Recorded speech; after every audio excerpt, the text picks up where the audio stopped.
Hello and welcome back to the SWC2026 Arena Championship 2026. Today we have the China qualifier prelim, and I also welcome Cray to the SWC casting couch with me for the first time ever. So excited for today, Cray.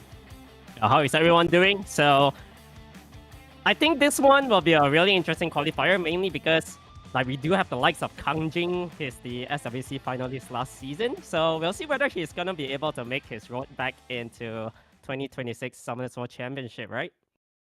Yeah, we are very, very excited for today. And we also have Taurus, who was the SWC 2022 World Champion, if I'm not wrong. So Yeah. a lot of world finalists in today's show. And we'll also have some newcomers because we also saw newcomers doing really well in other region before this. So a lot of exciting things coming today for the China qualifier prelim. And we also have another China qualifier prelim tomorrow. So it's going to be a lot of SWC this weekend. So as you can see here, the overview here, match process will be a double elimination, best of 5 for the most parts. World Finals prize pool is a total of 140,000 US dollars, all right? So big money in stake here.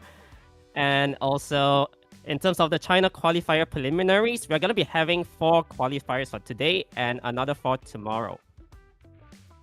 And we also see the schedule for all the other qualifier happening very, very soon, going into the respective cup for all the different region, leading into the world final. For the Korea region, we have an extra open qualifier for Korea because the world final is happening in Korea. And also, this year, the prediction event is back better than ever. For many, many years, we have a very similar prediction event, but this year for SWC 2026, the prediction event is much bigger in scale, more rewards, more emblem for you to collect. So, have you been collecting a lot of scroll in the game, Cray? Yeah, I've been actually. So you can actually utilize the SWC emblems you've collected to claim amazing rewards like SWC scrolls, and the LD scrolls as well, legendary scrolls and whatnot, in the newly upgraded Emblem Road event. So make sure to take advantage of this. And here's the bracket for today, guys. Starting with the quarterfinals, we are starting off with Big J, and you can either call him or AWW. And we have other contact players in the bracket as well. But different from before, we also have the lower bracket happening today. In total, we are looking for 4 players to qualify for the China main round. So it's going to be a long day today with me, Cray. Yeah, can't wait to see the exciting matches to come. And in terms of the ruling for this year, I think one thing is really interesting is that we are going to be having the SWC stack ban, which is very different from what we had for the previous years, right? Yeah, personally, I've been very, very heavily just interested in the stack ban because it make the matches so much more interesting when we get to the later, maybe match 4, match 5, because they have so many bans on the table compared to before, where you can kind of run it back very easily. In match 3 or match 5, the draft can look exactly the same as match 1, but we cannot have that anymore. And if you see an LD5 going crazy, you can immediately ban that as well. Yeah, especially nowadays, I think there's a lot of really strong LD units that will complement with the RGB units. So I think in terms of the free reign collaboration, probably the most sorted ban if the person has that unit is the Light Fern. I think that unit is going to be really strong in this current meta. So we'll see whether these players have that installed for us, all right? For the 2 players that just show up on screen, we got Big J and Awe. Big J seemed to lean into the control playstyle. I think I saw the Dark Aragon in there from the Lord of the Ring collab earlier in the year. And that unit has been ranking the RTA leaderboards for quite some time, and it got nerfed a little bit in the balance patch to be more balanced. But I think still very strong, just not like the most broken thing in the history of Summoners War anymore. On the other hand, all rock a pretty standard LD fighter we all know and love, Gianna. I think you and I have a fair bit of experience with the unit and how disappointing it can be sometimes. We sure do. Yeah, all Gianna users, we definitely know the pain, but sometimes, when it works, it works. Yeah, Gianna is like that very fancy car that everybody be like, yeah, you got that car, Cray. And only you know when you drive, it's like, okay, it's not exactly that cool, you know? Yeah. It looks really cool, but it's not that cool. And we miss bomb, miss one, and suddenly you're in for a treat immediately. All right, here we go. So we have the two players getting ready right here, and we'll be able to start off with the first quarterfinal match, one of this China qualifier preliminaries between All and Big J. Starting off strong in the first round of stack ban system, we don't have any pre-ban, so it's free for all. You can draft whatever you want. And Big J is going in with two big draft. We got the most how do I describe Lima? It's like the new Gianna, but on the opposite direction. More protection, more cleanse, more heal, and more win rate as well. But on the other side, all is going in with very RGB friendly draft. You think the big blue guy is gonna be able to be do enough into this Lima situation? I think it's not too bad because Segment is here to fully reset the Lima potentially if the unit doesn't get banned out. And we also do have the Gianna to fall into place here since that Big J does not have any Hey Gang or Josephine to cut in between at the moment. Dude, that's crazy. Like he be drafting 185 on the other side. It's like a full like lineup of Ferrari, Bugatti. It's all crazy unit. Like I think stack ban is not enough for Big J, to be honest. Like she's rocking some crazy stuff over there. Yeah, everything is S+ tier as well in terms of RTA. Yeah, we got like the Dog Pudding Princess who is rising in popularity. I've been watching some G3 replay and she is super, super popular, especially when you have crazy violent runes on her because her base speed is the only thing keeping her in check right now, having like 95 base speed, which is very, very bad. But if you have a plus 200 violence set, maybe that's not a really big problem. Yeah, and for the looks of things here, since Oliver is banned out, I don't think this segment is gonna outspeed because we do know that Werner, the light Gojo, most of the time is on a really high Swift build. So definitely right off the bat, it's gonna be pushing back the opponents here, and there's gonna be really good cleave coming out from Big J. Bro, look at the speed gap. Like that Gianna seems very, very slow. But I know that Gianna is going to be crazy fast. Oh, he went very safe. He didn't want to go for the skill 2 right there. Oh, she. Yeah. I'm sorry. We're too used to saying order. It's she. Big J is a she. So we lost the Dark Aragon skill 3, but Elena can soft counter Hey Gang with the attack bar absorption. Oh, not opting for it yet as well. So Julian's just going to go for the raw damage here onto the Gianna, already down to half life. The Gianna is pretty squishy though.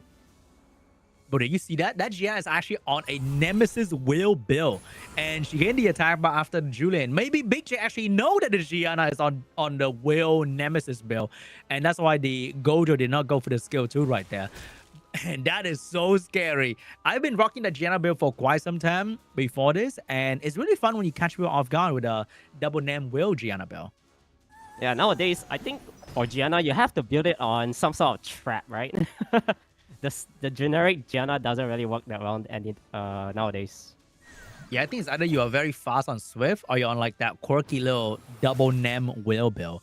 And it's looking like the very premium team start off on the wrong foot here. One unit got reset, two other unit did not use any skill whatsoever, but the Gianna being on a Nem whale has a very big weakness. That is, she is very, very squishy. But I think she deterred the LD unit long enough for the Jong Nam to catch up and control the entire enemy team here. Yeah, so All is looking like he's in the driver's seat here because Julian is still gonna be dying really soon because everything on the side of Big J is almost below 30% health. It means that the passive won't be able to be kicked in soon, right? Yeah, Julian does not have a dedicated healer to babysit him, which means everyone's going to be losing a lot of HP either from him or without healing. When everybody's very, very low, they can start looking at the Julian and one-shot him as well. But maybe this Julian's going to go crazy. We don't know that yet. The Aragon, one of the biggest like balance patch drama of the history, unfortunately getting hard counter by a simple segment skill 3. Oh, and this additional turn seals the deal here. Everything down to 1 HP, and Oh, he's going to take this 1-0 lead. He is Very a nice. new challenger, so this is setting the atmosphere for the tournament, saying that the challenger is coming for the throne right here, because we have a lot of world finalists in this qualifier round. So he might make a name for himself for this one. Yeah, and I think Big J might be looking at the Hey Gang ban there, mainly because it fully counters her drop earlier, right, in a way. But we'll see. That's true. That's true. Maybe Big J is gonna be looking at some RGB band. We got Hey Gang, Sekhmet. I don't think Gianna is that bad of a band, but Big J is going for a Water Twin Angel, some imaginary band here. I'm pretty sure they fought each other a lot of times here, so I guess that is one of all staple unit, the Romael and Jediah. Getting removed. All right, one less Oracle on the field. We got the Dark Aragon getting picked up once again. Heavy LD usage is very, very scary, but I think fighting against a full LD user has its benefit. You don't have to worry about drafting in the wrong element because it doesn't really matter. But we see a Hey Gang adaptation here in Big J's team, and I like that. Yeah, I think Hey Gang is going to be really strong here against the She-Ho, and pairing it up with the Eleni, right? So this Pudding Princess earlier didn't really do that much because it was kind of locked down by the Sekhmet. So we'll see whether Al will be taking that unit in again for this round. All right, are we seeing the new meta Okeanos getting picked up here together with the Sekhmet so that he can sort of ignore the Hey Gang and reset the cooldown time of these big skill 3? But we got the Okeanos, but we're seeing a Veladru getting picked up by all over there. Very, very classic, but sort of off-meta unit at this point.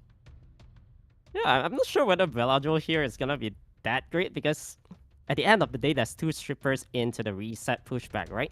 So I guess entirely depends on the resistance check later on. All right, we got Fire Megumi getting picked up. Misty getting picked up as well. I feel like Big J is getting serious here. The first game draft, full LD looking very premium, but this seems a little bit more appropriate if she wants to get the victory. And we got the Leo to counter the Misty and also counter slow debuff in general, because when Leo's on the field, slow debuff does not really matter that much. Yeah, I think this Leo pick is really good here. It means that the Misty's damage output won't be that much. So we see what the bans are going to be. Fire Megumi somehow make it to the last pick, being one of the most popular character in the RTA ladder at the moment. So in tournament, you can see that Fire Megumi is not exactly very, very popular. I think across all qualifier and region, Fire Megumi has been just kind of there. And it's not a particularly high win rate or high pick rate either. So I think the meta is going to slowly change into something else as the SWC season evolve. Yeah, I mean, he still provides a really good speed lead, but ever since they did a little bit of tweaking in terms of the passive from the last balance patch, it's not really as strong as previous, right?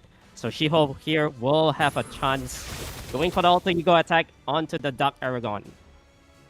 The cool thing about using She-Ho against Hey Gang is that you can sort of force a unit to move because of Hey Gang passive, and the Aragon is forced to move into full immunity. Did not get the defense break on the Leo to let the Misty do some work, and Misty damage unfortunately is not very amazing as well.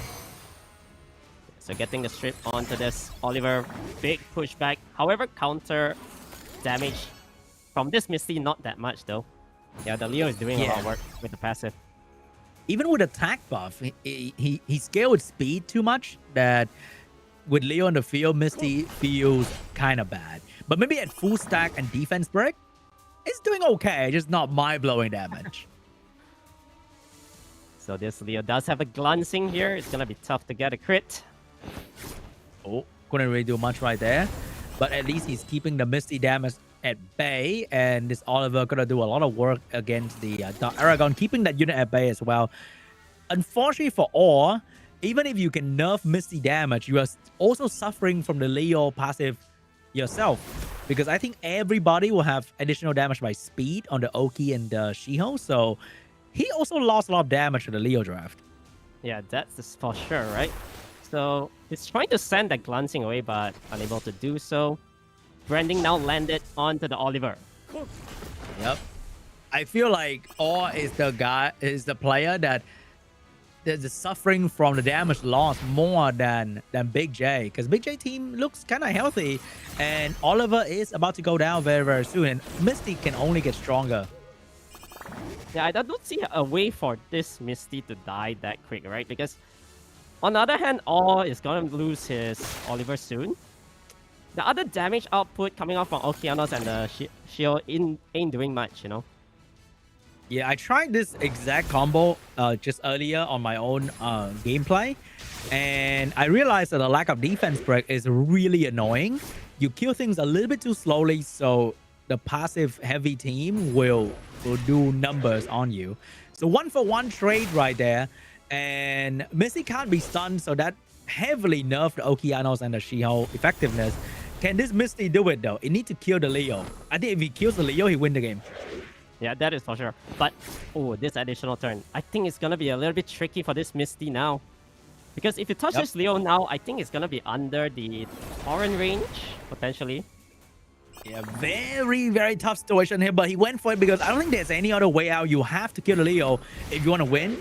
And yeah, wow. Misty got absolutely one-shotted by the Leo, and All will take the second game. Beautifully drafted. Nerf the enemy main carry and just take him out slowly.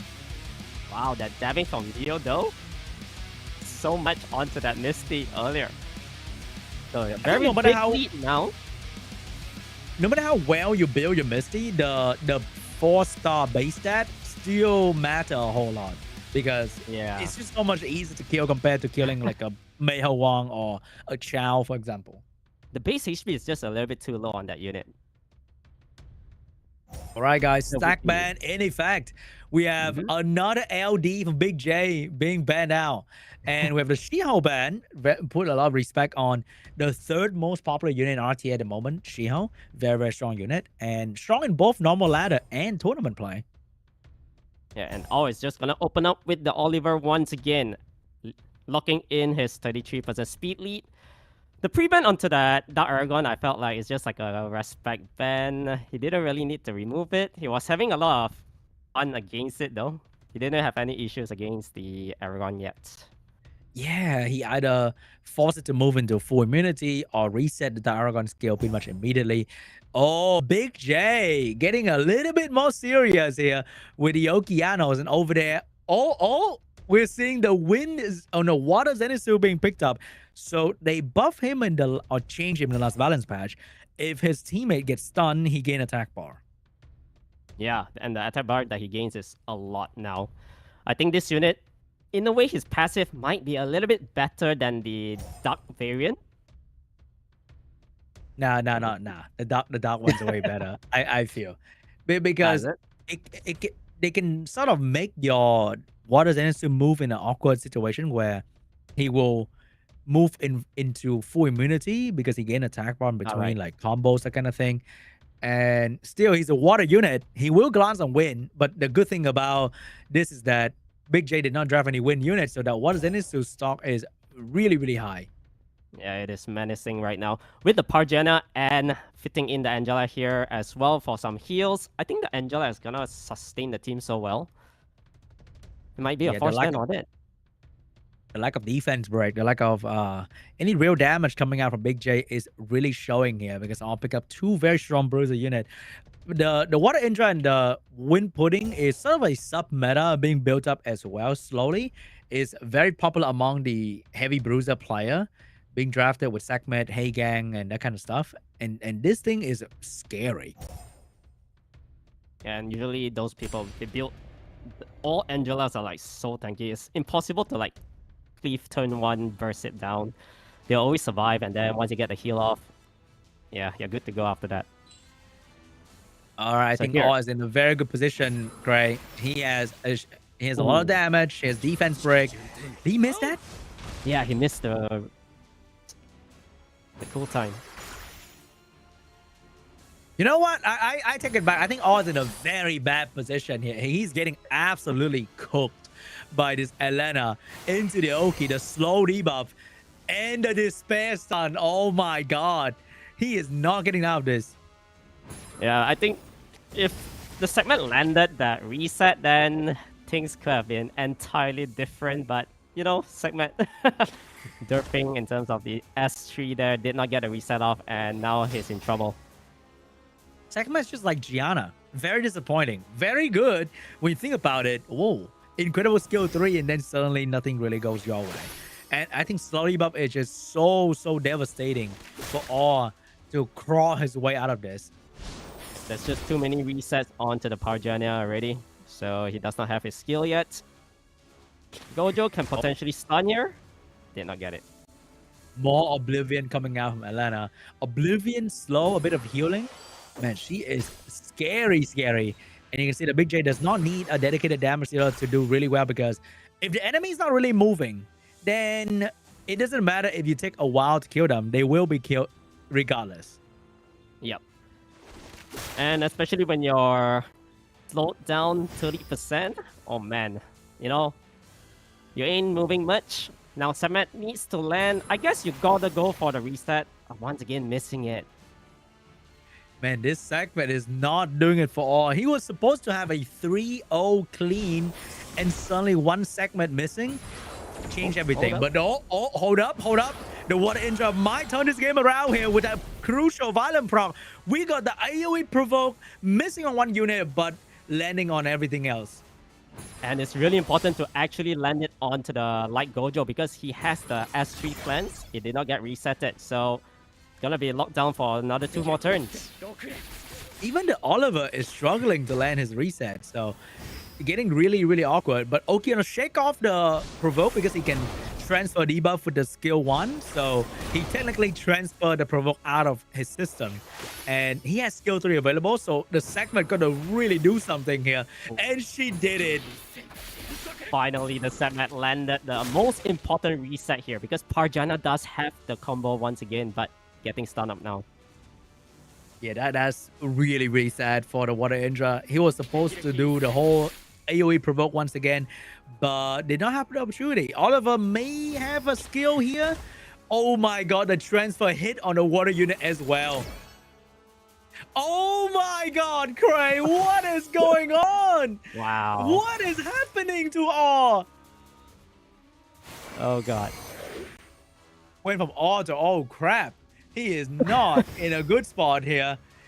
And here comes the big cleanse with the Heigan pushing attack bar as well. Yeah, Parjana is moving though. Is he gonna do it? Oh! Skill 3! I mean skill 2. That's it. Oh, wait, he landed 4 slow. That is incredible. How is that even possible?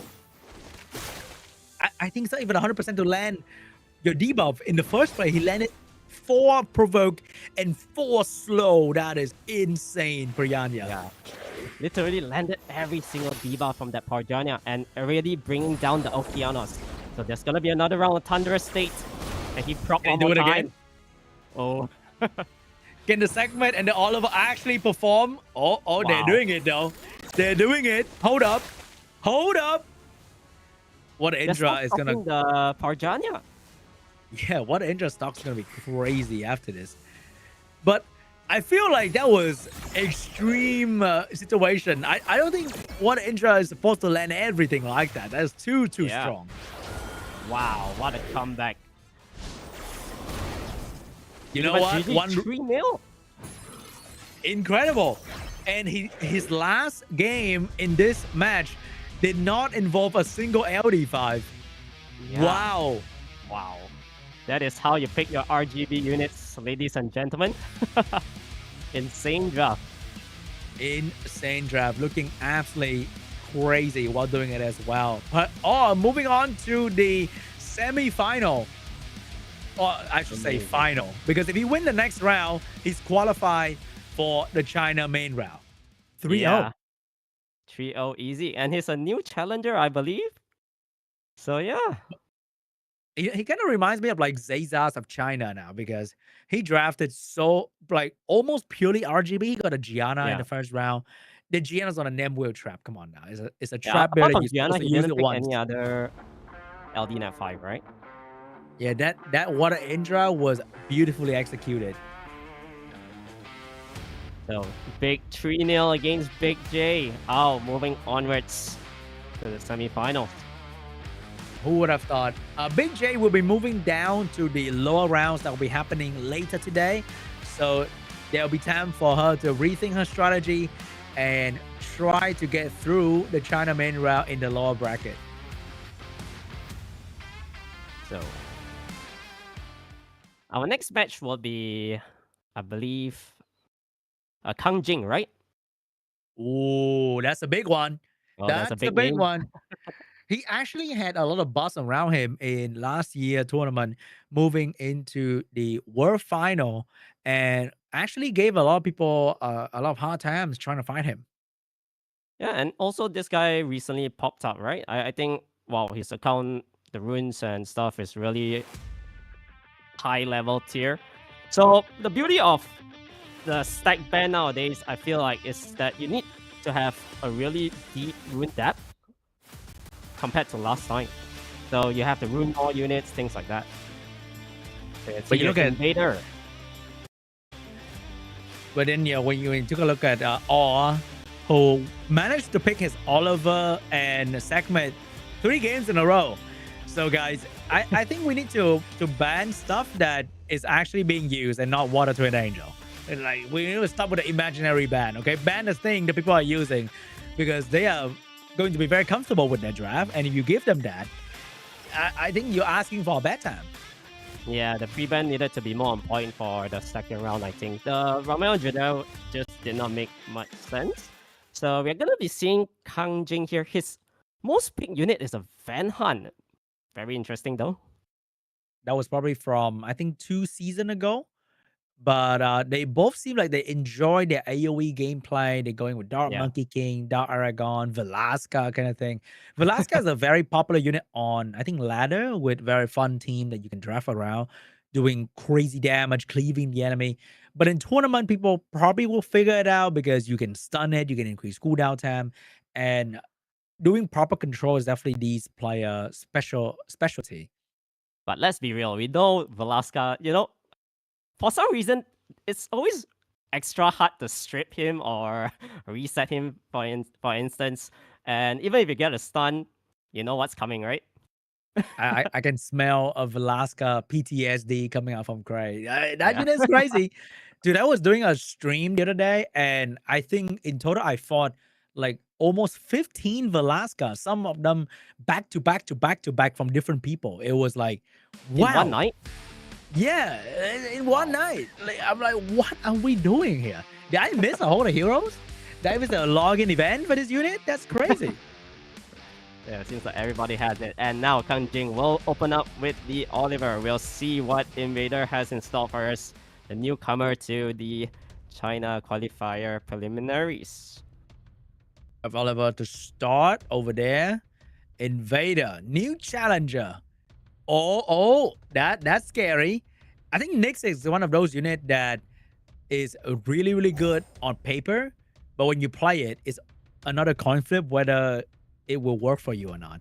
But a Chrono first pick, Cray. What are we traveling back like 3 SWC ago? Yeah, it's like last couple of seasons back where, those bruiser, canal, HP lead kind of works pretty well. But I really do like this Lima against this Nyx, because Nyx is one of those units where he can only strip one beneficial buff, right? So Lima placing 3 things on everyone's hit, it's really tough to get the strip on the wheel. And what is that Water Gojo doing over there? That's pretty crazy. Look at some spicy pick coming out from INVADER here. Something that we don't see very often. We got a Josephine to deal with the Okeanos and also strip the Lima stuff. KANGJING going in with a very classic Annabelle. When you don't see a win unit, I think Annabelle is just absolutely incredible. And the good old Chow last pick that every SWC player loves. Yeah, Annabelle here is really strong because there's no clans coming out from INVADER's side just yet. It's just relying very heavily on this Nyx passive, which highly does not work in terms of the resistance. I wonder what he's gonna go for. I think he need like a strong water unit, but he's going in with a Layla. I mean, I think he relied really heavily on Nyx here. Like every unit over there is going to do better with their debuff, their provoke, their slow, their whatever with the Nyx. But if you ban Nyx, then I feel like the team kind of falls apart here. Yeah, and you kind of need to remove that Chow as well because I think Chow is a force ban. Yeah, there we go. Oh, but Layla getting the respect over Nyx though. Layla is one of the units that is also extremely popular in RTA and give people their nightmare with constant, unrelenting slow and debuff and despair stun all the time that live rent-free in some players' head.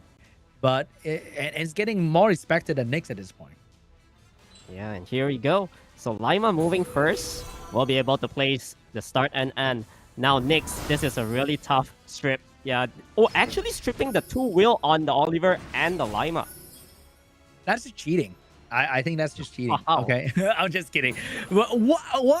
I've seen Nyx miss like one buff and can't even land strip on one buff. And here, he's landing strip in between 3 buff, land increased cooldown time, land a stun on the Oliver. All right. That's enough, buddy. Invader. I see enough, buddy. What's going on here? What is going on? This Oliver is getting control, but I think the true winner for KANGJING in draft is going to be the Annabelle. If she managed to land her things, it's going to be really bad. Yeah, Annabelle needs to probably heal up first and try to get a proc into the S3, but maybe you might want to utilize the slow buff first, I guess. Yeah, you'll be able to out enough Annabelle to see the violent proc happening right after this. Watch. Oh, wait, what? This is a fair and balanced Annabelle. She did not pro after the skill 3. That is something new I haven't seen yet. But looking really, really bad for KANGJING right there because Cardinal did so much damage to the skill 3. However, I think this Oliver might be able to survive, right? So slow debuff will be applied onto the Cardinal now. Here comes the big skill 2. Did not really do a whole lot. Did some damage right there, but the defense trick from the Annabelle took away all the damage. And that skill 2 brought back KANGJING. Yeah, that skill 2 might be the MVP of the match here. But the 2 turns provoke. Yeah, that's the beauty of having Nyx in the field, you know. All the 1 turn provokes turn into 2. Oh, that stun gave free shield for the Josephine. And Josephine is absolutely controlling the entire enemy team with her provoke and her stun. But Annabelle, once again, that is one scary unit. She can go crazy here. And also, Lima's doing pretty okay damage. The Lima next turn does have the buff once again. This Gojo needs to put in some work. Not enough. He did not do a single thing. I don't know about the Gojo though. Maybe he's there to like steal buff, but if you control the Lima well, there's no buff to steal. So he ended up not doing a whole lot. I feel like Josephine has been really carrying her own weight. Yeah, I mean, this Gojo was just there to, like, I guess, to fight against that Oliver. You don't get pushed back by the passive, but that's about it, right? Yeah, he's kind of there for emotional support at this point. He's not doing any real damage. He's not stripping anything. Lima is also incredible into Josephine because you don't have to stun anyone and you still do very good damage. And slow debuff unconditionally. So in the past, Lima did not get a chance to put slow without stripping anything. So now they allow her to put slow unconditionally. And what was that sleep right there, Annabelle? Wow. The Annabelle sleep was really unfortunate. So Josephine here will be able to go for the strip, I guess, onto the... Oh, actually going for stun onto Annabelle. Got the stun right there, stop Annabelle from doing stuff because Annabelle, even though she lost her insta-turn, she still gained that bar when she gained the turn. But I guess she didn't really gain anything. Gojo is being focused on. The shield is keeping Invader alive really, really well. He needs to have this shield on or else I think he'd be dead by now. Yeah, what the Gojo mainly is armor broken the whole time. That's why his damage helper is so bad. And here comes Annabelle once again. Oh, that is a fat heal, Cray. This Okino somehow is still alive after so many hits from the Josephine. Lima needs the proc right here. I think if he killed the Josephine, this might be over because Annabelle has the potential to probably solo the other 3 units. Let's see here. Yeah. Can he kill the Josephine? Oh, he played safe. Oh, now all these units controlled up so hard. The 2 turns provoke. Yeah, Lima ain't shaking up from that. She's gonna go down here to the Sword Rain, and I don't think Annabelle makes a comeback. No way. You never know with Annabelle, though. One violent proc can change the game. And it did not do that. Unfortunate. Wow, he could not do enough damage to break to the Josephine shield. Maybe the ban was the Josephine. Really big shield coming up from that Josie, right? Also, the Nyx getting that turn 1 strip in between 3 buff, that's something else, bro. That is a magical moment for INVADER. Yeah. Actually really lucky with that Nyx at the start. Not gonna lie. So now we do have pre-ban for the second match. And do you respect ban KANGJING's Lima, or do you just want to remove those RGB ones? I think it's gonna be Nyx and Lima. That could be the ban right there. The two LD5 were really strong, enable different kind of team, and you see that they picked those two very early, so they probably want to use it a whole lot. Yeah, I think definitely we'll see Lima getting removed here. But both sides taking their time, thinking it through. What's gonna be the pre-ban? Are you pre-banning RGB though? Oh, it's gonna be Nyx, but oh, we got an imaginary pre-ban here with a Tian Lang. Not sure where did that come from, but we got a Tian Lang pre-ban. Maybe INVADER will switch strategy because he anticipated the Nyx pre-ban, so it's gonna go for some attack bar heavy team kind of thing, like Oliver first pick. There we go. So removing Tian Lang here, and KANGJING is gonna open up with the Laura and Song Zalao. That two units are so good together. That is so scary, but you never know. You might come across a name trap Gianna from INVADER out of nowhere to counter the Laura. I wonder what kind of build KANGJING is going in with. Maybe a plus 200 Vio on both these two units, and you literally can't cut them because they're so fast. Yeah, and fitting in the Dark Aragon as well. So KANGJING does have this Veronica that is also one of his most favorite unit to pick, and pairing it up with a speed lead in the form of Sierra. This kind of remind me of like the good old Kellan Bao Cleave in the Legend tournament, where he came out of nowhere, picked up Veronica and Maximilian, and just cleaved the entire enemy team. So let's see what INVADER is gonna do. Haegang is kind of like the only support he has that has a small chance of doing anything. So he needs like another counterplay here that can deal with the enemy team. Maybe a Vert. Yeah, I feel like you need a Vert here or something like that. Okay, so we have the Paul Phoenix, and KANGJING is gonna go with the Maximilian right here. So very interesting cleave coming out from KANGJING. What if he's so confident that he banned the Paul Phoenix and his team is so fast that the Haegang boost does not matter? Does not even trigger, right?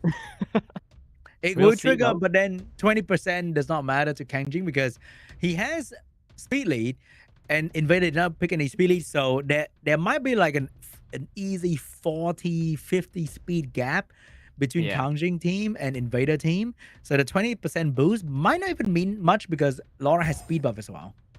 Yeah, maybe all the units are like having artifact speed up effect as well. We'll see. Oh, so he banned the Haegang still. Yeah, very interesting. Haegang ban here and HP Lear. We'll see whether INVADER is able to sustain the first turn damage output here. We do have Veronica for reset though. At least we know that the game is gonna end in a very, very quick fashion here. Because what if Veronica get quad res? Ooh. Wait, she did. I think she kind of did right there. She didn't even hit it on a dark Aragon. Yeah. Wait, the game might be over. The game might be over, guys. It's going to be a 2v4 after the first turn immediately. Sierra is about to die. And if Sierra missed bomb right here, the game will be over. Yeah, Sierra needs to go into town here, getting the bomb. Okay, so Laura gets the additional turn. There's going to be add damage coming in. This bomb needs to be landed. If not, it's GG. All right. I think that bomb might finish off the Water Gojo. So it's all unlocked. Oh, wow. Oh my God. I'm getting PTSD from the Laura, the prime Laura age, where she can go 4 or 5 turns in previous SWC and just demolish team on her own. This unit is crazy. And now Laura does have the S3 once again, so just gonna be applying it. You kidding me? You kidding me? She has won like 6 turns already. Every other turn she has skill 2 or skill 3. Oh my god, this unit is insane. What am I witnessing here? Is she gonna pro again? Oh my, I felt like she could have. I felt like she could have right there. Yeah. What was that? And my boy Winpaw can't even land a single target stun. Meanwhile, Laura sitting here doing absolute work on the enemy team. But Carno's a crazy unit. Yeah, it's gonna be tough to bring down this Carno from here. Yeah, no damage, and Veronica is not exactly a very good damage dealer nowadays. They kind of nerf her damage quite a fair bit. And if you take a look at the recent tiers from Seishizo, I think Veronica is solid C tier. C? Yeah, I think it's still a little bit higher than C though. Yeah, she's like a solid C tier unit in the current meta. And you can see she missed her strip, she did not provide damage, and she just didn't do anything the entire fight after that. Yeah, fair enough. I mean, for this context, the Veronica did not get the most important reset onto the Aragon. I think that what cost him the match, right? Yeah, also, Winpaw Phoenix was kind of made to deal with Dark Aragon, and accidentally just nuke Veronica out of the meta at the same time. Yeah, unfortunately, we didn't get to see the Maxi action. Yeah, he just got deleted right off the bat. I think Veronica used to strip like more than 1 buff and then reset everybody's skill cooldown time by 2 turns or something like that. Yeah, back then, I think before they actually nerfed it, right? Yeah, and then they make it like 1 buff strip only, and then they make it like only the unit you target get reset for 2 turns, the rest get 1 turn. And you know, 1 turn reset in Summoners was kind of like adorable. Like, ooh, 1 turn. Yeah, do I look like I care? Kind of thing. What's that? I just brought. But surprisingly, we have not seen a single Windstar yet. And I think Windstar is the most popular unit in RT at the moment still. And also one of the more popular unit in the Europe qualifier. But there we go, talking about the Windstar. They're gonna say it's pre-recorded, okay? They're gonna say this is. Oh, really, Sean? Ha, very funny. And Windstar Fire Megumi showed up. Okay, Shiho, Josephine. You telling me Shiho, Josephine? New Holy Trinity. It's kind of bad though. Like if you take a look at the if you take a look at the win rate of the Windstar, Fire Megumi, and Shiho, they both have below 50% win rate, but they are extremely popular.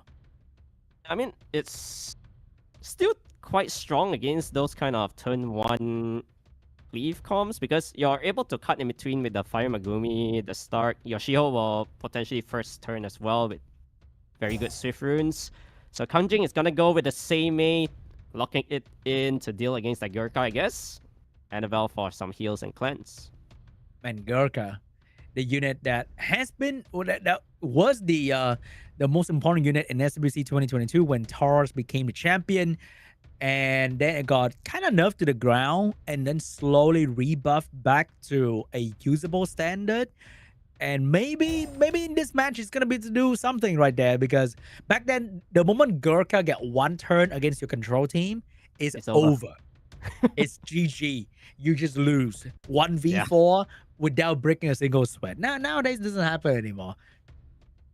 Yeah, TAS had it really easy back then in 2022. I think it was because of Gurkha that he used. Yeah, he got nerfed to the ground. But now he's coming back with the armor break, right? That he has with the skill 2. Yeah, he got 2-turn defense break. His taunt, I think, is a bit more consistent. But the Seimei can really turn all that into healing. So I'm not too sure how he's going to deal with the Seimei. Maybe there's the Gurkha's on Destroy rune. Destroy in RT. Next level strat. Alright, so HP leader actually on the side of INVADER. Wait, what am I watching? Why did both of them pick no speed lead? Are they trying to outslow one another? Well, this is interesting. What is going on? Yeah, but at least the outslow. Oh, it worked. How did the Okeanos miss, bro? The Okeanos was buffed to do 2-hit to not miss, and he missed anyway. What was that? Nobody want to move first here, so now Stark is able to go for the provoke. Maybe that's why nobody want to move first, because you saw that. The Oki didn't do anything, the Oliver didn't do anything, the Annabelle didn't do anything, and now he's the one being controlled. Invader read the draft so beautifully, and he's going straight in. Yeah, it's trying to work. And that's the weakness of the... How is resistance working for this guy? I don't get it. Oh, this Annabelle though. KANGJING. Oh my god. He did not get a lot of luck in terms of getting his CC through, but he definitely got some additional turn right there. So the damage coming out from the Water Spectre Princess was supposed to be really impactful, but now it's gonna be gone. Yeah, there's no more big burst damage coming up on the Lamela here. And getting the reset onto this Fire Megumi. Oliver will be able to push back here as well. Just trying to work, bringing down this Lamela first. But maybe this is going to be the game where Windstar's going to show the world he's still relevant and strong, because this situation where everybody HP is really low, he's going to hit really hard. Oh my god, look at that. 21k damage. But Seimei is doing a lot of work too, though. Seimei healing is keeping everybody alive, because Invader did not have any heal block, and he's definitely not doing any real damage to KANGJING. Yeah, I think the winning condition here is where your armor break. You need to wait for your Lamela to die, I guess. Then you get the extra bonus damage coming up from the Windstar. I don't think you need anyone to die, as in, even if their HP is low, the Winds already get some nice low damage bonus right there. And this Fire Megumi though, taking down one target. Very, very good damage from the Fire Megumi. I've seen some Fire Megumi being switched to like crit damage builds. Pretty crazy nowadays. Yeah, I think crit damage is pretty nice on it, because extra people don't really aim him that much, right? Normally they're still trying to kill off the other units first. Oh, and I think that's GG, because Invader will do negative damage into KANGJING at this point, I think. Because Provoke and Defense Break is going to heal them more than he can do anything. The Seimei's passive is just too strong here against this Gurkha. Gurkha Provoke not doing much. Yeah, he's healing the enemy at this point. So I'm not sure if Invader noticed that it's kind of over. He did ban the Laura. He let the Seimei through, and the Seimei completely counter all his debuff. Yeah, I'm not really sure about that Laura ban though, because I mean, on one hand, you're picking in Windstark and the Fire Tetsuya, right? You got two good counters-ish against those kind of AoE damage. Yeah, this Seimei passive really counters this Gurkha heavily. Yeah, unless the Gurkha is on destroy and has a dedicated healer, I don't think he's gonna be able to cut through all this healing. And as you can see, Gurkha weakness being that enemy can also violent proc out of his control. Simple like that. So he has a lot of weakness to be exploited, and KANGJING did that. The early Gurkha pick from Invader, very cool. Maybe it is a propaganda campaign for Invader to buff Gurkha. Yeah, we'll see about that. So 2-1, and KANGJING finally getting its first win of the day. We're seeing the rise of Oliver Okeanos, and we're seeing the fall of 5 Megami Windstar in real time.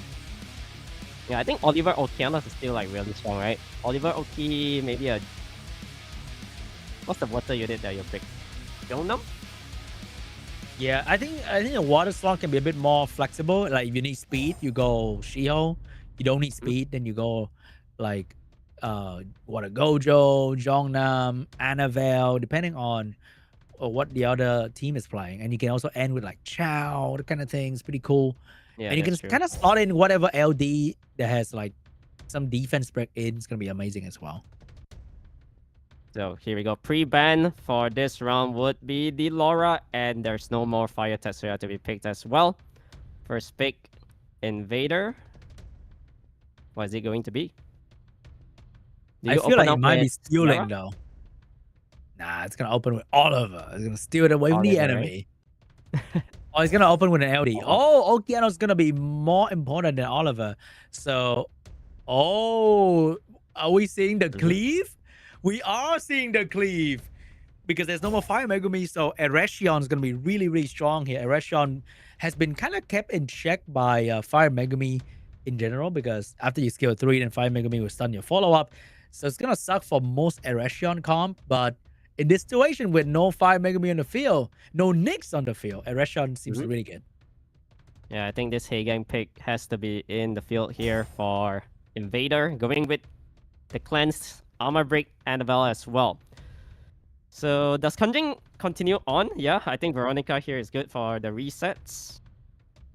But we know the Win Paul Phoenix is coming soon, so he really got to think about what is he going to do against the Win Paul Phoenix. So bring in Sagar here for some reset. Oh, okay. It's not I gonna feel be like the Cigar. Cigars is like asking for Win Paul and maybe a Vert or Yeah. the Fire Pudding, which can all nerf Cigar to the ground a little bit. And Dark Zenitsu has less counter and more damage, and I think he's gonna prefer it that way. In case the reset does not work, at least he has like a damage fallback. Yeah. And we know that unit is gonna move a lot of times as well.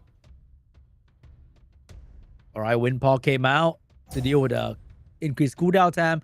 We got Elena as well to provide some slow debuff and Oblivion for the Dark Zenitsu. So KANGJING is gonna go for the Dark Megumi right at the end. Really good AoE armor break, pushbacks. With 3 strip, I think he doesn't have to worry about the enemy not getting stripped anymore. It might still be a Heigang ban probably because the Yeah, attack I again so. between will messed up. I think the win the Eretion and also the Dark Megumi. Yeah, I think it's a definite Heigang ban here. And we'll see whether this Paul Phoenix is gonna do some work because he really counters the Veronica if he gets the reset, right? Yeah, if he managed to reset someone, the Win Puffin is gonna boost the entire team attack bar. It's gonna be very, very awkward for KANGJING after that. So he might want to save it, but then the Dark Monkey is faster than the Eretion, so he has to go for it. And Win Puff is gonna reduce cooldown time of. Oh, he did not reduce enough. So not much is happening just yet. Annabelle. And Okeanos did not get reset, so he's gonna get a turn to reset the monkey. And KANGJING might be done He's just here. gonna go for the Rain of Stones. He's just trying to kill off this Dark Chilling Slasher right off the bat, but not enough damage. Oh, he's giving this Dark Killing Slasher a chance to violent proc though, but Oh wow, he I guess calculated he that. snatched that chance first. Yeah, fully calculated, pure skill, baby. And once again, we're justified to call Veronica a C tier unit. Yeah, I think the Okeanos was a little bit greedy, not trying to reset the Song Zhangla at the start. But like I said, calculated. Now everything is fully controlled on the side of Invader. Looking really good for him to get this win. Yeah, if he get like a quick stun or slow on the Song Zhangla here and the Oki pump damage into him, it should be kind of GG right there. But and here we go, big slow, a lot of control right there. So I think with this slow here, yeah, this monkey doesn't stand a chance, right? There's no really good damage output coming out from KANGJING now. And also, the effect is kind of underrated, but Windpaw is constantly reducing cooldown of the Elena whenever the Windpaw take a turn. So the Elena has skill 3 constantly, which allow her to control the enemy very, very well. And there's not much that KANGJING can do. That's GG. Veronica used to be one of the apex stripper in the game, and now render users in the face of Windpaw Phoenix. Yeah, literally Windpaw Phoenix super hard counter against it, and 3-1 for Invader. Congratulations to Invader for going into the next round. We have another new face, literally 2 new challenger or new Invader invading China qualifier, going into the next round to get that slot into the main China Cup happening very, very soon. And wow, They do so well. They draft really, really well. They use the appropriate RGB counter to deal with LD5. It shows drafting is more important than ever. Yeah, like you see, all of these players, they're everything is like in their brain already. Like if you're seeing this opponent picking what, they already know what is a really good counter against it. So we can see when KANGJING goes for his Veronica right off the bat, there's gonna be the Wind Paul Phoenix, right? The passive is just too strong against it, and then just fit in a Hey Gang, you counter all the other strippers that he has, and bada bing, bada boom, easy win. Yeah, counterplay is so strong. Playing like a very well, how do I say, complicated combo used to be cool and all, but it's getting harder and harder to pull those off, especially on the professional stage as well, where these players have, I would say, every single RGB unit in the game. They have every single counterplay available. That if you dare to go for like a combo play, like the Veronica, the Dark Monkey King, then you're gonna get punished very heavily. Yeah, you kind of need to, like, I guess, pre-ban one of those Paul Phoenix if you want to bring in your Veronica, right? Indeed. And that is going to be the first 2 quarterfinal match of the day. I think we're going to go for a short break very soon here before we go to the match 3 and 4 of the quarterfinal to see who's going to fight All and who's going to fight Invader.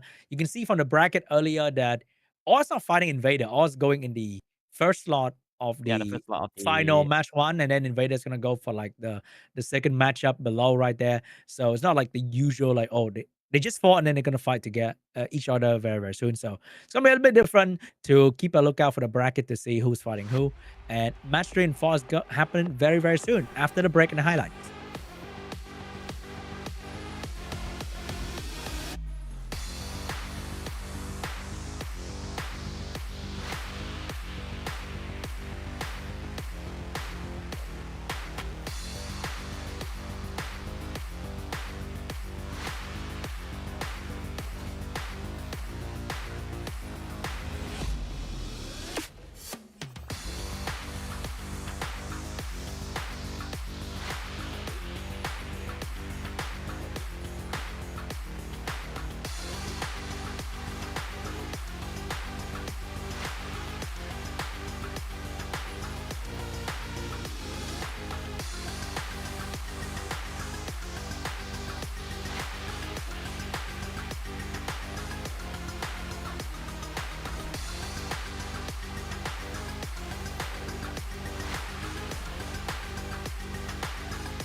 Hello and welcome back to the SWC2026 China Qualifier Preliminaries. Today, I'm Sean Bean. Next to me is Mr. Cray. And we're going to have more matches today. We just had 2 matches earlier to find out who's going to go to the final of the upper bracket.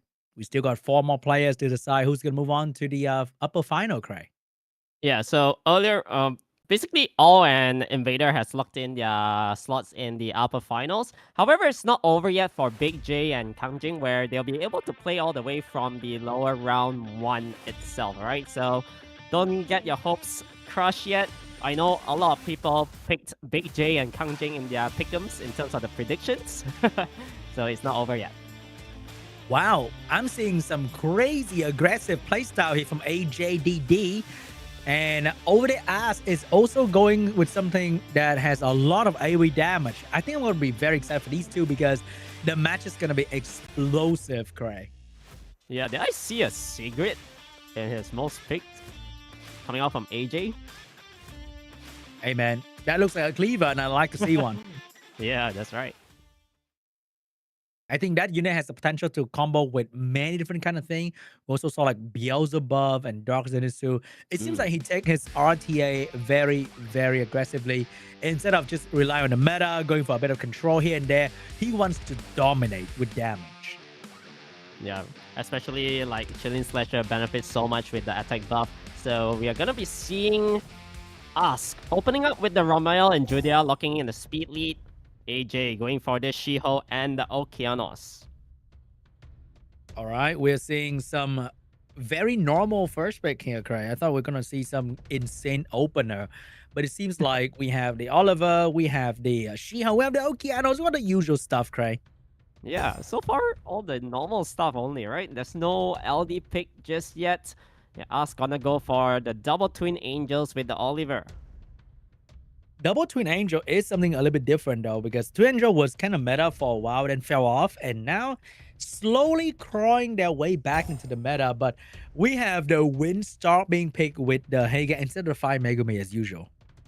So this Tianlang is pretty good here, I guess, to counter the Windstar. And we'll see what his other pick is going to be. There's going to be good AoE damage coming out from it as well.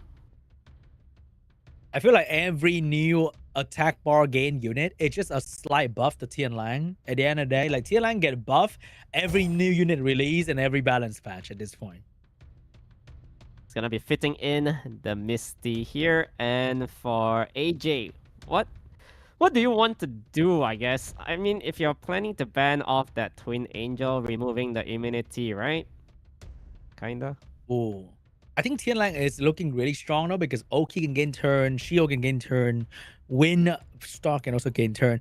Maybe Tianlang is gonna be the ban, and then Shiho, not Shiho, the what do you call this thing? Xingzhe is gonna be the one trying to deal with the Oliver to deal with the Water Twin Angel. Alright, so here we go. Bans will be locked in soon, and we are able to start our first match between us and AJ. All right. Man, Wind Monkey is kind of like the unit that you pick and you hope that he's gonna counter, and then he doesn't.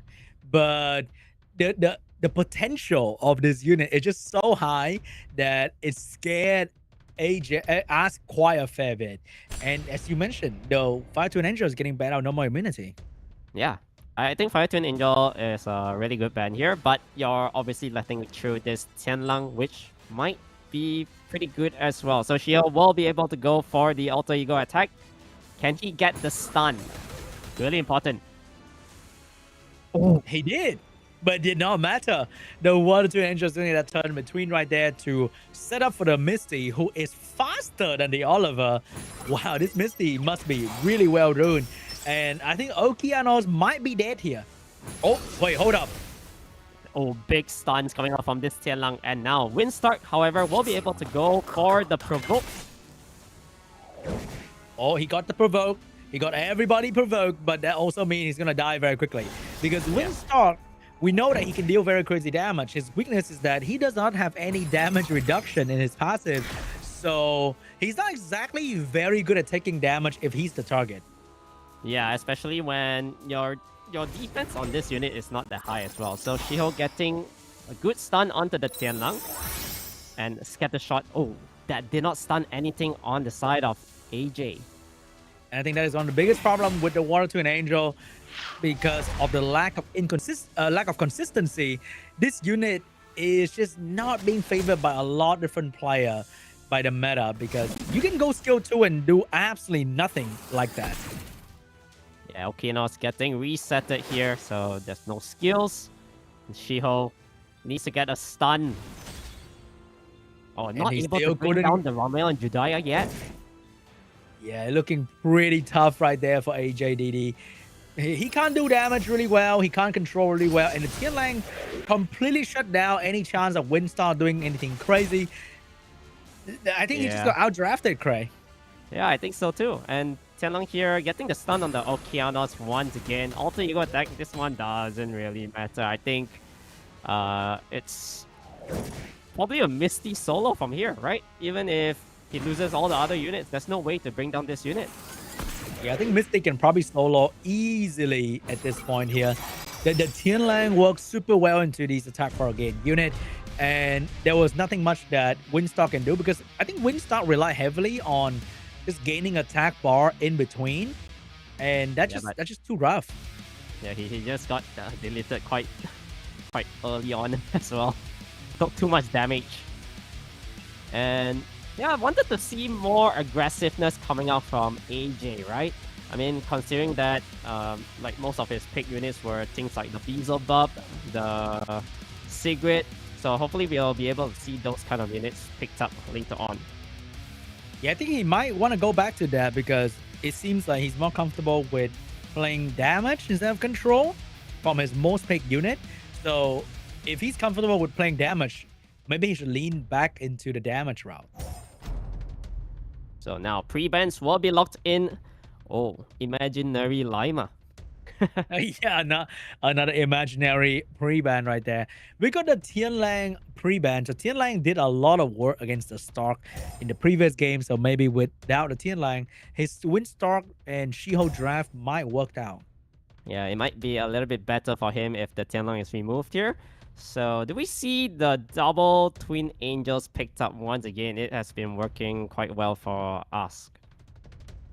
Oh, we got the Okeanos, we got the Hey Gang. So we are stealing picks here between these two players. So maybe AJ is going to go for the Oliver early pick into something to counter the Okeanos, maybe like a Josephine if he wants to play the RGB route.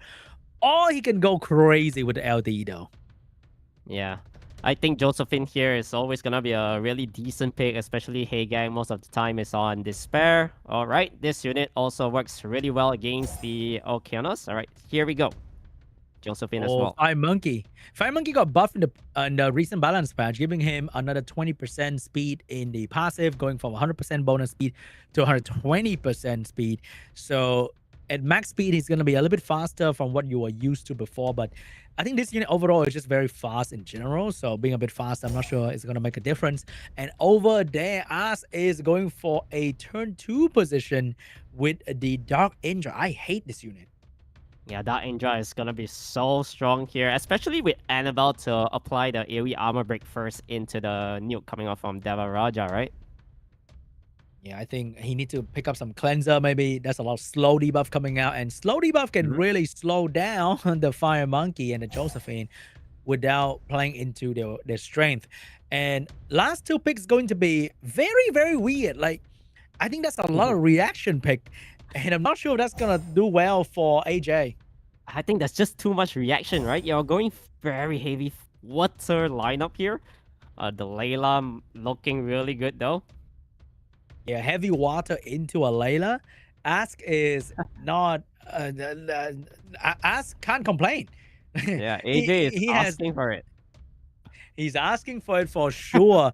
The last pick is looking really, really strong as well. So that Layla is going to move like she's on Violent, pretty much. Yeah, that's right. And especially once Okeanos gets the reset onto the Abido, it means that there's not going to be any heals. Oh, this is going to be rough for AJ, I guess, but we'll see. Practical and theory is always different. Oh, he went for the stun on the Layla. Did not get the stun right there. Layla's going to get 20 billion attack bar in between. But maybe the Josephine can stun her before she does that. No stun. So Layla, free reign. Here comes the ghost. Oh And my there we gosh. go. She's on CO2, Cray. So less chance to Wow. violent proc. It's going to be really rough for AJ to get a proper turn here. Yeah, and especially with all the slow debuff coming out from Annabelle with the armor breaks too. This Layla is just gonna go insane. Too many turns. Oh. Look at that. Yep, she takes one skill one and she immediately get another turn. She's moving like she's on Violent, Despair, Swift, and everything at the same time, bro. Yeah. That's three set runes there. Monkey dies. And like I said, Abilio, once you get resetted, it's over. This game, a free win. Yeah, I'm not sure about Abelio. I think Abelio has a niche position to be in against like damage team, but against CC, not really a big fan of that. Yeah, I mean, it's okay, but then if you're going for Abilio, you needed to ban the Okeanos, right? Like those units that reset your team. So, yeah, it's tough, man. And also, Abelio get farmed by Layla pretty much because Abelio biggest selling point is like that kind of between self-cleansing kind of thing. But Yeah. then Layla just said, nah, not cleansing today. Well, what are you doing? And icing on the cake was the seal runes as well. Wow, another imaginary pre-ban from Ask. Somehow, like he just doesn't care. Maybe because AJ has been doing a lot of react pick. So there's nothing like really good to ban because Yeah. Ask seemed like he could handle anything that AJ is throwing out so far. Yeah, and I think all the imaginary bans are looking really good for him as well because, yeah, AJ now don't even have those kind of picks to have for him working with, right? So, gonna go with the Okeanos and the She-Hulk. AJ starting off meta over there. Ask is going for a Kovaci first pick. That is a sign that someone's going for a combo gameplay. And he got the Kovaci plus the Nyx coming out with the Ciara for some crazy bomb combo team here. Yeah, Sierra's bomb damage is gonna be so much more with the Kovaci's attack buff. What else is he going to be pairing it with, though? So 2 I think Nyx seconds is not left. too bad. I think Nyx is not bad, but yeah, going for Josephine. Okay, falling back towards a little bit of Bruiser. Oh, we got a counterplay right there. A bit of anti-stun coming out from Ask. Not looking so bad at the moment. Ciara, I think, being drafted for the first time today. I think she was drafted earlier, but then she didn't do anything and die. So maybe this time Ciara can actually do something. And AJ's going for some old school CC setup here with the Moore. Wow, and we are seeing a Misty gonna be picked up coming out from Ask. Does he have Gianna, though? I mean, you're going Sierra plus Gianna, usually very strong. But opting for this Dyna, maybe? Or Windstark? I feel like Winstar has been very underperforming for pretty much anyone in this tournament so far. So I'm not sure if this Winstar is going to be the one. Yeah. So Etna ban. All right, here we go. Speed leads on both sides. She-Hulk definitely moves first here, but we'll see whether this Kovaci has high resistance. Most of the players I've seen in high level RT, they have very good runes, maybe on Violent as well, with 100 rest on it. All right, Shield going in hard with the big skill 3. Can he get it? There we go. Oh, Look at that's that. bad. That is bad, Craig. But is he tuned with the start? Oh, he's not. Oh, the start is slow, and I think Ask Misty is just absolutely crazy in terms of speed, so it's not tuned to anything whatsoever. The start is probably going to be on high damage build, but if he gets a provoke here, it could be bad. He got it. He got it. It's GG. Wait, it actually is GG. What is Oliver going to do? Anything, right? Yeah, I think the Oliver is kind of done. The She-Hulk is also kind of done. And everyone is vulnerable to the Sierra bomb at this point. Yeah, I think Okeanos is going to eat this bomb real quick. 31k. Oh, no. He's going to die towards the dot, so it's fine. The more getting provoked was just... What? That's it. That is it. Ask. 3-0. The first 3-0 today. Going straight into the upper final.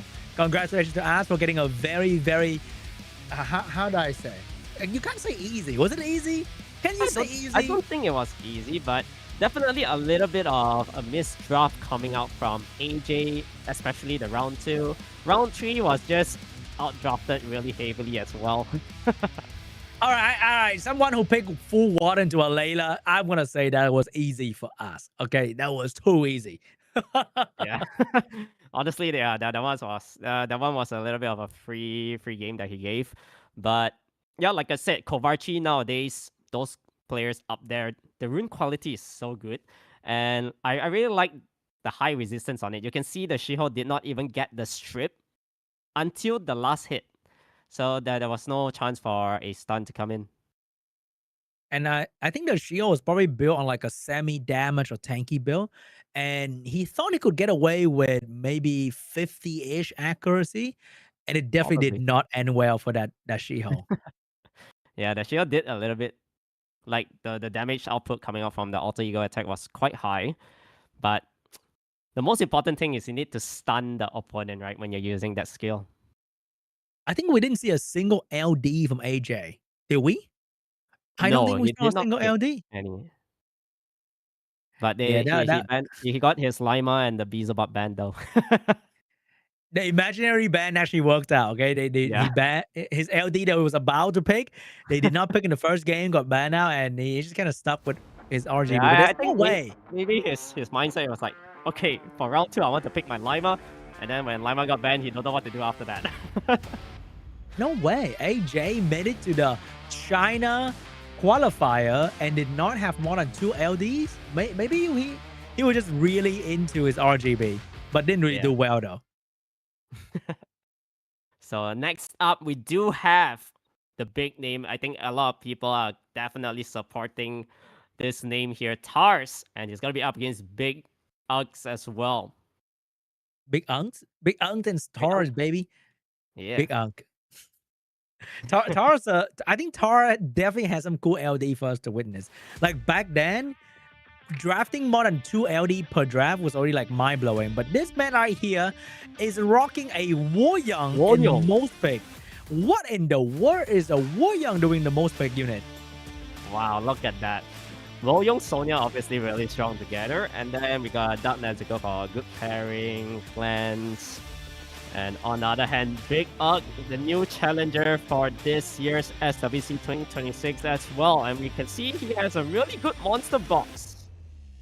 Yeah, both of them really enjoy the AoE playstyle right there. And I think Tars using Woyoung is kind of like... Woyoung is like a luxury unit. Like if you have plus 240 Swift, and then you have like a speed crit rate attack build, perfect for Woyoung, then it's absolutely crazy. But if you're like me and you have like some peasant level Swift, then Woyoung is worse than Fire Harpoon. Yeah, that is true. That's why, look at that. He's up there for a reason. Got legend tons of times. Oh, we got the Oliver Gianna first pick coming out from Tars right there. The good old stuff. And Big Ugg's gonna go for the Windstalk and the Light Unicorn in the first pick. Light Unicorn early. I'm not sure about this one, man. Yeah, I'm not really sure about this Eleanor at the start, right? But of course, it's good against the Oliver in a way where you have permanent immunity if you're under that form. But oh my lord. Here we go. We have the Light Fern into this Gianna. Oh, this Light Fern is a force ban. Yeah, I think if there's a force ban unit, it might be that one. It's gonna absolutely make Gianna look bad, but it does not count as stun and pushback and increase cooldown time though. So maybe Tara's gonna let Light Fern through and give us a lesson on how to deal with this unit. We'll see about that. Volberg also pretty good here, that in a way counters the Laura when she goes for the buff, gets a lot of stacks, but changing it up to the Chakra instead. And a Savannah being last pick. A Savannah. Really? A Savannah in Big 2026. That is like... It's not even season ago. It's like centuries ago at this point. Being a Savannah drafted here. But hey, there's no fire, so it definitely makes sense. Yeah, and I think Tars is just gonna be banning off the Windstalk, maybe? Is he I'm able not to too see? sure here. The light Winstar is the unicorn only get a unit very that high can band cut rate in though. between. But hey, you never know. Windstar might be it. Maybe Cray is onto something here. I'm not sure about letting Light Fern through though. That looks a little bit of a pain. And because Tars does not have any healer, he let both through. He Oh, let wow. the free run collab through. Oh my god. Oh boy. Okay, we'll see whether Tars is tuned here.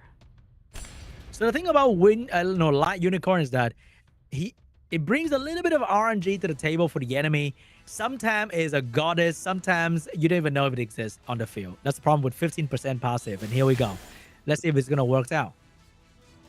So Okeanos gets the reset onto the Eleanor, but this reflective buff is so strong. And no defense break coming out. That's it. Wait, is that it? Wait. What is this? What is it? tuning Speed here? tuning? Yeah. Did he? Is he the make a chakra mistake? slower than everyone? Wait, what? Wait, what? Did he make a mistake? I thought he Chakra was ruin up- supposed to be like the AoE strip unit. Yeah. Did he ruin the chakra wrongly? Did he plan to, like, I don't know, set up the chakra in a way that it can do the most damage with a defense break on the enemy? But then, okay, But that's a little bit too late. Oh, the damage is really good though. Like if you see the Fern, the damage looks pretty good. We respect the damage. Yeah, but now But your Savannah if is you provoked up. If you kill the Fern, the star is gonna go a little bit crazy. That's true. Like low accurate star. It's gonna go a bit crazy. Big damage onto the chakra here. Oh no, if Fern get a skill 2 out, I think a lot of units gonna lose their damage. And here comes the fat heal from the Bovert. Yeah, everybody back to full life on the side of Big Ugg. I'm not sure today what are the veteran SWC player thinking, man. Because these drafts are kind of sus to me. A little bit It sus, doesn't look right, man. It doesn't look right. The draft, the speed tuning, like what is going on? Yeah, when I was looking at the Savannah moving in front of the chakra, same goes for the Oliver. It's like, what's going on, man? Yeah, that Isn't it, is like, fairly interesting. And that 1-on-1 speed tuning. He can't do damage. He can't defense break. The stock need like one violent proc to end the game pretty much immediately. Yeah, and this Savannah is still not having a good time. Oh, it's on CO2. It's on the spare Wow. CO. So much debuff, so much control going on, and the constant level of protection. He actually has two level of protection. One from Fern, one from the passive, the Light Unicorn, and a random Bovert heal can really change the flow. Oh, the Fern's down. Yeah, it's not over yet for Tars. He might have a good comeback here with this additional turn. So do you just He go needs for to the Rain land- of Stones? He needs to land the stun right here. Can he do it? He missed the Bovert. Bovert get a fat heal once again from somebody. And But the the Windstar? lockdown is looking really good for Tars now. That's true. That's true. The problem with Big Ugg team is that it does not have big damage. Yeah, Oliver Here we now go. with controls. I think the gonna go in. Bovert pick was a little bit too early as well coming out from him. I think you kind of have to pick Bovert because you know your team will have two constant buffer. So it's true. okay to have Bovert. And if they have Bovert, then it's going to be a very awkward for you because Big Ugg cannot control a Bovert pick. Yeah, Bovert is also a really good counter towards the Light Fern and the Eleanor. Can he do it? Oh, he didn't look at the proc though. The Oh. damage is not quite there though. Only 8k. Yeah, only 8k, Cray. Not looking good. But maybe the Oliver can control the star because if the star get one more turn, it could turn dirty. Can he do it? Yeah, with this full pushback. Ah, the Stark is gonna go down. It's too squishy. Wow, who would have thought Tars losing the win in just so quickly managed to hold on and turn the game around. Tars defeating Big Ugg in the first game. Defeating Windstar and Light Fern. That is impressive. I mean, honestly, this game should have went a little bit faster in a way if, let's say, his chakra move in front. But yeah, still got the job done. Yeah, I'm not sure if the chakra was slow on purpose or anything. It did some nice damage, but it didn't open the strip for the Savannah. It kind of died very, very quickly as well. But Taurus turned the game around. Big Ugg did not have enough damage. The start was a little bit too slow, and it didn't keep up the damage compared to the enemy. Yeah, and I think this Savannah is also like on a slightly tankier build. We can see the damage output wasn't that high, right? But the HP situation on it is like really good. Survived really long on the Beast Form. So we can see that, hey man, world champion, legend player, the rune quality is absolutely insane. But the horse get the respect ban coming out from Taurus. You don't want to deal with bad RNG, and the horse is the bringer of bad RNG. Yeah, okay, and that's removed as well. And now Big Ugg, do you take away the Oliver from Tars? He might though. He might. Well, he might go back to the Light Fern. The Light Fern did not get respect. It did some work, but Taurus kind of looked down the Light Fern right here. Yeah. Maybe he has something up his sleeve deal against it. So he's going to bring in the Dark Stark. So Dark Stark, I thought, was a pretty mid unit on release. Turned out to be really, really popular with the top ranked player. I think in Guardian, Dark Stark has the highest win rate as a speed leader compared to like Oliver, Vanessa, Chandra, Moa, so like yada, all the other speed lead. And Stark is probably the highest win rate speed lead with nice damage, a bit of control, a bit of self-protection, and do really well with Windstar in one team as well. Yeah, he's a really good all-round bruiser, right? Because he can heal up. Oh my. We are seeing Gani Hathor in 2026. Taurus bringing back the Savannah, bringing back the Gani Hathor. I kind of like that. I kind of dig that. That's a little bit crazy right there. Yeah, especially now Hathor does have the Oblivion. So we'll see whether that's going to be handy coming into fighting Big Ugg with this Patter as well as the Light Fern here. Yeah, Hathor's Oblivion for one turn on one target actually means a lot for this unit. And the last pick is going to be Beelzebub. I think Beelzebub is really good into strong AoE damage that accidentally kill him. But I don't think Big Ugg has the damage to do that though. I mean, Light Fern does pretty decent AoE damage, kinda with at speed artifacts. But of course, that's the Windstock as well. So that will potentially bring down this Beelzebub really quickly. And yeah, he will be able to utilize that Madness Judgment. Is it going to be the Patter ban here and Hathor focus on controlling the Fern and the Jäger?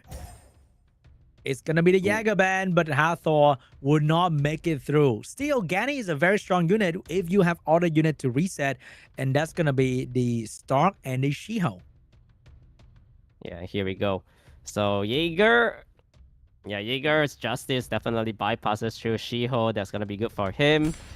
Bulwark heal has to be playing a huge role here, though. That's true, but I wonder if Bulwark's going to get a turn because they're two stun unit, and stun kind of ignore Light Fern reflect debuff. So Shiho going for the alter ego attack, getting the stun onto the Windstock. That's very important. If the Stark get a turn right there, a lot of provokes going to come out, and it's going to be very, very awkward for Taurus. That did not get anything valuable out from the Fern. Quick pushback onto the Bulwark, and I think he can find opportunity to kill either the Bulwark or the Stark. Look at the damage. Yeah, that Light Fern is actually pretty squishy, right? Now Bulwark also getting stun up here. I think this Beelzebub, wow, he's just gonna go for the Madness Judgment. Yeah, I think he wants to die. Yeah. Not a really good thing in real life, but in this situation, the Dark Demon achieved what he set out to do, which is to die, so that he can come back at low health and one shot again with the skill 2, because they buffed the Dark Demon to have skill 2 available regardless of whether he used it before he died. Yeah, the buff that they gave it is actually really strong. That's why we are seeing a lot of people bringing in Beelzebub nowadays in the World Arena. Now Bulwark will be having the opportunity to heal up, trying to bring down this Somebody's Gani. gonna die. But it also means that the demon's gonna come back though. But the win, oh my god, look at that bar again though. Will he kill something here? He might have to kill something. Oh, but he can't because of the threat state on the Dark Star. Is that a good or a bad thing? I think he kind of wants Yagani to die here. You need Yagani to die, but you keep getting the threat state, right? Yeah, the threat state is putting the damage onto the Dark Star, and it blocked the demon from coming back. Yeah. And now Shiho, what do you even do? Going for the stun. All right, someone has to die here. Oh, really? Nobody's dying, guys. Nobody's dying. I think bar, right? Yeah, he's trying. But if the demons come back, it's going to revive Shiho. Is that going to be enough, though? He wants the Shiho to die. Now, Shiho will die. Demon's going to come back. And Demon will definitely finish off the Jäger here. Brings the Shiho back to life with full HP. And the threat state from the start is going to save the Demon from dying. It's not over yet for Tars. He gets the threat state here. And funny enough, one more turn for the AoE attack. Stark is saving this demon. The demon might get another turn here in front of the Stark. Maybe. Can he move? Oh, wow. The Bova got the turn in front of the demon. Oh, my God. The demon could have gotten another turn. I think it's over, right? Big killing off 2. The monkey invincibility strip as well. Getting sealed. Oh, my God. The Bova violent proc. Shut down Taurus right there. And that's going to be GG. That's going to be 1-1 between Big Ugg and Stark. Wow. Big Ugg. That Windstar damage is so good, though. Man, Windstar is just crazy when it's like in that particular situation. Somebody dead, your team is low HP, and enemy has no healing. One hit is so painful. Yep. So I feel like Dark Demon prevents. That demon is just not it. Yeah. Even if he managed to do exactly what he planned to do, it was still not really it, I feel. Or maybe on one hand, all of his units were down to like 1 HP, right? So he couldn't really like benefit the Visa buff much. Yeah, you really unfortunate right there. All right. But let's see what's going to be the pre-ban here. Are we seeing the Light Fern being pre-banned? Not a bad pre-ban, Taurus. Not a bad pre-ban. I highly suggest banning the Light Fern here. Yeah, there we go. We got a Shiho pre-ban as well as usual. Okay, on Shiho, the meta is being pre-banned by Big Ugg. So 2 of the big LD units from Big Ugg is removed, and now we're seeing the Woyong pick. Okay, boys and girls, I think this is the game where he's probably gonna bring in a Sonya somewhere along the lines, right? You never know. You never know. Are we seeing a water free run as well? We have the Fire Megami getting drafted early by Big Ugg here, trying to cut in between the enemy combo with the water. How do you call this guy? Aragon. Oh wow, Van Han as well. This game might end immediately. What combination is this?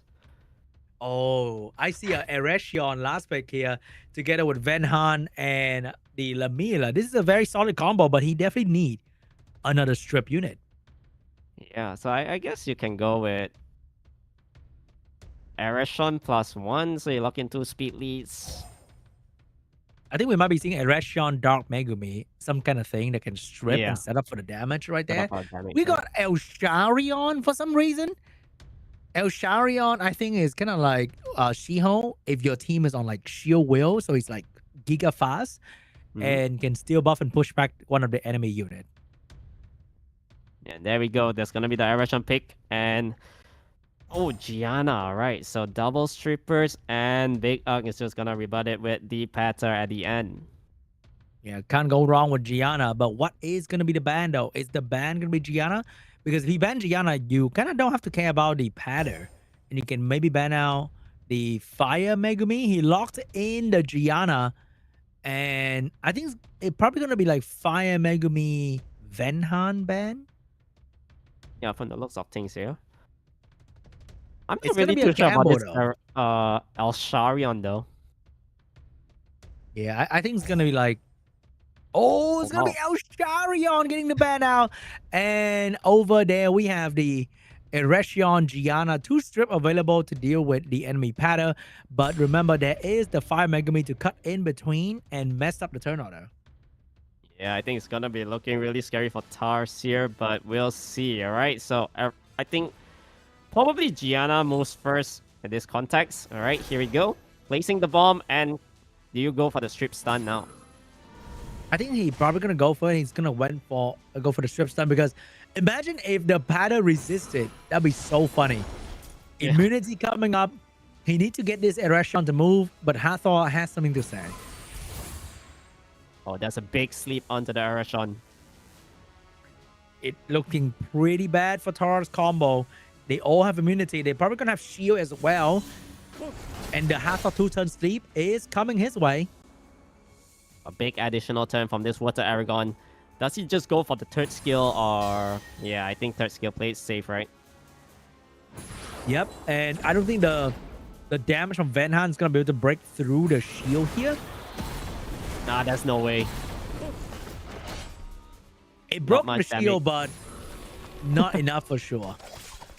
All right, more damage coming from Lamela. The Fire Megami is getting some free nice value attack bar here. Is that over? Yeah, I think once Hathor gets the sleep, game is probably over, I guess. Because there's going to be the Patter, Wall Blow. I think this nuke kills off the Gianna for sure. And I don't think Hathor will have any problem here.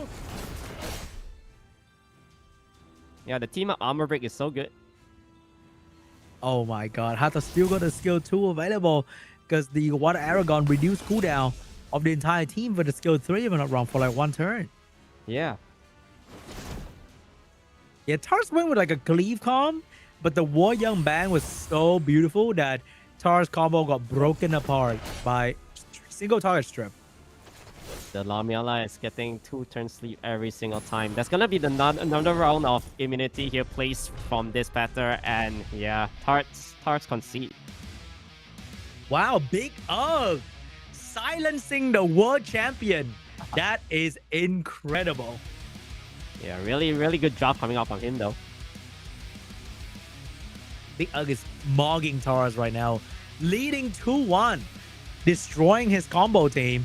Drafting the Hathor as well. Beautifully executed. Yeah, I think Tars probably needs to pre-ban the Patter if he wants to go for Gianna now. There's so many defensive LD5 from Big Ugg. We got Eleanor, we got Lightfern, we got Patter. Yeah, this guy he's like the ultimate turn 2 player, you know? Yeah. You outspeed me, I don't really care. It's totally okay. I feel like he might have like Seimei, Dark Hacker kind of thing, Zenisek. So yeah. It doesn't matter what you can do. I'm just gonna find a way to counter it. Yeah, I have everything to counter those kind of turn one units. All right, we got the Fire Megami with a War Young pre-ban right there. Unfortunately, War Young did not get to see the light of day, and now it's gonna be in the pre-ban slot. So we never get to see War Young. We don't even know how fast she can be. Let's see what it's going to be the first win from Big Ugg. So, opening with a Wind Stark, and yeah, Tars just going to go for this Dark one, I guess. Oh no, he's actually changing it up to the Laura and Tianlang. All right, so Tianlang always very good against the Wind Stark. Laura providing defense buff, speed buff for all these kind of at damage teams. Can never go wrong with Tianlang Laura. I think that was a terrifying combo to fight against when they were in their prime. But over there, Big got a double Stark combo that is also extremely scary in the modern day. Yeah, taking away Tars Dark Stark as well. So fitting it in with the Annabelle, AoE armor breaks, big nuke, good stuns. And Tars just gonna go for more single target damage with that Sierra. But Tars right now only have 1 strip. But knowing Tars, I'm pretty sure he has all the other crazy strip ready to go in the last pick. So you can't rely on banning Laura to win. I think Saga is really good here for the reset. And we'll see what Big Ugs want to do here. Do you bring in things like Hey Gang? Could be. Oh, But he's Marsha. going for a Marsha here. Oh my god. A Marsha, Annabelle. We got the damage setup. We got 5 Inosuke. Going very free-to-play friendly coming out from Big with only 1 LD5. Yeah, double fire right at the end here is really strong because I think he's just looking. He's probably eyeing either the Tianlang ban or the last pick. Excuse me? Excuse me. Is that a Wusa? We're seeing Gani Hathor, Savannah, Wusa in these matches. That wow. A blast from the past. Yeah, you know, back in the day, Gani Hathor and Musa, those 3 units combo so well together. I think like 8 years ago. All right, guys. We got Ciara, Tianlang one side, double Stark on the other side. A Wusa to provide some protection. I thought people, if you want to pick Wusa, you just pick Water Aragon. They do the same job, right? But I think Wusa is a little bit better in the sense that you got some sort of heals for the team. And here's the Wusa with the big skill too. But doesn't really provide a whole lot.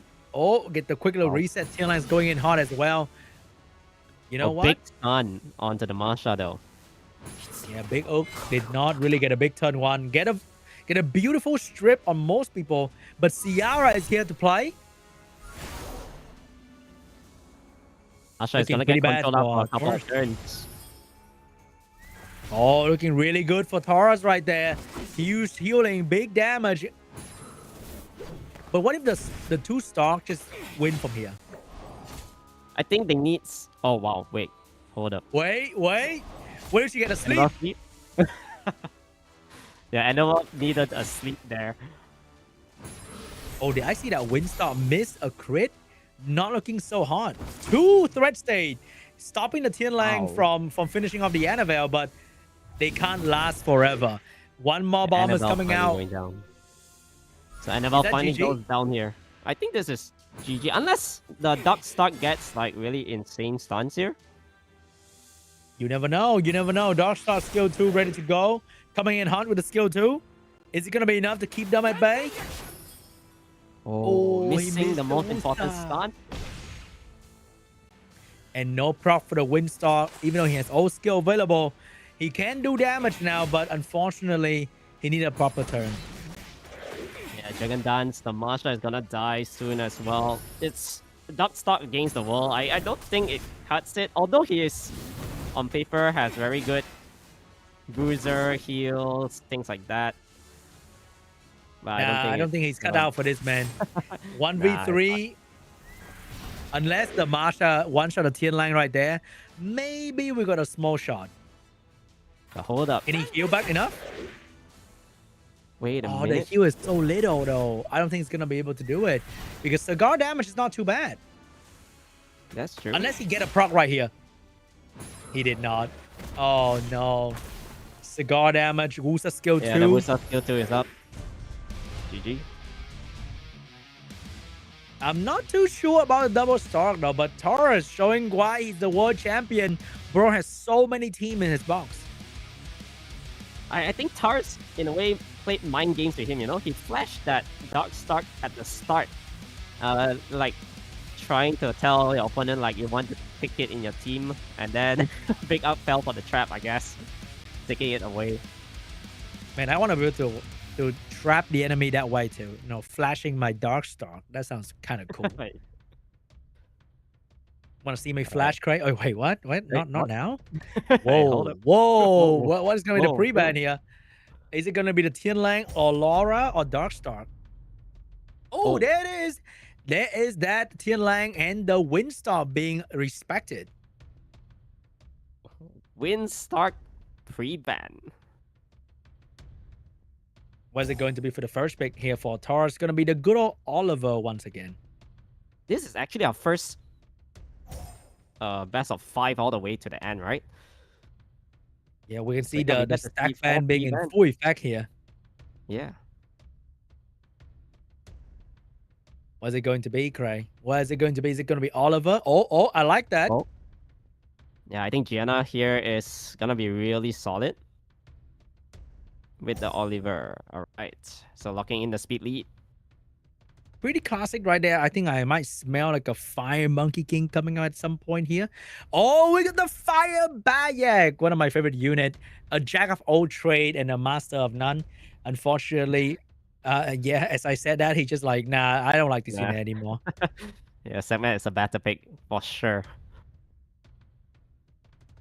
All right, what a segment to counter the Gianna. Oh, we got the light Bergheel. Is that a word? I think that's the name. Yeah, that's Light Bergheel. Bergheel. Light Bergheel being picked up right there. Could be on Swift, could be on Vile. We don't know just yet, but we know that it's decent against the Gianna. I think ever since the nerf that they gave her, most of the people just run it on Vile. So Rakuni and I don't know Leo why took it at the end. we keep getting these Elsharian. Elsharian might be a secret tech that people need to pick up on. This is a very interesting pick. Yeah, big up actually going for the Elsharian twice in this series.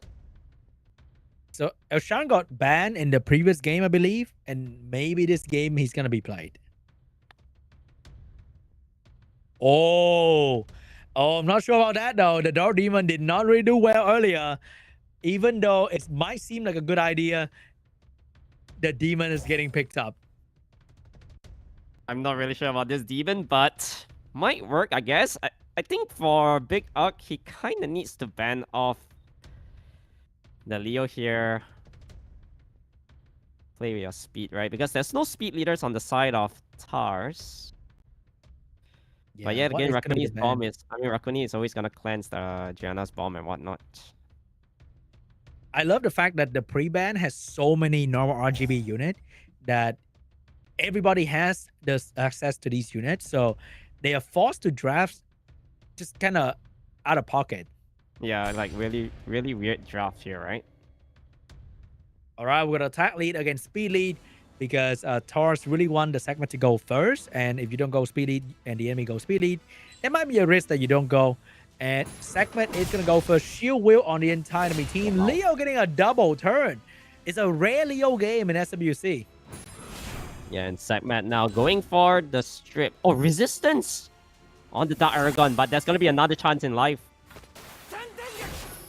But big stun from the Darkstalk and the Viper as well. Elsharian getting so control in the first turn. The that might Elsharian be needs the- to survive though. I feel like that's his big only bomb. damage dealer, right? Oh my god, the return fire from Gianna and the Oliver. I feel like Resetter not looking so hot in China. They keep missing. Yeah, that's true. So Oliver here, nothing much can do, probably just normal attack. Yeah, I think that Gianna is going to do a lot of work here, and maybe she's going to be the main damage dealer. But Elsharian somehow is still alive for whatever reason, doing some damage onto the Leo. Leo is probably going to go down to the bomb. The damage from the Elsharian here, easily. Yeah, Elsharian needs to land the armor break into good crits. Let's see the damage output coming up from this. He doesn't even care about the armor break. I'm pretty sure the Leo will die. Oh wait, the Rakuni might go in front of the Leo though. Yeah, that's right. There's gonna be some cleanse, I think, from the Rakuni. Oh, this Elsharian's not exactly doing a lot of work. It matched skill 2, but then didn't get a defense break on the Darkstar to do even more damage. So the Darkstar looking pretty good right now. But second bomb is going to hit the tower, Cray. Yeah, but Rakuni though, is the Rakuni going to cleanse that bomb? If it does, okay. You joking. You joking right now. The Rakuni cleansed the bomb right there. And the Leo is going to stay. And suddenly Big Ugg is looking not so good. Yeah, Big Ugg lost his main damage dealer. Oliver got deleted by that Leo. Now Leo is even under torrent range. Rakuni can just boost up this unit and remove one. And it's GG. That is GG. Taurus did not start off strong. Lost, I think, 1-2. But now he came back. He came back stronger than ever. And he's moving to the upper final. Yeah, really, Congratulations really good fight right there. to Taurus. Leo pick though. Yeah, I think we saw 2 Leo pick today. One to counter the Misty, and the other one to counter Elsharian. And Leo is not usually favored by SWC player because they build their stuff with speed. They have a lot of additional damage by speed. So even though sometimes Leo is like the obvious draft, they still don't pick Leo. But that's we've right. seen Leo a lot in the China qualifier. Yeah, because most of these players, they have things all rune up like 190, 200 bio sets and stuff like that, where you're benefiting from the artifacts as well, add damage from speed, things like all this kind of things.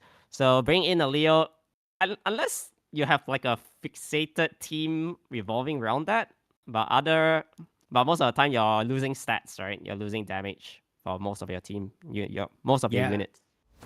I think most of the time, if you see a Leo in SWC, it's usually for a Viva Shell user. So you can like pick a Leo and you feel pretty good about it. But we saw two Leo today. Both happen to also nerf the damage to the team quite a fair bit. Maybe not the Leo with the Darkstalk though. Darkstalk doesn't really care too much about Leo. But the Leo in the like Okeano Shiho game, it made Okeano Shiho deal way less damage and it looked a little bit shaky. But at the end of the day, the value Leo brings to counter certain things in the game, it's just so good that it's totally okay. And this is going to be the bracket for the upper final. We have all against INVADER, us against Taurus. We're going to find out soon who's going to qualify for the main round of China. And the losers will go to the lower round to have another opportunity. You can see that Big J, KANGJING, AJ, and Big is going to be playing in the first round of the lower bracket. Yeah, so there's still quite a lot of matches more to come. And I think in general, like Darkstalk, I feel like this unit, the passive on paper is like really good, but so far we haven't really seen it shine that well. I mean, it did its job. I think that's the most important part. And if the unit is not exactly like crazy good, there's still room to get buff in the future balance patch, because we all know that the free run group unit are all waiting for their moment to shine in upcoming balance patches. And we might even see that in the later stages of SWC. But before that, we're going to go for a break. So we'll see you guys back here in 10 minutes.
Hello and welcome to the Summoner's Warrior Championship 2026 China Qualifier Preliminaries. And we are now at the, how do I say, upper final Upper for the final. prelim to find out the first two players who will qualify for the China main round. Are you excited, Craig? Yeah, I'm definitely am because even if whoever loses in the upper finals as well, they're just gonna be going over to the lower finals and they have another shot at trying to qualify for the main round as well. All right. Yeah, so it's not going to be like if you get a bit unlucky, you get kicked out, but you have two different chances to qualify for the China main round. And we are starting off strong between All and INVADER, two newcomers going straight into draft immediately without any pre-ban for the stack ban system. The first game will be free fall. And look at that. We are seeing a fire bike first pick. That's actually really interesting. And it's just gonna go for the Chandra and the Fire Twin Angel. Really good immunity, reset, and also big damage.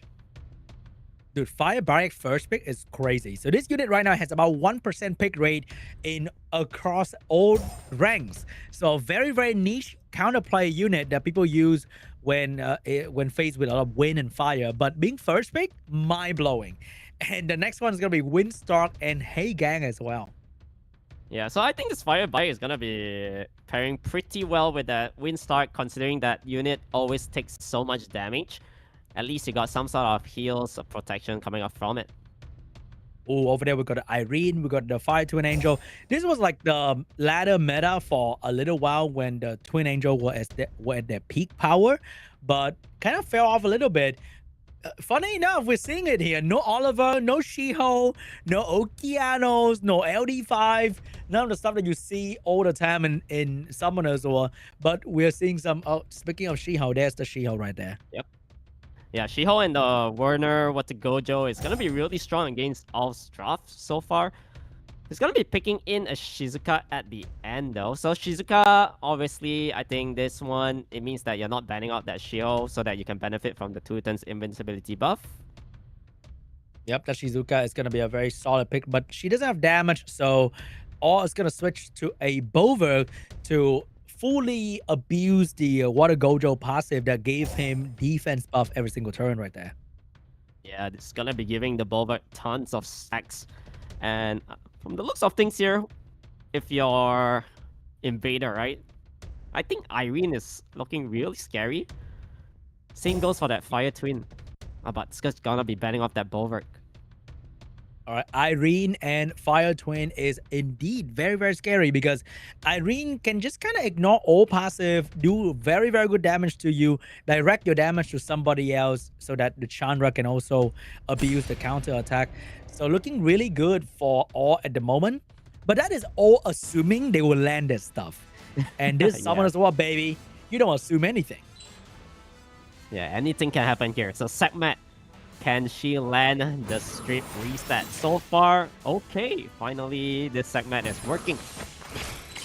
Irene is also working. So it seems like All has a very, very good start to the round here with both units for their single CC to land and looking really good so far. Yeah, big crit coming up from Chandra actually onto the Fire Bike. Now, this Fire Twin Angel, I think you just go for the immunity here. Okay. I think you probably don't even need the immunity because the Gojo can probably steal it immediately and the KANGJING's moving as well. So immunity probably won't matter too much. But what matters is that he is pumping damage into this Fire Bayak heavily. Yeah, the Fire Twin Angel hits so hard, by the way, onto that Fire Bayak. But big double stuns coming out from this KANGJING. That is a lot of damage and stun. Fire Bayak getting the skill 3 back very soon. He has very low cooldown. So just with one simple volume proc, he already close to getting the skill 3 back. But the segment is going to take care of the skill 3 real quick. However, the Water Gojo in this particular round is doing a lot of work against the enemy. Yeah, there's a big stun onto the Fire Twin Angel earlier from that Water Gojo. Now Stark, let's see the damage output. Not that much. Yeah, the glancing debuff, unfortunately, will nerf damage quite a fair bit, but she did not land any defense break onto the Water Gojo, so Water Gojo is going to be doing a lot of damage still on the enemy. He needs to kill off the Fire Bike now, I think. Beautiful Yes, he does damage. have the skill. Oh, more damage coming out. This Water Gojo being unchecked is actually extremely powerful, doing so much damage. And Fire Barrier, even though getting resetted back to back by the segment, still managed to get one skill 3 out before he goes down. Yeah. And now Segment down to 1 HP as well. Irene, who do you seal up? Do you remove the Warner here? I think he might get rid of the... What? Wait, what? Oh, he wants to use the segment to steal 3 buff so he can have no cooldown, but he missed anyway. It doesn't matter. Segment's gonna survive though, but the strip from the Heigang is gonna take care of the Chandra hug. And I think that's kind of GG now. Oh my god, the Water Gojo. Water Gojo is moving. And yeah, with this silence now onto the Irene as well. That's no more. Yeah, I think it's over for all. Invader should have this one in the bag. And I think that's kind of GG right there. Unfortunately, the Water Gojo was just too strong. Even though all started off really, really well with a 2 skill 3 landing on the enemy, it didn't really end well for him. Yeah, that Water Gojo did so much damage. Stealing so many buffs on the opponent as well. Starting off strong, Invader taking the first game for a newcomer. He's doing really, really well as well for the China prelim. He is on his way to qualify for the China main round. So this time we do have pre-bans, and what is it going to be? Do we see some LDs, or do you remove things like Water Gojo? I guess that one is a little bit niche. But yeah, that was the unit that entirely destroyed your whole lineup. I think it really depends on draft, because that draft just now was just so good for the Water Gojo. Nobody was actually doing anything to him the entire game, so he get to do all that damage. And now we have 2 imaginary pre-ban. The Nyx and Gianna. So first pick will go to All. I wonder if he's gonna stick with the same draft, or is he gonna switch back to the good old Oliver Okeano starter. He can also go for the Fire Megumi, but he chooses to go for the Water Twin Angel starter. That is crazy. Okay, I see you. All right, Water Twin Angel. And do we see Oliver picked up here? I think Oliver is quite nice. Always good resets on it. Oh, it's gonna be the Windstalk once again. Yeah. And Windstalk so far has won like maybe 1 round, I remember. And Yeah, he not has much. been just cooked by the enemy game after game after game at this point. Yeah, damage output is nice. It's just that he lacks sustainability in the team. Oh, we got the Gani. Are we seeing the Hathor? No, we are seeing the early Irene. But I have a feeling the Hathor might be picked up by Awe very, very soon here. I think definitely Hathor might be one of his options available here in his third phase of the draft. So we're gonna be seeing the Water Gojo once again together with the Masha. I think if I were to be playing this match, it could be like a Hathor Chao in this situation that could be doing pretty well. I think Chao is going to be okay into like the anything but Windstalk. Maybe even Windstalk. I don't know. Chao's going to ignore element and just like crit on the win unit anyway. But it's going to be a Bover getting picked up to abuse the Gojo defense buff right there. And last pick for Awe, what is it going to be? Do we see a Chao? Oh, wait. He's going for the Fire Twin Angel once again. Oh, Fire to an Angel looking really strong right there. But in the last game, it didn't really do so well. I wonder what's going to be last pick coming from Invader to really, really deal with this Fire to an Angel. Yeah, it's going to be pretty tough. So it's going to be the Shiho right at the end. Okay, I think Shiho here is nice. Considering that nothing is on Swift on the side of All, it means that his Shiho should still be moving first. Kinda. Yeah, I think Shiho is just absolutely scary for All because Shiho could potentially control his entire team forever while not taking any real damage whatsoever. So what is it going to be? The good thing about All team is that I don't think he cares about Heigang that much or at all. Yeah, I think the Heigang is a dead pick. Here we go, guys. Locked in the Bover ban because Masha and Gojo are both Bover food, and the Shiho was just too scary to ignore. But it also means that you kind of have to ignore the Water Gojo once again, and that might be exactly game 1 problem. He's just switching the Water Twin with the Chandra. Yeah. Here we go. All right. Water Twin Angel moving first into the Irene. So I think here you probably just want to do a little bit of poke damage, not going for the skill tree. Yep. And then now you can seal off something. It kind of feels really bad when you have 6 different skill and you go for the skill 1 of Water Twin Angel. That feels pretty bad, bro. Yeah. Oh. But now no you are choice, kind of vulnerable, though. Kind of vulnerable into the Masha right there. You need to sack and put up the immunity, right? Just try to play resistance a little bit. Oh my god, the Gojo. He's doing work. Any despair stun. Lucky for him, 0 despair stun. But the Masha going for the meal. He's going straight for the Fire Twin Angel. And the Fire Twin Angel is gonna survive. Wait, he lived. But he's still gonna die towards the Windstalk. It's gonna be moving next no matter what, right? I think the 10% increase, yeah, is just not enough. And is that over? I have a feeling it's kind of over now. Yeah, because the Masha, the Gojo. Masha, right? Yeah, maybe, you know what? Maybe the Heigang was not that bad. It blocked the Water Twin from stripping. And without that, the Gani didn't really do much in the first turn. Yeah, the Heigang pick was actually really okay, not too shabby. I mean, like, it forces the Twin Angel to not do anything on turn 1, which is rather unfortunate, right? So now Stark here with the glancing. Can we see him get a crit? It's big damage done onto the Irene. And the Masha, once again, is doing a lot of damage. But the problem with all is not enemy doing too much damage. It's the fact that he can't do any damage after the Irene doing the thing and Fire Twin getting absolutely destroyed by the Masha. He's kind of out of damage at this point. Yeah, what the Gojo is gonna be looking really strong as well, because with Gani in the field, I mean, like, you can't even push him back. Just gonna be benefiting so much from his damage. So Masha here needs to get a big crit. Do you just aim the Gani here? He probably can. He went for the Gani, get some nice damage right there. I feel like Windstar at this point is already like way too strong for all to handle. Yeah, look at that. Oh, he get the back. Can he do it though? The back onto Gojo, I guess. Man, it's tough. Anything here can one-shot your team, bro. And I think that's the moment where you hit the lower left, baby. That is exactly when you hit the lower left. It's kind of over.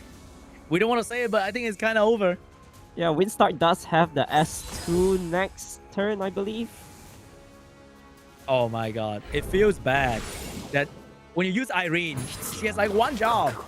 And she failed at that. Look at that damage. Wow.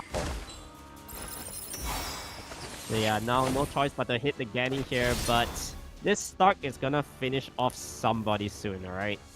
There's no way to stop it unless this Gani gets a violin. Okay, nope. Oh, no violin for Gani. 1 free meal for Stark and another free meal for the Gojo. Kind of spreading damage a little bit, but I guess it's fine because he's so ahead of the enemy at this point. Yeah. I guess he thought his Gojo had the S2 earlier, but still fine. He laid down the meal for the Water Gojo to finish everybody at the same time. That was a little bit crazy. Yeah, INVADER having a huge lead right now, 2-0.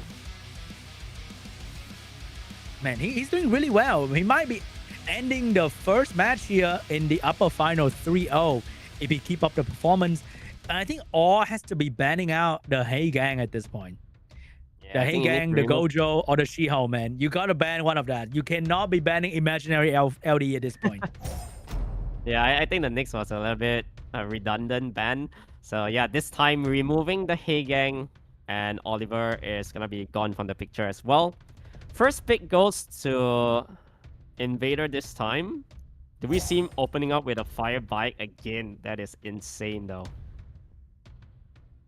I wonder what's it gonna be, but Windstar is gonna be the one. Windstar might be the unit for INVADER, and he picked Windstar all 3 games, I think. Yeah, Windstar has been performing really well for him, and is just gonna go for a really good combination here, fitting in the Jogan. So Jogan providing the strip attack buff for the Sierra's bomb as well. Yeah, this team is really good when HeyGang is not on the field. But there's still the Shiho, there's still the Fire Megumi to worry about. But it is gonna be the Fire Inosuke for the damage and the provoke. Yeah, Fire Inosuke passive is also really good to deter things like bombs. The increase of the resistance. Works half the time though. I mean, half the time for Sierra is already really, really good. We got the Water Zenitsu getting picked up for the second time today.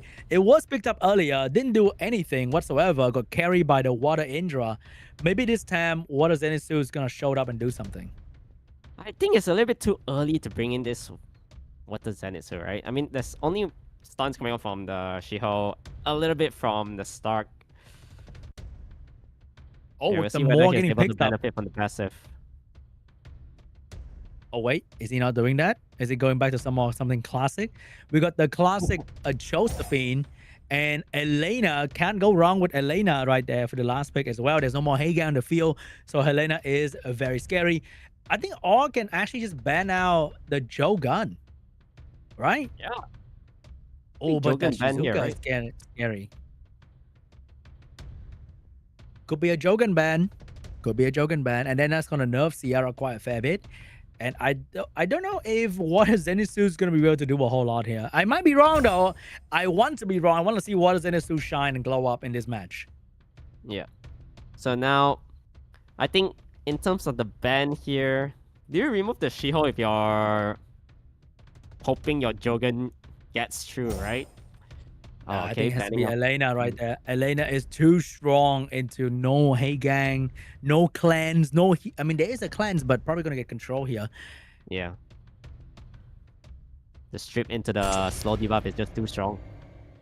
So both sides strip are gone. One side is going to be stripped into slow. The other one strip into attack buff. They both erased from the field. Sierra with a speed lead. He is not going to get the first turn. I think he needs to pray for the Velajo to do something here. Yeah. Shio should be working onto the Vela first. So, oh, actually aiming the Sierra. Oh, he decided that strip does not mean much because the Shizuka is going to do the thing anyway. So I think he's trying to focus damage and kill the Sierra as quickly as possible. Yeah, the problem about all team is that it does not have any strippers apart from the normal attack here. Can he land it? Oh, he gets it. Wait, hold up. That's beautiful. He's stripped for the Sierra to start bombing here. Maybe he's going to get rid of the Windstar immediately. Wait, what? We'll see how much damage this bomb does. Maybe around like 21 to 22k. 16k only. Oh, very tanky Sierra then. Provoke landed on the Shizuka. Can he stun? He stunned the Shizuka as well. That's a very big stun because you are stunned when you have low attack bar. So it's going to take a long time. Wait, hold up. Wait, the Fire Inosuke two-turn provoked the Shizuka. Wow. Now she can't even violent pro out of that. Yeah, that's really unlucky. Now Sierra needs the violent. Okay. I think Sierra is dead. Oh no, that is some big damage. And unfortunately for the Water Zenitsu, he can't do a whole lot. Like, he struggled to find a place to be useful in. But he needs to pray that the start goes below 30% soon, and then he can finish off with the false skill. That one is a guaranteed crit. Very tough. What is it? It's a tough one, though. It's a tough one. Goodbye to the Sierra. She'll get a free stun here on the Velajo if he can get it. So all or nothing, Velajo will be able to heal up the team a little bit. And false skill. Oh, get a free kill? Yep. He got a free kill, but it's not over yet, though. Shio's skill 3 is ready to go. And Shizuka is going to be a big consideration for that. I think even if Shizuka gets stunned up here, Vela does have the Sanctuary up. So going for the Vela instead might be better. Oh, what is Zenitsu? He can't even stun because if he's stunned right now, Josephine is going to get a free shield. Free turn into a skill 2. He went for the stun. Oh, he gave the Josephine a skill 2 into the Shizuka and he gets it. He gets a violent prop as well. That was the worst skill 2 ever from the Water Zenitsu. Oh, why did he do that? Oh my. Wait. Yeah, I mean... Can he finish off though? It's still not over yet. I guess if this guy procs, Josephine is dead. Oh Oh my god, he built this thing on despair, so it's done with the skill 1 to give Josephine another turn and another violent proc. That is the worst Water Zenitsu moment ever. Alright, he gets something done here. He gets something done here. It's still not over yet. If Shizuka can violent proc here, game is over. Okay, now. Skill 1 despair stun, the best thing ever for the Water Zenitsu. Who would have thought building this thing on despair is so crazy? It stopped the She-Hulk from skill 3. It turned the game around. Wait, skill 2 again? Wait, he turned the game around with that skill 1 stun. You know what, guys? Actually, sorry, Craig. Water Zenitsu is the best in the game, bro. Skill 1 stun is incredible. Who would have thought? Yep. Who would have thought, bro? Who would have thought this Chilling Slasher is on despair? I feel like if the Shio skill 3 right there, he won the game. But then he got skill 1 stun. I can't, bro. I can't. That's crazy. Man, and now left this Fire Inosuke all alone. There's no way to make a comeback here. With the punishment, big damage, and yeah, this skill 2 will finish off that unit. 2-1. Wow. Water Zenitsu completely cooked the enemy on a despair build, no less. Nasty. Skill 1 stun right there. Who would have thought? But hey, that's the beauty of Summoners World sometimes, is that you can build your thing your way. Yeah, and I believe he definitely caught Invader off guard right there, right? Yeah. You expect the thing to violent proc, so it's not gonna kill. And then it stuns. It's like, whoa. What? Oh, very interesting pre-bans this time. Respect ban onto the Jogan. Man, Oliver, Jogan, Shiho, that is literally SWC last year. And Hey Gang, of course. There's always Hey Gang. Hey Gang is always there in every meta. So all this time, Water Twin Angel route again, I guess? Oh, Chandra. All right, interesting. Oh, he might be going back to the Fire Twin, Gani, Irene situation here, Cray. Yeah, I think so too. I think with Chandra usually pairs really well with the Fire Twin Angel. Or he can probably fall back towards the meta 2-3 years back. You know, the Vela Sagar combo, those 3 units. Maybe, because there's way less unit on the field now that those might shine so much better. We got the Windstar, we got the segment getting picked up once again. So Invader actually steal the segment from Awe. I think Awe has been the one picking the segment, but it is going to be Invader segment now. Yeah. However, I feel like this segment is a little bit too early, but maybe guessing that Awe will be taking it. However, Masha will be laid out in the field here together with the Shahat. Wow, that is a rare Shahat to be seen in China qualifier. I think we saw a lot of that in the open qualifier for Korea, but we don't see the Shahat unit outside of that. And here we have Shahat getting picked up together with Masha, or is packing a lot of damage on the side of Invader. He's leaning into the control support instead. Yeah, Shahat is really good against the Windstar as well. And we're seeing a Deva Raja and Alina. I think Devil Raya got drafted like one time, got banned, and then won that match without being even in the match. We got Veramos getting picked up to deal with all the debuff and AoE provoke coming out from the enemy. So I think the ban will be on Elena. Yeah, because the unit can Oblivion, right? I don't think you let an Oblivion unit through when you have so many passive on your end. And he's going to be fitting in the Valadrol as well. So good cleanse for the team. A little bit of heals as well. Oh, that Water Gojo. He teasing that. He teasing the Water Gojo right there. Wow, all is picking Veramos Velajo. No crazy LD, just good old RGB unit. Water Gojo is getting picked up last, coming out from Invader. This unit did really well earlier. Might still do really well here if you ban out the Shahan. Yeah, I think it's definitely a shot ban here when he picks in this Water Gojo. It's a force ban. Because there's no way to deal against it. All right, Elena's going to be the ban, but is Invader banning Veramos or is Invader banning Shahat? I think Veramos Shahat is still is really scary so much here. scarier, right? Like, I mean, even if you got Veramos, There's no point in a way when you're bringing in a Bellatrol to cleanse the team. But Oh, it's still here gonna we be a normal go. trend, though. I think there's a point because if Villager get provoked, then it's gonna be pretty bad. So Veramos also take away the AoE from segment, which is very important. I'm sure as a Neftis user, you love Veramos a whole lot. Oh, I love that unit so much. All right, here comes the Villager, but 2 strip coming out, so he decided to not immunity because it's gonna be a little bit meaningless. Yeah, this Bellatrol is susceptible towards all the potential provokes, stuns, and whatnot. We'll see. Masha will bring down this segment, gets the additional turn. Are we seeing the rise of Masha in real time here, doing very, very well against so many different kind of draft right there? Yeah, I think Masha has been having some decent win rate in this tournament. Did I just see those Windstalk provoke 2 fire unit, and one of them is going to be a Villager that might be a max resistant as well. I think Invader has this control, right? To put the Oblivion onto the Masha and she's dead. Man, she even got the perfect violent prop after she absorbed attack bar. Wait, this game is not over yet for Invader. Look at that combo. Then okay, so there's gonna be the pushback once again. Gojo getting 2 turns again. Big stun. Is it over though? Windstar is doing so much damage here with the setup coming out from Elena, and the Gojo keeping other unit being controlled and pushback attack bar as well.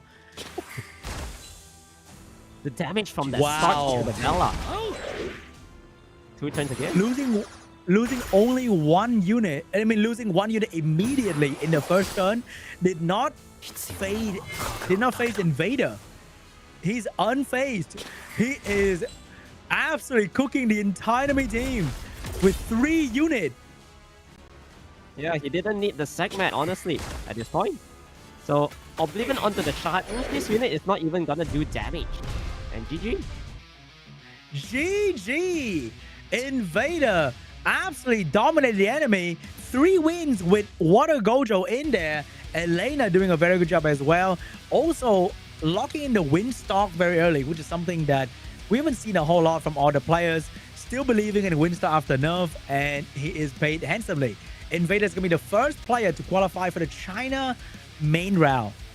Yeah, so congratulations to him. He's going to be playing in the China qualifier in Xi'an. So very interesting, all right? There's still 3 more slots up for grab, though. So it's not over yet. Then the next round, we're going to be seeing who will move on to the China main round together with Invader. Yeah, I think earlier, yeah, the Elena control is so strong, by the way. You can see that Bella did not even get a move. By the time he's moving, the Elena has the skill tree available again, and then it's just another round of pushback, absorb, control at the attack bar, putting the Oblivion onto the Shahad. It's just too strong. Also, I think by the time you get to set 4, there are so many units that get it banned out. So Elena went from a sus pick if they have like Shiho, if they have like speed contest unit. But by set 4, you're free to pick this unit because there's no more Hey Gang, there's no more Shiho, and suddenly Elena is like triple S tier in these kind of team. Yeah, there's not many turn 1 control that you can bring in already after all the pre-bans at the start. So the stack pre-ban allow these sort of hard to use LD5 because you need to meet certain requirement. So much easier because by game 4 and 5 they are so much stronger, and the ban on RGB unit I feel is very, very impactful because it takes away so many counterplay to these strong LDs. Yeah, that is for sure. I think like Elena is definitely one of those picks where you want to have in your arsenal of weapon like in round 4 or 5, where they do not have so many counters. And then other than that, Windstalk first pick once again, very interesting. Worked out so well for him. Yeah, Windstalk first pick and consistently picking the Water Gojo. Oh yeah, we're the fire back first pick as well. Like what's going on right there? So very interesting draft between these 2 players. We don't see like the early Oliver, we don't see the early Fire Megumi, we don't see LD spam. We see a different kind of meta and very fun draft between these two. Yeah, it's all like just normal RGB units that most of you guys have as well. So yeah, we definitely learn a thing or two here in terms of drafting, right? I wonder if I'm gonna rune up Water Gojo though. Like maybe his artifact is crazy. Like his artifact is like 300 plus additional damage by speed, another 15% by defense. Oh His wow. relic must be crazy. And then his Gojo doing like 3k per hit. Meanwhile, our Gojo doing like whatever. 1.5 per hit. Yeah, that's gonna be rough. I Yeah, think that the is the difference, Gojo honestly. doing damage is quite a different differentiating factor right there because he was always picked in a position where he's unchecked by the entire enemy team. They just let the Gojo do whatever the Gojo wants, Yeah. and the constant 8,000, 10,000 damage the Gojo can do is quite devastating. So now we do have our second upper final match here. We have us fighting it out against Tars. Taurus, ex-world champion, world finalist contender, has got a big mountain to climb, and we're already in half of the drafting phase, Cray. We got well, what's going on? We got Light Nobara for whatever reason. We got Nyx over there. We have Light Fern, Laura. Oh my god, all the big hitters coming out. A lot of very interesting LD pick'ems here, right? So Asus she's going to go for the Light Nobara. This unit is actually really underrated. I think now it's really strong in RTA. Big burst damage every single time, right? But you have to touch it. She's fond of being touched. So if you can ignore it, kinda. Yeah, I think picking it against AoE is gonna be great because they are forced to touch your White Nobara anyway. So Windstalk, Laura, Oki, Annabelle, they all have strong AoE, so they will touch your Light Nobara, and you don't want to do that. She do crazy damage on no cooldown. So fitting in the Song Zhang Lao right at the end here. It's gonna be the Nyx and Light Fern ban.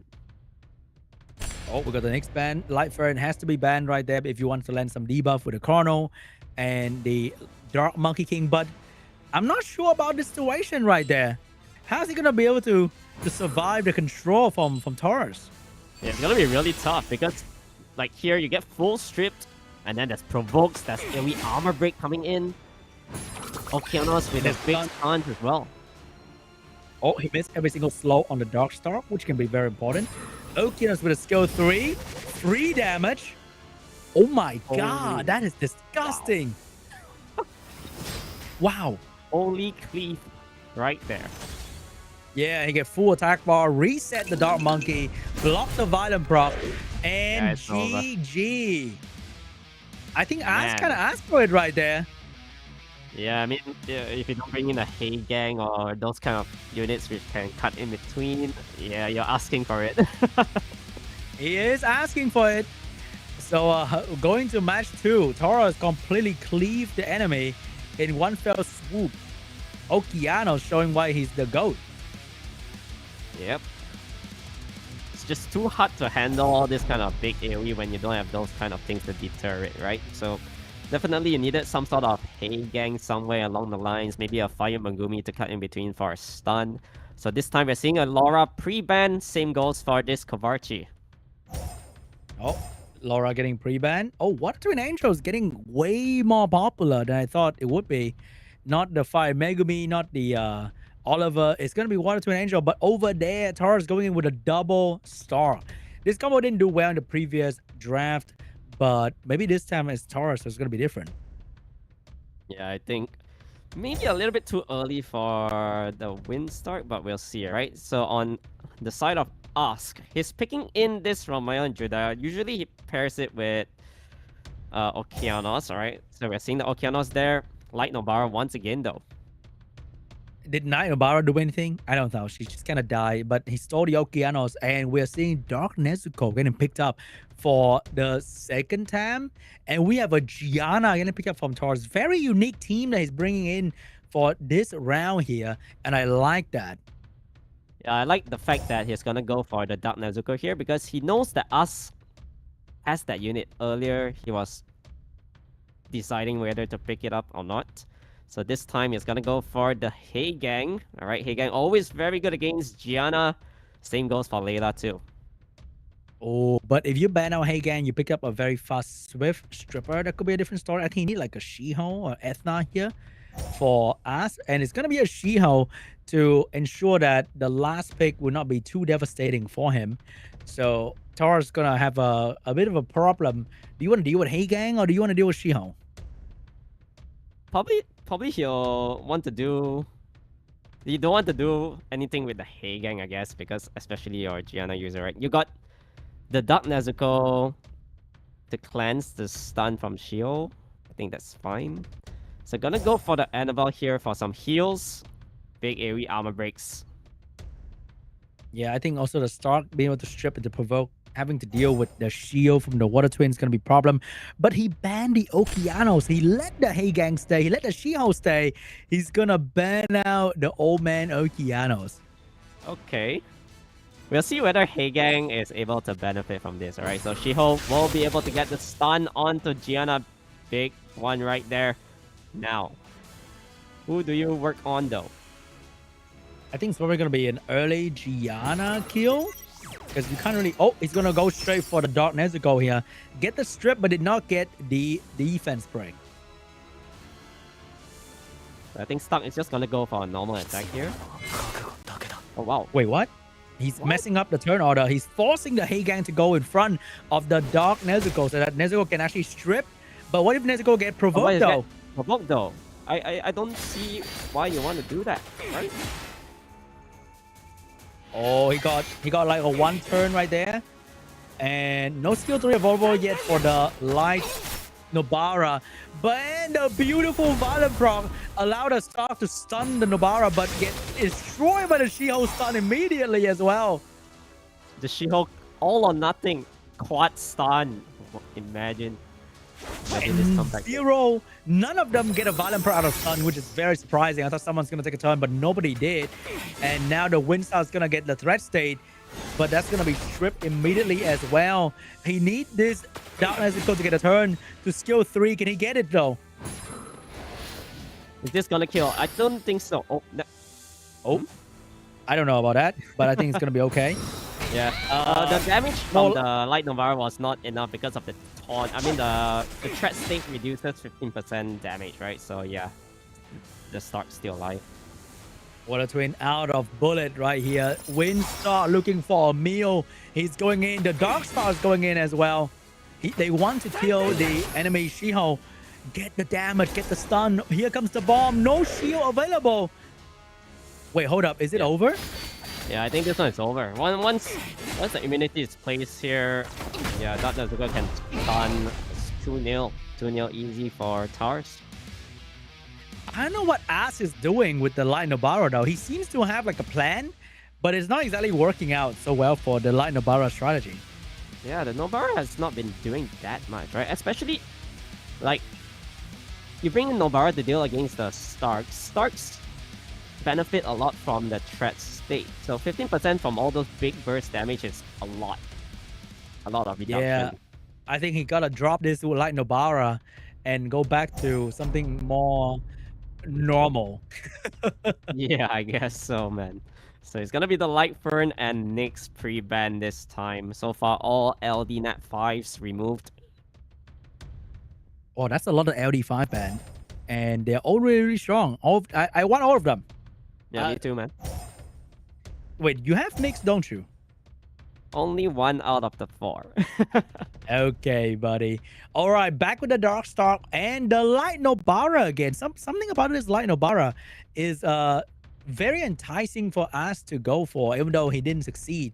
We got the Jogan getting picked up here. Are we seeing a Ciara Jogan situation? We might be, I think. Because Ciara is... I mean, Jogan's best pairing is usually Ciara. There's no other units that works that well with this unit, right? So yeah, for sure, Ciara pick. And then we are seeing a Shiho on that side. This Nobara might be the downfall of us, though. But hey, maybe the Shios can do it. Velajo is getting a lot of popularity between the Chinese player. I think Velajo has shown up here quite a fair bit from different player. So maybe that is going to be a counter to the Windstar so that he can cleanse the provoke, provide some defense break for the damage. Wow, very classic team right there, Cray. Very classic. But as we mentioned before, Gianna is just not it, man. I mean, no matter what he picked there, I think wouldn't change much. Layla, Gianna does really well against the first 4 units coming off from us, right? So I think it's just gonna be a really easy Seimei ban. Wait, what if it's gonna be a Shihao ban? So that he can get his first turn. It's gonna be a Seimei ban, you know?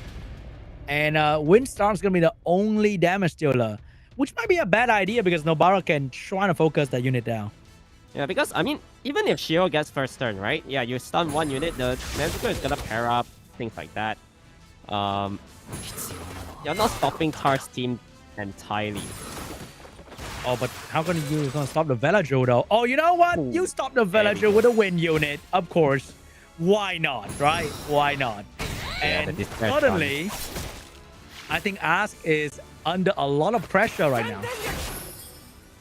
That is for sure, because now Jogan will be able to seal up this Vela and go for the attack buff. Layla does have really good damage output soon again. He has a small window to finish off the line of Bara though. It's kind of small, but you gotta really capitalize on that. Big stuns. Also a bigger window, but a stock to focus down this line of Bara. This Layla is doing so much work. She's stun fire, she's stunning everybody else, and she's putting them under slow debuff as well. Oh my goodness, this Layla. Yeah, and there's Severance on that unit too. So getting the big damage onto the shield now. Oh! Yeah. Not enough. 30k damage, very, very big, but not big enough. So gets the additional turn on this Dark Nezuko. Now Vela is back. Can he stun that unit though? No controls this time. Slow. Yeah, no stun this time, but the anti-cleanse is gonna work wonders on the other unit that is suffering from them. So Velachu can put up immunity, but he can't cleanse all this stun coming out. And the Star is finally gone. Darkstar woke up and turned the game around. I think Tars will be stopping this game. You never know. Wait. The provoke is up. Okay, yeah. However, Dark Nezuko does have the cleanse though. So Jogan is still alive. Right. It's not over yet. The Layla! Oh my god, the Layla! The stun! Wait, this might be GG! I told you so, there's gonna be pushback here, and Layla does have really good controls now.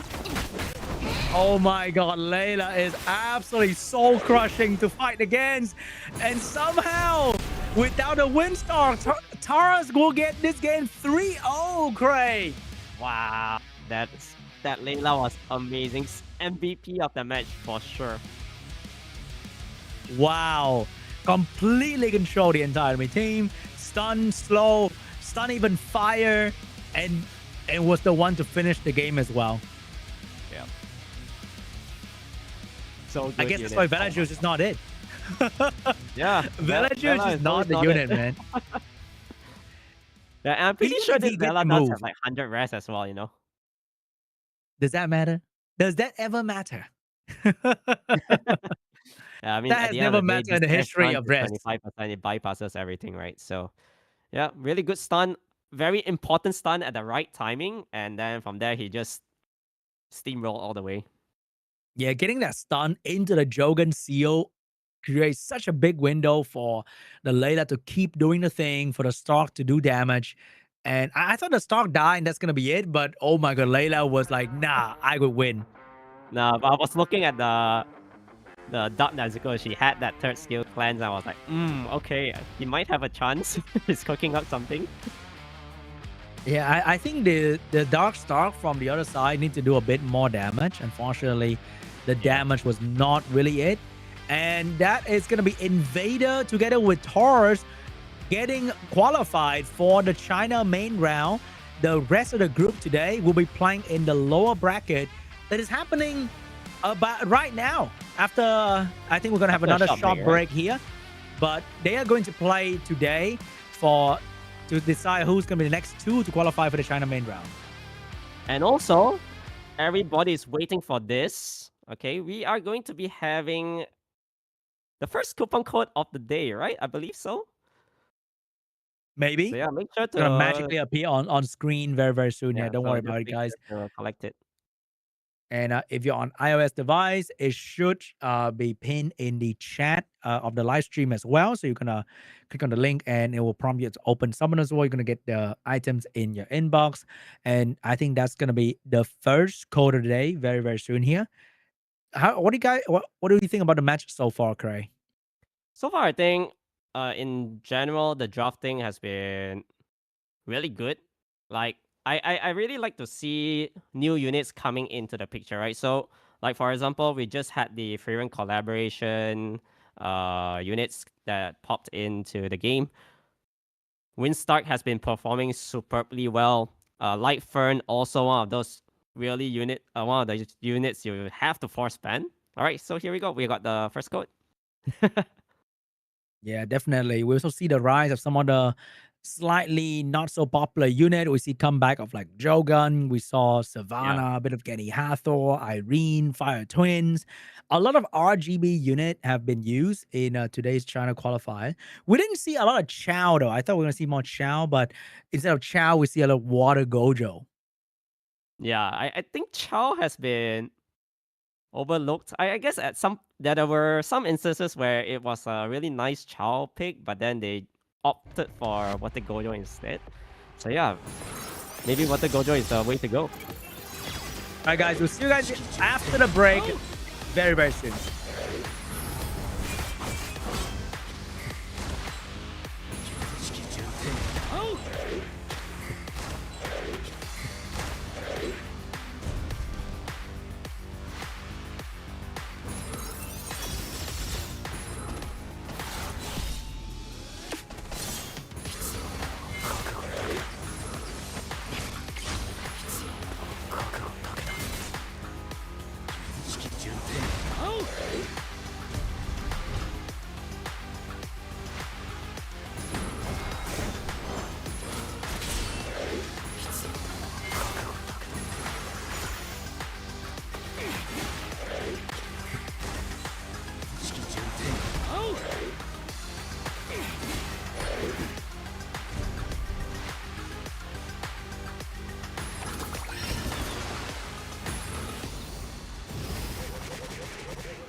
Hello and welcome back to SWC 2026 China Qualifier Prelim. So we are about halfway done at this point for today's show. And we've decided two players who qualify for the China main round. And now we're going to try to find out who will be the other two player from today's A player to qualify the China main round, Craig. Yeah, so at the lower round one, we do have a Big J gonna be up against KANGJING. I think a lot of Big J supporters in the chat from what I'm seeing, but we do know that she's gonna be up against KANGJING, the SWC finalist of last year. Yeah, she got a very, very tough opponent to handle. He is definitely one of the strongest player from this bracket alone. But we saw a lot of newcomers provide crazy, crazy strategy, and they can really surprise the usual meta player. Or if you're drafting a lot of LDs, you might also be at a disadvantage because some of these RGB player, RGB unit are very, very strong. Yeah, so far we've been seeing a lot of RGB units performing so well. It's not really about the LDs at this point, right? And I think, yeah, of course, pre-banning the LDs is also one of the safer ways to play around your teams and things like that. But yeah, maybe you kind of need to ban out things like Hey Gang if you're planning to go like turn one, all these units that cuts in between, right? Yeah, definitely, because there have been more and more counterplay for the LD with the right RGB unit. You can really make them suffer. So earlier we saw the Win Paul Phoenix absolutely crushing Veronica, who is supposedly one of the strongest AoE strip in the game, but now render very irrelevant. Even amongst the top players who can afford to go for some insane build for the unit, the unit still struggle to get a single win in the China qualifier. Yeah, and I'm pretty sure those kind of Veronicas are like +2, 3x speed with max accuracy, but you just get shut down by one Win Paul Phoenix. Yeah, it gets pretty rough. So I really like the RGB pre-ban, Craig, because not only it force people to go some weird route, but it also take away the unit from both sides, because Yeah. usually you see like, oh, I get terrified by an LD5, I ban it, but here I get terrified by the enemy Shiho, I ban it. I also can't pick the Shiho, so we are both forced to pick something strange immediately. Yeah, that's right. And I think one of the pre-bans that people might look into is Winstock. Yeah, Winstock has been performing so well in this tournament so far. Yeah, Winstock somehow in the other region weren't exactly super strong, but in the China qualifier, people are going back to Winstock once again and first picking it even, and it's been quite a scary force for everyone to deal with because anyone in this tournament has Winstock and they can pick Winstock. Their Winstock can be on crit damage, doing some crazy damage. So it's very exciting to see that across different region and as the tournament progressed, different meta kind of showed up and changed or morphed into something different entirely, which is very, very cool to see. Yeah, and on the other hand, in the lower round one, I think the other two players is AJ and Big Ugg. So earlier, Big Ugg actually performed pretty well against Tars. I think he performed really well there, but just falling short a little bit. We'll see whether he's able to adapt to AJ later on. Yeah, those two players are also newcomers, I believe. Yeah, can't blame him for fighting the world champion the first round. You know, it kind of sucks a little bit. Like, poor the guy who has to fight Yeah. Killen Bao or Pooh in the APAC qualifier, or maybe Pooh and Killen Bao might be fighting one another in the APAC qualifier. That would be Yeah, interesting for like yeah, just the imagine you're just first a round. layman. Yeah, just imagine you're just a layman, and then suddenly you're fighting up against Thanos, you know? Yeah, Yeah, it's really like tough. you happen to qualify. Whoa, and then like, oh, your round one is a world champion. Oh, really now? But I think there Definitely. have been many cases where even world champion like Diligent or less getting lose in the qualifying round because this is summoners world, right? There will be newcomers every single year, and Yeah. they will come with maybe fresh idea, fresh strategy, and you can't really prepare for everything in summoners world. There used to be a more compact and defined meta, but at this point, after how many years at this point? 12 years. The meta is so big and vast, and the amount of counterplay available to every single player is just unpredictable. Yeah, I mean, like, for example, if let's say you want to bring back Chandra, Sagar, Vela, I'm pretty sure they still do pretty well at this point in time.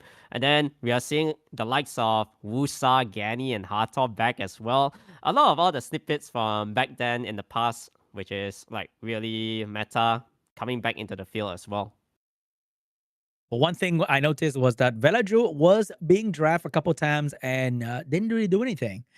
Yeah, I think there was one game the Velaju won, but it was the Water Zenitsu being the hard carry, stunning with the skill 1 on the spare build to turn the game around from what we thought was impossible. That one was actually insane. I never expected like Water Chain Slasher to be on Despair, by the way. So yeah, we'll be able to start our first match of the lower round 1, match 1 between Big J and KANGJING real soon.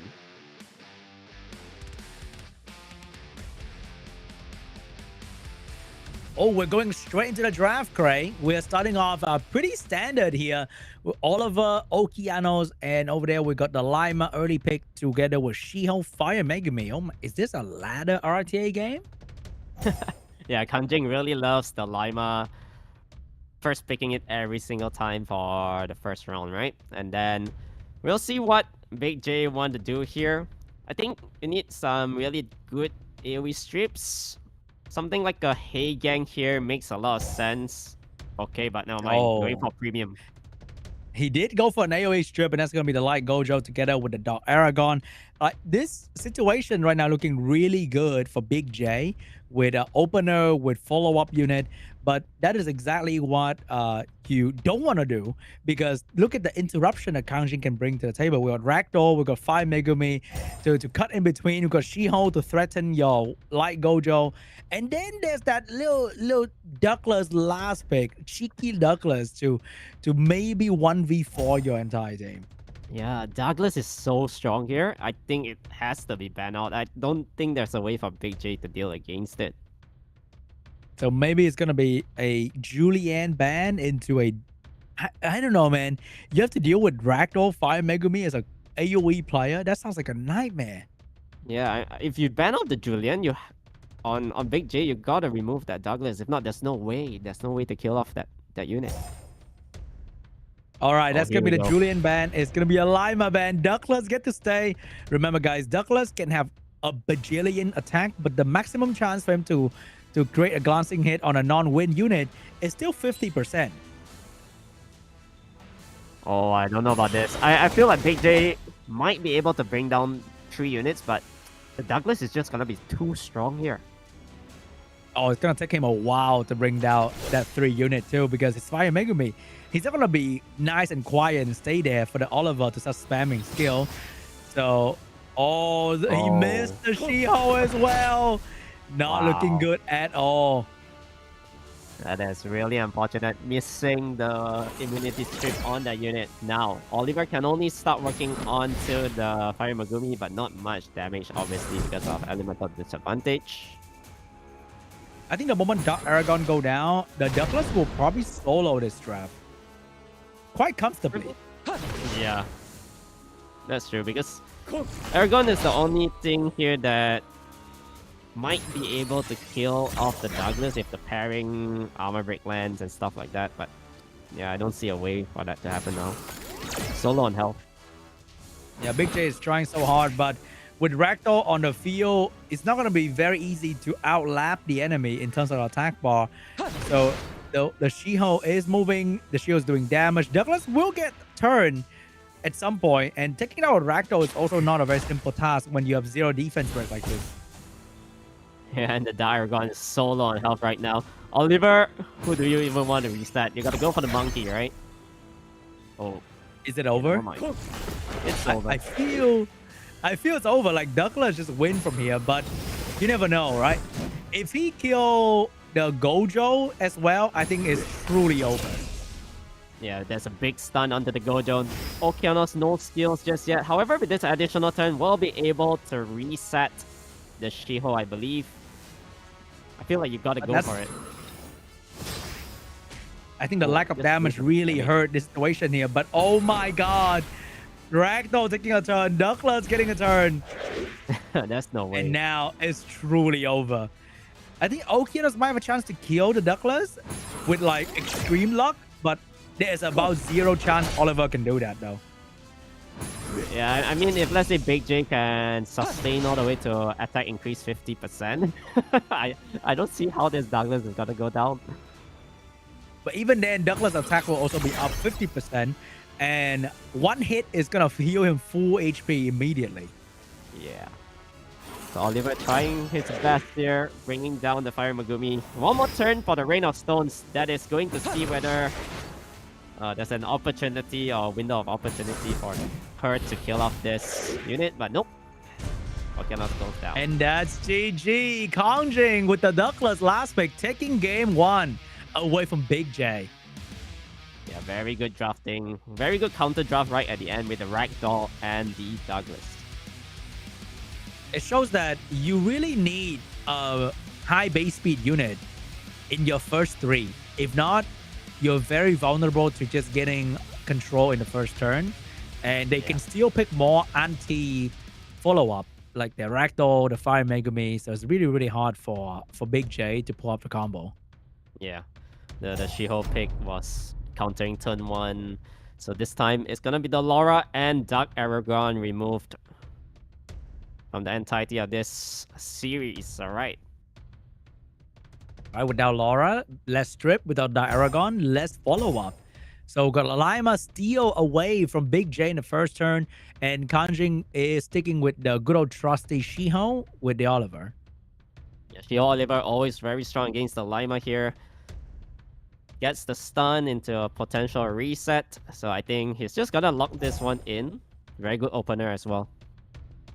I feel like this is it feels very similar to last year if She-Ho and Oliver don't get pre-ban in the early pre-ban slot, because you can't go wrong with these 2 units. They provide damage, counter, sudden counter play, and then Oliver just control everything that's not a fire unit.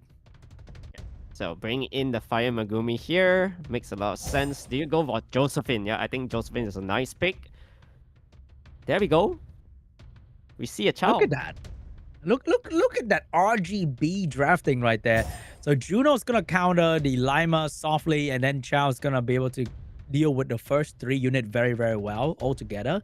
He also ignore invincibility, and he's very good into a late game. Meanwhile, KANGJING still have another slot, and Big J entire team is being heavily countered.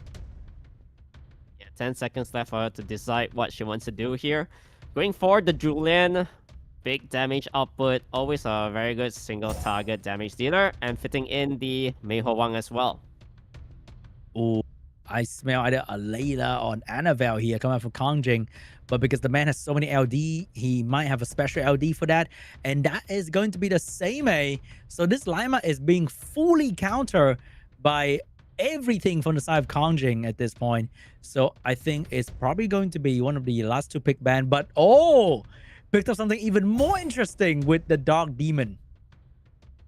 Alright, so Dark Demon is locked in, and do we just see the Julian getting banned out once again, right? Because, I mean, at the end of the day, you got She-Ho, you got Chao to deal against the 2 fire units if they don't get banned out. Alright, see what's gonna be here. Which, oh, Yep, it's gonna be the Chao and Julian getting banned now. KANGJING will get to keep his Dark Demon. Dark Demon is always a great last pick when they don't have increased cooldown time like Oliver, Kianos on their team, and it will really threaten the enemy. So first turn goes to Shield, that is for sure. Alter Ego attack gets the stun onto the Lima. But that's gonna risk the Oliver getting provoke. Oh, it's gonna be the provoke on a Shield. Missed the provoke though, but there's gonna be the stun coming out from the Fagami onto the Oliver. Missed the what? Wow. Big J missing everything, and no violent proc for the Lima as well. Yeah. So oh, that's only fair. Big damage. Oh wait, the shield is quite big from this. Josephine gets the armor break now onto the Oliver. So Oliver is in trouble. But not for long though. Big She-Ho coming in, stunning the Josephine, stopping the passive from getting back too quickly. I guess Oliver is kind of dead, but the demon can revive it back. Ooh, that Lima proc though. Wow. And we did get to see the Juno actually hitting pretty hard. Right, so there's nothing much the Beelzebub can do at the moment.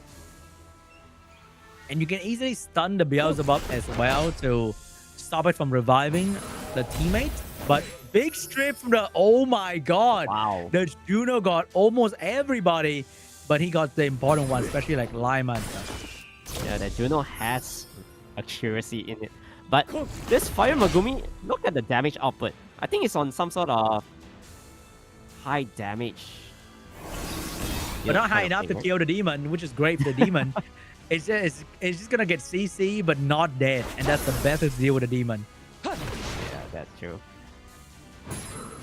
So now Josephine getting the big stun onto the She-Ho. But I think you can just exhaust the Madness Judgment here, right? You're gonna be pretty low on health. Oh my god. Oh, that full heal. Oh my god. Just Everything as Lima proc to save. Yeah, the demon just proc to save the game for KANGJING 2-0. 2-0 lead. Oh my god, that really demon. Quickly. That demon violent proc. Instantly one-shot one of your unit. That is so scary. And that's why people ban demon, because they don't want to be in a position where you just get one shot and they revive. So it's like a 1-for-2. Yeah. It's very risky to let a unit through, I'd say. And the worst part is the demon killed before he even died. So we get like extra value. Yeah. He still got his passive in play, you know. So pre-ban this time, yeah, it has to be the Beelzebub. No answers against that. Oh, that is trauma ban right there. PTSD right there. All right, will KANGJING start off strong with a 3-0 here, stealing Lima back for himself? Yeah, I think Lima has been performing really well for KANGJING. So far, Big J does not have any answers towards it. Are you going for Vanessa Sonia? No.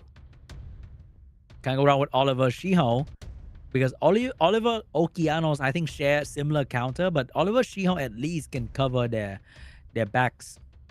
Yeah, I think Oliver She-Ho is slightly better because you are kind of guaranteed turn 1.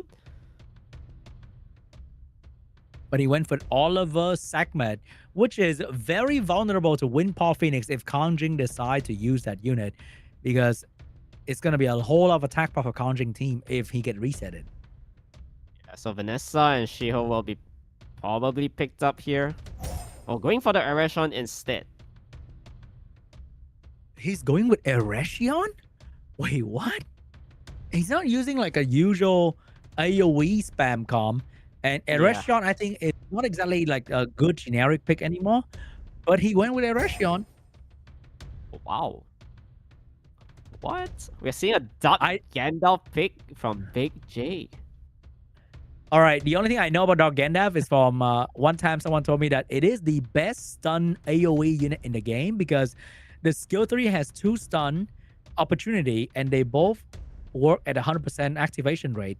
So it is the most consistent stun unit in the game. That's all I know. And maybe I think the skill 2 is slow as well. Yeah. And how are you dealing against Zanizak? Zanizak, Juno, those 2 units counter your Dark Gandalf so hard. It's gonna be tough. I think the last pick here needs to go really big for Big J, because she's still lacking damage in a way. She might need a Chow, and there's a Chow right there. Yeah, I think the problem is that stun is just not exactly the most enticing debuff, because there's so many units that counter stun at this point, or counter CC in general. But slow debuff is way better, or attack power reduction. Yeah, slow debuff is probably one of the best things that you want for your team. And now we're seeing it's gonna be a Chow. Yeah, definitely a Chow ban here, because I mean you're bringing in Juno and the Zanizak right there to counter the Dark Gandalf. You're for sure not banning it. Sakmet and Heigang, these 2 units don't provide damage output, so even though they might have controls at the start, I think long run they might fall because they don't have any heals as well. All right, quick little rune gap right there. The shield move in front of the Sakmet, so it allows the shield to strip the Dark Gandalf, force the Heigang pass it to make Gandalf move into full immunity, and Gandalf did not do anything. Yeah, this is looking really rough for Big J. So can't even get the reset onto the Lima. Oh my god, wasted a turn right there. He got a reset. Oliver with the... You kidding? You kidding? You kidding? Oh my god. That is extreme difficulty for Big J here. Two stuns as well. With the glancing too. Oh my god. Is it over? It might be. Is it over, Gray? Oh my, Big J got the it's worst definitely start over if that Gandalf goes down. So there's gonna be the bomb of flight right there, and I think that secures the kill onto the Gandalf. KANGJING can just start working onto this Oliver because there's nothing Segment and Pagan can do. Like I said, they provide a good utility at the start, but no damage coming out from this team. And I think that's gonna GG as well. Shield's gonna finish off the Oliver, and that's it. That's It's gonna be a 3-0. Oh my god, Big J. Really unfortunate start right there. And KANGJING is gonna take game 3 away from Big J and move on to the lower bracket final. Yeah, I think, I mean, at the end of the day, the Zenizek's normal attack heal is enough. Literally sufficient to sustain the entire team. I feel like Big J did not have the She-Hulk rune. She I just think did so. fix the one time. Yeah, probably her Swift runes were on something else. I'm not sure. Didn't try to contest for the She-Hulk pick. Yeah, She-Hulk is just so strong right there. Crazy damage, a turn 1 contest. Simple to build, kinda, because you don't have to crit on that unit like Ethna. We haven't seen a single Ethna, like, anywhere. Probably ever. Was Edna picked in 1 and it got banned? I'm not sure. I don't think we've seen Edna today, right? I'm not too sure, but yeah, I don't we recall saw a lot of any. Segment. We saw a lot of She-Hulk. We definitely didn't see a whole lot of Ethna. Yeah, that is for sure. So now for our second lower round 1, all right, we got AJ up against Big Ugg. And also Tars is going to be moving onwards to the lower final. Congratulations, KANGJING. I mean, moving KANGJING, on. sorry. Yeah, KANGJING. Moving on to the next round, ready to go. It's still not done for KANGJING yet. He got his 1 win, but he needs to get 2 wins to qualify for the China main round. Yeah. On the other hand, we say goodbye to Big J. She tried. I think she was here last year as well, but didn't make it through the China qualifier. It is a tough competition out there in the China qualifier, one of the strongest LD heavy region. But we learned so much from the RGB draft these players that did really, really well today. Yeah, but definitely we are not actually seeing heavy LDs drafted for the entirety of the stream so far. We're going to be diving right into the match here, round 1 of Big Ugg up against AJ. Am I seeing a Smicer right there, Cray? What am I seeing? Oh my god, a Smicer. I'm not sure if that's a good pick against the Light Fern though. I think it's not too bad, right? I mean, like, in theory, Smicer strips 1 buff away. So there's a chance to remove that pesky buff from the Light Fern, and then you just place the bomb on that unit, I guess. So it could work. I think it's still going to be a Light Fern ban though. And we got a Lima here for the strip into the Unicorn. The thing about Smicer is that it doesn't care about the passive of the Light Unicorn because the bomb skill does not glance or crit. So that's a pretty solid draft. And we have a counter to the Bayak as well with the Veramos. Veramos is a really good pick here coming out from AJ. And we'll see what Big Ugg wants to do at the end here. He has to ban off Bulwark, considering that you're bringing in the Eleanor already. So probably another form of sustained damage dealer, Bruiser. Alright. Yeah. Wow. Demon is so popular in the China qualifier. Everyone, the mom has a Beelzebub ready to go, and Beelzebub is going to be the ban. And you said that Smicer might be good against the Fern. So let's see if Cray is going to be right. Yeah, I mean, I think against a solo Fern is good, but since now there's gonna be immunity paired with from the Eleanor, it might not be that great. But we'll see whether Smicer's accuracy check from the passive is gonna work. Most of the time, she doesn't really strip much.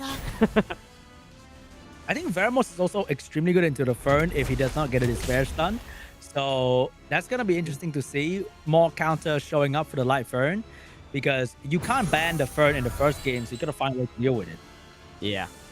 And look at the amount of damage from the Shahat, by the way, onto the Lima. So much. There's like 25% health gone. The Eleanor is gonna go for the Purifying Light, placing as many buffs as she can for this Smicer to not strip. I think it's gonna be very funny at some point that Smicer just bomb himself. Or like silent itself, because it's gonna get hit with the reflect thing. Oh, big strip right there. Can he get some damage through, Cray? So far, nothing much happening here. Oh, bang. Okay, the start didn't do much here, considering that there's 3 buffs on everybody's hit. Invincibility still onto 3 units. Oh, wow. Yep. Incredible unit. Every bomb user out there just cringe a little bit because it happens a little bit too often. So both teams are kind of just trying to test the water here. No one's doing some crazy damage. They have their respective heal cleanse. So it's going to be really hard, but someone will definitely find a window at some point. Oh, wow. That 2 turns provoke onto the fire barrack. That is huge. It means that the unit can't get the 3rd skill off. Oh, that dot though. That dot and slow. Actually, the Lima might change the trajectory of this match right here with that AoE. So Light Fern, I think you can only just normal attack here. Yeah, Light Fern is kind of being useless here, actually. She can't really do much with her skill 2 because of the constant immunity. And even if there's no immunity, the Veramos can really do some work here. And she can't really protect the team as well from stun and Lima. Yeah, triple stun from the Veramos, and now Veramos got a chance to actually sustain this fire bike, but unfortunately not getting the cleanse on that unrecoverable buff. Finally gets Oh, he did get a cleanse now. And here we go, skill 3 from the fire Bayak. He's been waiting for this moment. Is he going straight for the Windstalk? Big armor break applied. Oh, she got the important stun on the Veramos to start from turn cycling. Yeah, Veramos getting stunned up here, but I do believe the Lima does have the start and end, alright? The 3rd skill is up on that unit. So we'll see whether this Windstalk can get a provoke. Oh, big He gets the violent proc. Might be even better. Oh, could not. Oh my god, the violent proc from the Light Horse. But still not enough damage. Can the Fern do it? Wow. Oh, that violent proc saved him right there. Get rid of the Lima. And now the game is not over yet for Big Ugg. Yeah, Big Ugg definitely got a little bit lucky right there to bring down the Lima in time, because the Lima definitely had the 3rd skill up. Once again, big damage output from the skill 2. 2 turn with additional turn from the Windstalk, and AJ got completely melted. There was nothing that he could do. It needs to bring down the Eleanor here, I guess. Is it over? Can the Vermont get the stun? Oh. No. Hold up, Cray. AJ might be able to pull it off with a Spicer though. No, I'm just kidding, bro. Who am I kidding? It is over. Big Ugg will take game 1. Sit down, AJ. Yeah, he needed to kill off the Eleanor. He used the Smicer's normal attack onto the Windstalk for some reason. I don't know why. All right, we're moving on to game 2 between AJ and Big Ugg. Let's see if AJ is gonna pre-ban the Light Fern here. I guess Big Ugg can play 1 Light Fern match per matchup. Yeah, per series, right?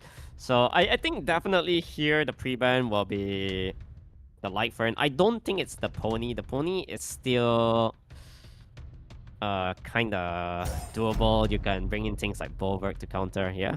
So Fern and the Lima removed. Once again, Light Fern get to play once and gone immediately. And Lima was also doing really well. I think Lima could have had a chance to destroy the enemy team right there, but the Windstar just said nah. Yeah, Winstock's too strong. So, Big Arc even contemplating a first pick on this unit again. A lot of first pick Winstock nowadays, yeah? Yeah, I think it's okay to go Bruiser because most CC unit has their respective counterplay. So going Bruiser and shifting into reacting pick is not really a bad idea. Yeah, very good. So AJ opening up with the Singza as well as this Okeanos. Good stuns. So we're going to be seeing a Bulwark and Eleanor potentially picked up. Wait, opening with Xingzhe is a different story though. That is something else. I'm not sure if that's gonna be a good move, but he opened up with Xingzhe. Over there we have immunity for days and a Bover. I think Big U's gonna go in with another immunity unit so that his Bover can get all the stacks in the world. I think, yeah, because you kind of do not want to let your opponent take that unit, so might as well have it for yourself. Gonna go for the Fire Legolas with the Irene. I think he's fully expecting like a Water Gandalf being picked up by Big Ugg here. And Fire Legolas was super popular in the Korean qualifier because everybody was using double healers and Water Gandalf. But yeah, Big Ugg saw and shifted to the Annabelle instead of going for another buffer here. Very good fourth pick from Big Ugg. Yeah, very good pivot right here with the Fire Inosuke. Potential provoke, big damage with the Annabelle's armor break. We'll see whether AJ is able to adapt to this. What is going to be the last pick here? Are we seeing like a Chow maybe? Or another strong water unit perhaps? Banning out the horse? But then you wouldn't have buff to steal though. But then you stop the... I think some sort of AoE... Oh. Yeah, control, yeah, Layla. Oh, Layla's gonna be absolutely crazy here.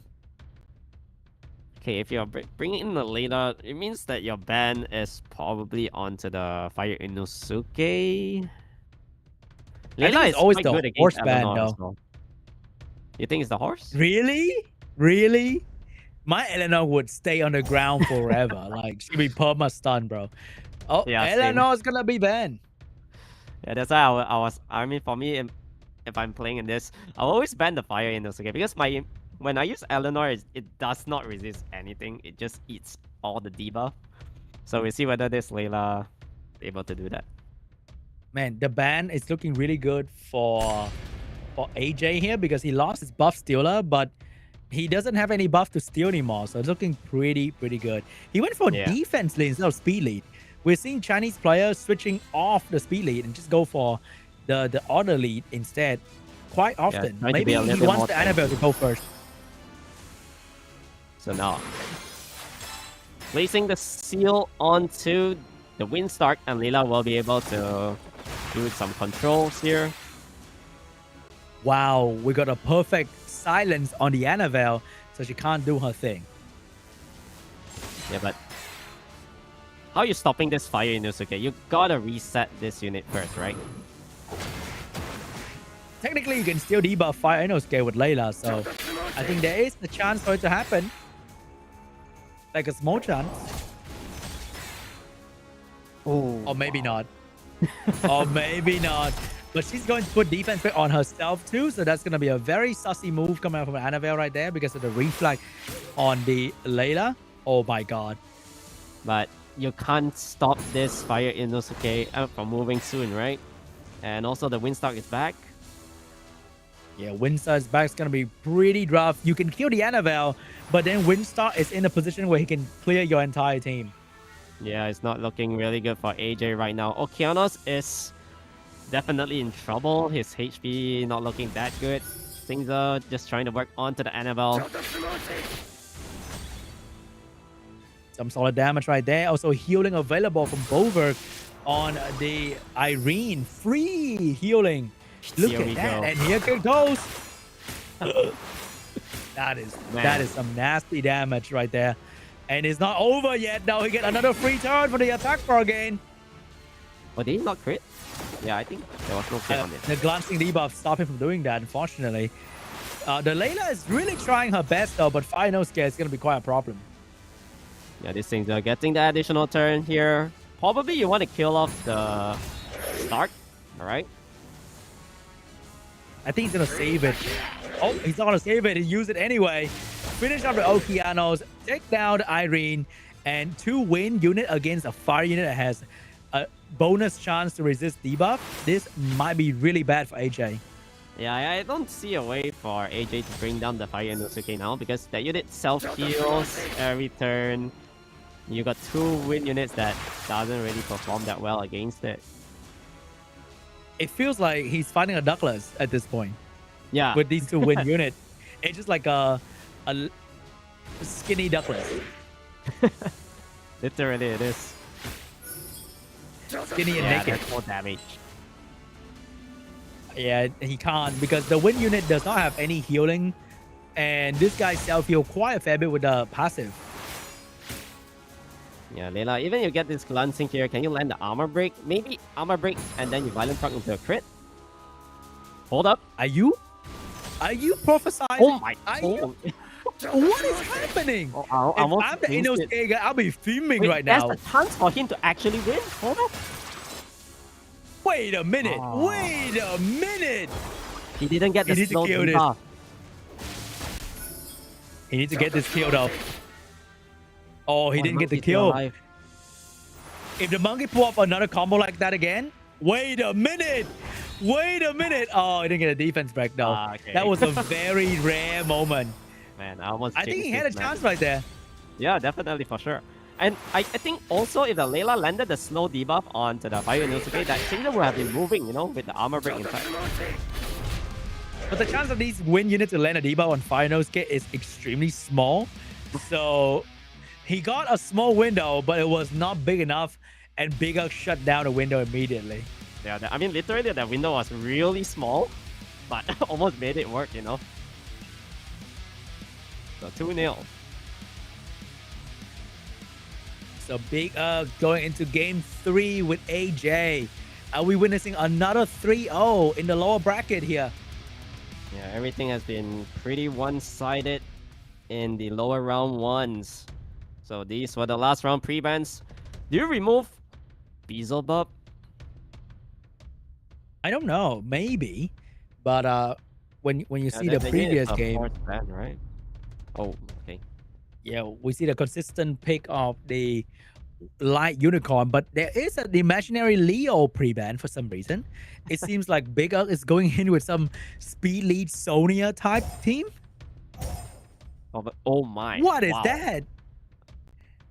Wait a minute! Insane opening right there. Yeah, that is absolutely crazy. So we got the Firebite getting picked up early, but over there we have, is that a Dark Zenitsu team? With the Water Aragon, that's why he's banning out the Leo early? It could be, you know? I think it's an angle for the Dark Chilling Slasher, right? But on the other hand, we have the She-Hulk getting picked up early, Dark Star for the speed lead as well. Can't go wrong with a very, very solid combo over here. I wonder what Big is going to do to counter this. Is he going to lock in an Annabelle, or do you have some plan for some crazy speed? Oh my god. We got the Hathor. We got the El Sharion. El Sharion being a very, very popular unit in China really surprised me. Yeah. I mean, they have been picking El Sharion very consistently, right? And then we are seeing a Hathor here. Hathor is definitely pretty good against the lineup coming out from AJ at this point, because there's going to be things like Megumi to steal the wheel away from She-Hulk, and then you can place your sleep, the delayed promise. Remember last time in this situation, someone was going to pick a Rika? Like, I don't know, 2 centuries ago? Oh, yeah. There'll be a Rika here, but there's no more Rika. We have, for the first time ever in the history of SWC, we are seeing a Water Justice getting picked up here. And she can heal, she can cleanse, she can reset your skill cooldown time. But that would be great if Hathor was still on the field. Yeah, so actually seeing a Neriope in RTA. Very interesting unit. Look at how fast she is as well. She's like way faster than the rest of everybody. It looks like she's on Swift. Oh, this Shio got greedy, going for the all or nothing, getting double stuns, and now Elsharon will be able to get the wheel away from this fire bike into an additional turn. Oh, that's a lot of damage though. Is he going for a kill with a skill 2 on somebody? Or is he going for... He's gonna go for the kill. Wow, look at that damage though. Is that a free kill? Pair, right? Well, the Masha can't do anything. So, yeah, the Masha probably can't kill anyone here. But Masha, Darkstalk, and Firebear combined together, maybe. But he didn't even touch the shield. Yeah, the shield is so thick right there. The shield will get a chance to move. But I kind of see what's the plan with Nerealpi. I guess just protecting the team a little bit here and there. Also, you go attack. Yeah, there's gonna be the cleanse. Yeah, you'll be able to remove all the humble effects on the unit. But Nerealpi is slower than the Elsharion. All right, but we've got a bit of healing, attack bar boost as well. But nothing to really write home about.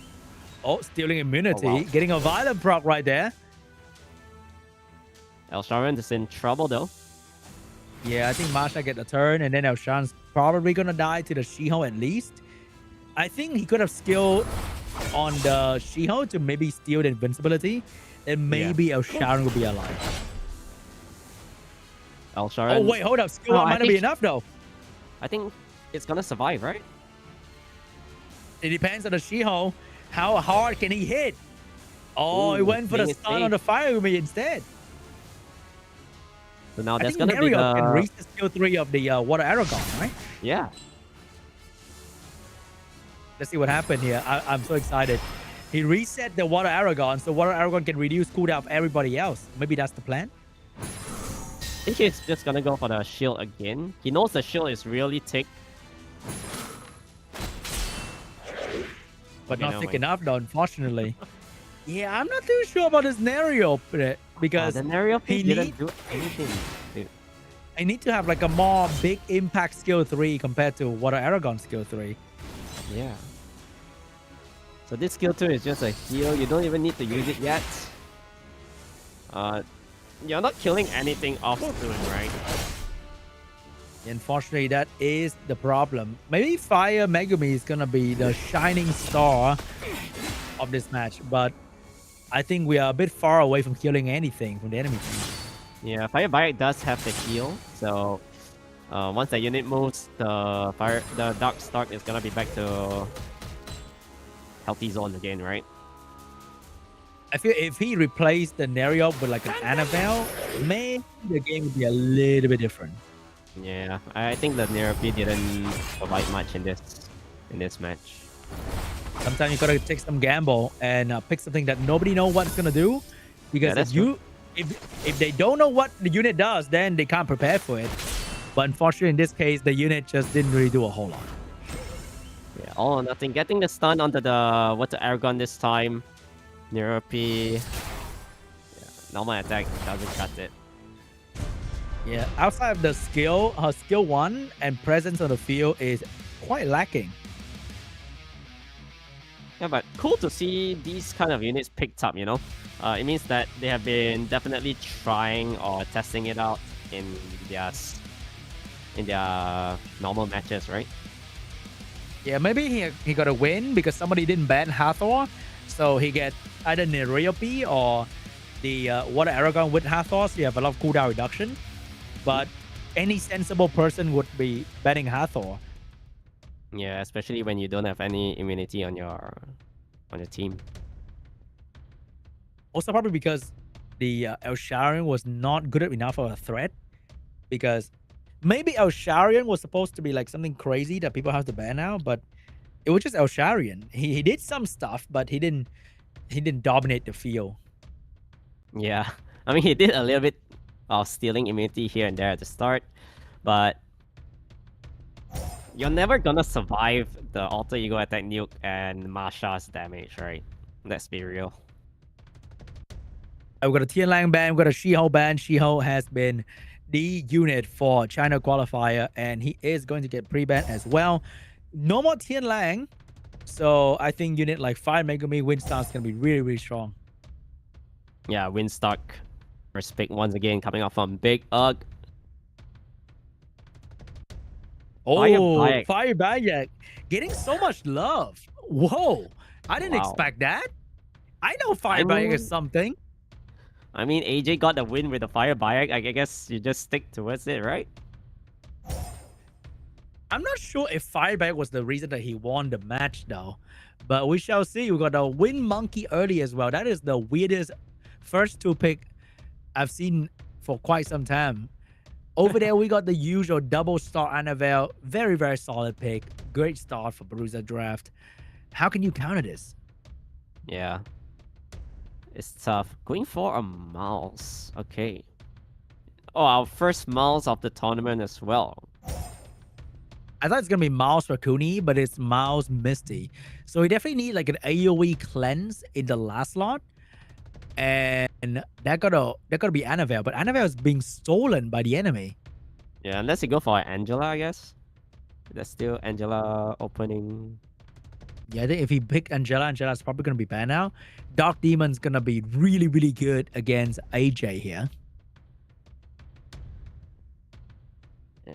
It's gonna be the Water Aragon once again to be fitted in at the end. So do we see an Angela? I think Angela here is nice, right? Like you ban off the Beelzebub. Yeah, I don't think you can go wrong with Angela. And then we have we have a Diana getting picked up here. Is that gonna be good enough? We should like he barely has any heal from the team. Right? And Diana's gonna be banned out. Beelzebub getting banned out. We have Annabelle that can AoE slow, so that's gonna take down a lot of the damage of Mouse and Misty, and also prep for the Stark to go crazy.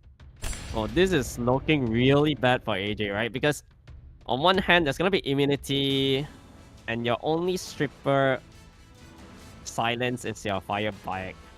Of course, Mouse can stun, so he needs to get this one. He needs to land the stun. Can he do it though? Here we go. Mouse going in hard. No stun onto the Aragon. I'm not sure. Maybe it's over yet because there are some strips still from the Fire Bayak here. Strip number 1. And then we got the Wind Monkey random strip in between. So yeah, you have to go all in onto the Annabelle. Now Annabelle can just stand the slow debuff. Oh, he didn't even strip the immunity of the Darkstar yet. Big damage. Look at all the everybody down to 50% health. I'm feeling it's over. Yeah, it's over. The Stark will take one more turn and he will take down these units for free. I think it's kind of GG. Literally, the moment he don't get the stun onto the Water Aragon, it's over. Yeah, once the immunity is great. Not much damage to be dealt. Water Aragon can still team up with one of the Stark to one-shot the Misty here. Wait, what? Did he not team up with anyone? Interesting. No, I don't think he team up with someone that has higher attack, right? Maybe it's because he has the highest attack on the team. Oh, maybe. But it doesn't matter. He doesn't need won so easily. Yeah. That's GG. We congratulate Big Ugg for moving on to the lower bracket final. And we say goodbye to AJ. He joined SWC for the first time this year. But unfortunately, it is not a simple stage. You cannot just go in and win everything like Invader. So we say goodbye to AJ, and we hope to see him again next year. Yeah, definitely. I think all the people that got knocked out so far, they already played their best like in this whole tournament. Nothing much they can do sometimes. I feel like, especially when you're up against all these bigger names, right? Yeah, Big Ugg. And Big Ugg's big, man. Yeah, we did see Big Ugg's best ranking is also rank 3, right? So this guy is also really solid in terms of drafting. Yeah, rank 3. We can't really remember their name because we probably see them in the leaderboard, and they are they're using their Chinese name, so we can't exactly remember. Like, did I really fight Big Erk on my way up? That kind of thing. So he's a solid player. He just need a good run.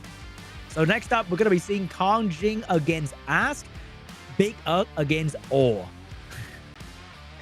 These names, man. I can't, bro. It's so funny.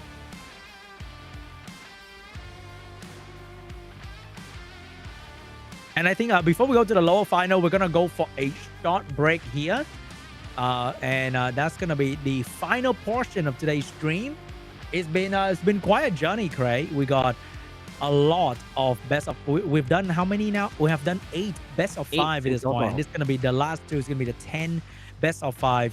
And remember, guys, it's not just yet. We have another 8 players from China qualifier tomorrow. So you're gonna be seeing us tomorrow, same time, same place. Yeah, so make sure to tune in tomorrow. The timing will be the same, and I think a lot of people have been asking, is Les playing in this tournament? Yes, he's gonna be playing tomorrow. Yeah, so I think a lot of players will probably voted for Les in the in-game event for the prediction event. I hope he's gonna win, so you guys can be happy. He is a very strong player. A lot of meta was created by Les as well. So if there's a time for him to create a new meta, it's probably gonna be this time, SWC, where everything is kind of unclear at the moment. Yeah, especially nowadays, there's like literally so many metas for you to like use. All right, guys, here's gonna be the highlight, and we'll see you here after the break. Yeah, don't go anywhere. There's also gonna be one more coupon code given later in the stream, right? So make sure to stay tuned all the way.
Hello, guys, and welcome to SWC 2026 China Qualifier Preliminary Final Round. This is going to be the lower bracket final to decide who are the two players from the I can't say top four. The four player last remaining to see who's going to qualify for the China main round. Yeah, so is it going to be KANGJING or Ask? And on the other hand, we have Big Ugg will be fighting it out against All. So there's only two more slots remaining. Who is it going to be? Yeah, it's going to be tough. We have KANGJING, who is probably one of the strongest player in this entire game pretty much, right? He was world finalist last year. He was doing really, really well. So he need to prove to the audience, to his fans, to the people who believe in him, that the prediction they made was correct. So if you don't know, the prediction event for SMC this year is back better than ever. You can solve quizzes, make prediction, and earn a lot of different rewards. And not only that, Cray, we get a lot of emblem this year to get a lot more rewards as well. Yeah, so you can get the emblems you've earned to claim amazing rewards like the SWC Scroll, Light and Darkness Scrolls, Legendary Scrolls, and whatnot in the newly upgraded Emblem Road event. So make sure to play and also make sure to put in your predictions and make sure to do your quizzes to the Emblem Road and draw the fun and rewards with Summoners War Championship 2026. One of the funniest thing that happened to all of us recently was everybody somehow predicted Tolisso from Korea is gonna make it. Bro got like 80% of the vote, and bro got cooked pretty much. Yeah, I think he was just the first choice, and so everyone's just like, I'll just choose whatever. I don't know anyone.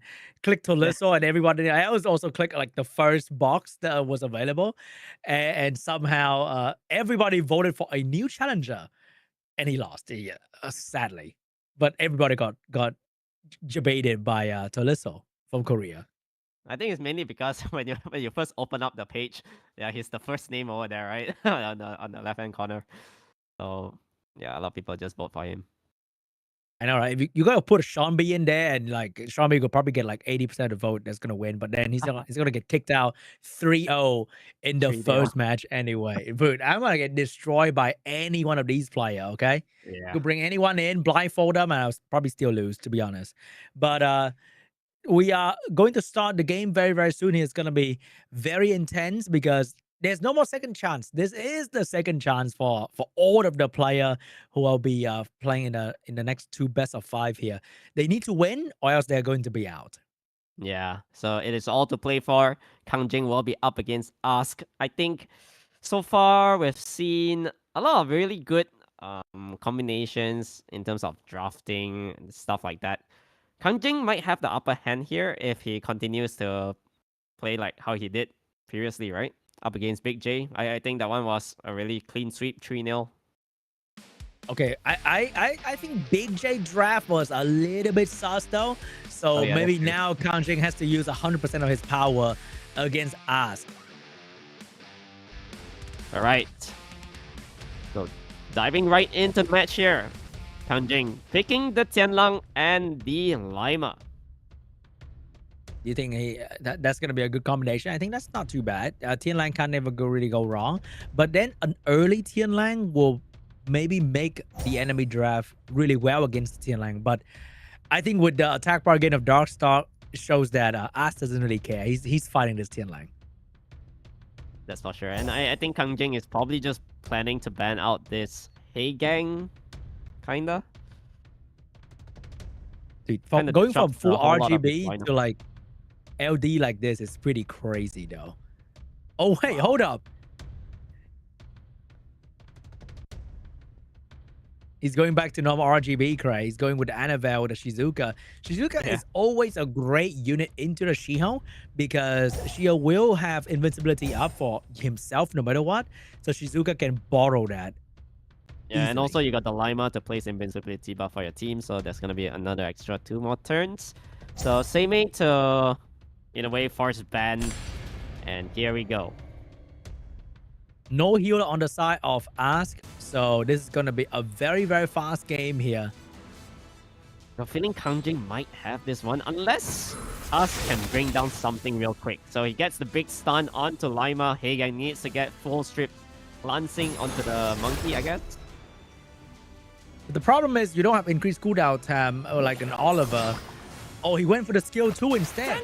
He was gonna let the monkey and the Tian Lang move. Oh, wait. Tian Lang. Oh, big double stuns. Huge stun coming out for the Tian Lang right there. Big defense break as well. And As might be out of control at this point, unless I think that's over. Yeah, that's over. Once Lima gets this skill off, I think it's really hard to make a comeback here. Because now with slow debuff, yeah, just all the poke damage onto the Oki, that unit is gonna be dropping dead real soon. And unfortunately, you cannot bring down Tian Lang or Lima that easily. They are very, very tanky. Not Shiho, Dark Shiho is going to drop the big AoE defense break and stun on the enemy team. And Tian Lang will soon have skill 2 as well. That's going to cleave. Oh no. Oh, wow. Oh my god. Everything just got deleted, and once again, KANGJING leading this 1-0. He's really good in his first round draft, you know, like when there's no pre-ban. Most of the time, like I think 100% win rate. Man, KANGJING is just crazy with his RGB draft, with his LD draft. He is very, very versatile and know what his account is capable of. Yeah, that is for sure. And you can always see he will always take his Lima first no matter what. So you also know what the pre-ban's going to be then, Cray. Yeah, there we go. A really simple Lima pre-ban. Same goes for the Hey Gang. I think from now on in SWC, having a good LD means you have to secure that win, and then you say goodbye to the LD in the rune set forever, pretty much. Yeah, that is true. You just use it for the first round, and then it's all over. Pre-ban. Whoa. But KANGJING, another one that we haven't seen in today's show. We got the Dark Megumi and the Dark Monkey King, which means he is looking to cleave again, maybe? And that is what as trying to counter with the high base speed unit. Yeah, so bringing in the segment here for potential reset. Definitely moving first in the team, but still thinking it through. I think segment here is perfectly fine. But we have seen segment miss 3 times in a row. So he's going for something a little bit tankier. But it also means KANGJING can afford to not go for high base speed contest. But oh, we have the Dark Hacker getting picked up for the first time today to counter the multiple debuff coming out from KANGJING. Yeah, I think the other pick over here needs to go big. I think... How big, Craig? How big do you like it, Craig? I mean, like really because big? the Nyx is gonna get banned out. Yeah, you need a high base speed, either a segment or the like for example, Shiho here makes a lot of sense. Very good Shiho right there. He needs something to counter the strip for sure. But it opened up KANGJING for the Shizuka counterplay. Yeah, I think once again this draft is slightly leaning towards KANGJING here. Shizuka and the Nyx definitely for sure ban out. And we'll see whether this monkey can get the stun, right? But even then, there's 2 units that's gonna be moving in front of you first, right? Either the Gianna or the Mogumi. Yeah, that's gonna be rough right there. And also Shiho is not a confirmed stun. Oh, he landed stun anyway. Okay. So it needs to boost up the win stock here, I guess. Oh, the boost got nerfed in the balance patch. I think it used to be like 15%, but now it's only 10, and 10 is not exactly very big. And we like it big here. Yeah, and that's gonna be another round of... I think you don't use the third skill, right? Just place the armor break. Oh, that's too much, Craig. That is too much. And is it another round of cleave happening right now? Wow. Calculated right there. You got the additional turn. And now with all these pushbacks. And I think that's kind of GG right there. Yeah, wow, KANGJING! KANGJING, my man. That's absolutely crazy. Oh my god, he cleaved. I mean, there was a Tian Lang cleave, and then we have the Gianna Dark Megumi cleave. What kind of cleave is going to show us next round? Great, that's going to be crazy. Yeah, I mean, he has so many units run up so well. That is the thing. So this time the pre-ban will be the Nyx and Gianna. If you're betting Knicks, you have to be cleaving. Like you have to. I assume like the Dark Megumi I think will be not so good into the Knicks, but without Knicks Hey Gang, he has so many cleave options. Yeah, I think KANGJING don't need to change much here. He can just always open up with the Megumi once again. And then see how it goes, depending on the draft coming out from Ask, right? Or even this unit. I think us might need to pick up a Triton, bro. I think Triton might be really good here. But we got the Okeanos, we got the Oliver, maybe into a Shiho, but it's gonna be a Kovaci, probably on his best Swift. Yeah, Kovaci here should be really quick. Going for the Sierra Speed Leader once again with the Dark Megumi. I like this draft coming off on KANGJING once again. I really like KANGJING, like aggression here. I think he's just ready for dinner at this point. Yeah, I think honestly, he's quite comfortable bringing in this units. I think we're gonna be seeing a Shizuka once again. Oh wow! Oh my god, dude! Oh my god! We were talking about Ethna earlier and how we don't see a single Ethna, and Ethna is being drafted by KANGJING here with another speed lead to destroy the enemy Shiho. Yeah, Shiho definitely doesn't stand a chance here. I believe this Ethna is like really quick. Yeah. It's probably going to be like at least plus right? 230. Oh, that's going to be a Tier Lang ban. He's going in. He's going to raise. I love it. I mean, even then, it means that the ban is going to be onto the Dark Megumi here, right? Because... Oh, it might... Yeah, that's for sure. Well, he banned the Shiho. The Ethna was not drafted for the Shiho because we saw how tanky and high res this Kovaci was. So I think the Ethna might struggle. Yeah, I think she might not get this stun on it. Which, if she doesn't get the stun, it might be GG. Wait a minute. Oh, wow. He knew. He knew he was not ready for that, so he stunned the follow-up unit instead. Oh, he stunned fire though. I mean, it's Ethna. Ethna pretty crazy. Can he get the 1-2 combo like last game? Yeah, no 1-2 combo this time. No 1-2 combo for KANGJING. Yeah. Wow. Yeah, look at their Fire Megumi. The damage output is so good. Like almost 10,000 on that Okeano. Yeah, I think with even on a speed crit rate HP build, I'm sure their stats on like the attack power, their relic, their artifact will allow them to crit and do really good damage. And I felt like this was a draft that decided the game outcome here as drafted well with the Tianlang last pick, high base speed unit, high speed contest unit, forcing KANGJING to ban the Shiho kind of. So he counter draft really well, and I feel like it's going to be a Dark Megumi ban pre-ban here. Yeah. I think this time Dark Megumi should have the pre-ban locked in.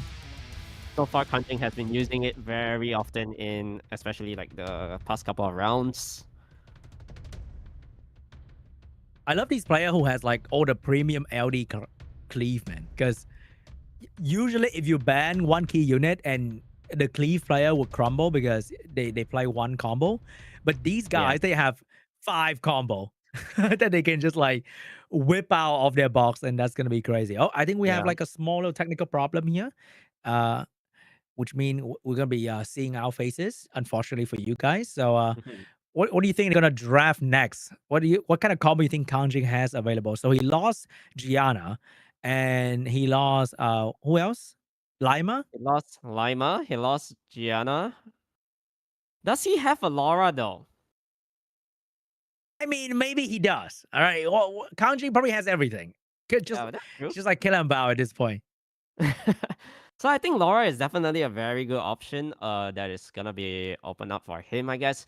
Of course, he's still got this Dark Megumi, but like I said, it might be pre-ban in this next phase. Apart from that, another really good tripper LD probably would be a Wunsa of some sort, right? Yeah, a Wunsa Maximilian would go pretty crazy. He still has his Tianlang, I think. He might still pick the Tianlang early, like just now where he picked the Tianlang early so he can still cleave with like Annabelle set up into a Tianlang skill too. that would be pretty cool. But maybe without Lima, he's not too comfortable into drafting the Tianlang, and he can still go back to all the RGB unit. The rune depth they have to have all these LD ready to go and all the RGB unit ready to go as well is crazy. Like you would have Crazy. 328 speed vial rune, and you'd be wow, I'm so cool, man. They have like 20 in one more than slot. 20, bro. 20 in one slot, yeah. one slot. More than 20 in one slot. And we our runes are like, oh, we have some speed and like, oh, we can grind some HP and oh, we have resistance. Ah, too bad, you know. Their rune will be like innate accuracy, all grindable stat, 28 speed, beautiful looking rune. Everything max grind, max enhance. It's crazy. I think his 5 Megumi might have like plus 1,000 attack just from like substat, so that the damage is pretty good. I mean, the Megumi is also quite tanky, you know, and you can see it has very high crit rate. I noticed it crit most of the time. And yeah, one armor break, 10,000. What more can you ask for from a boozer-ish kind of unit, right?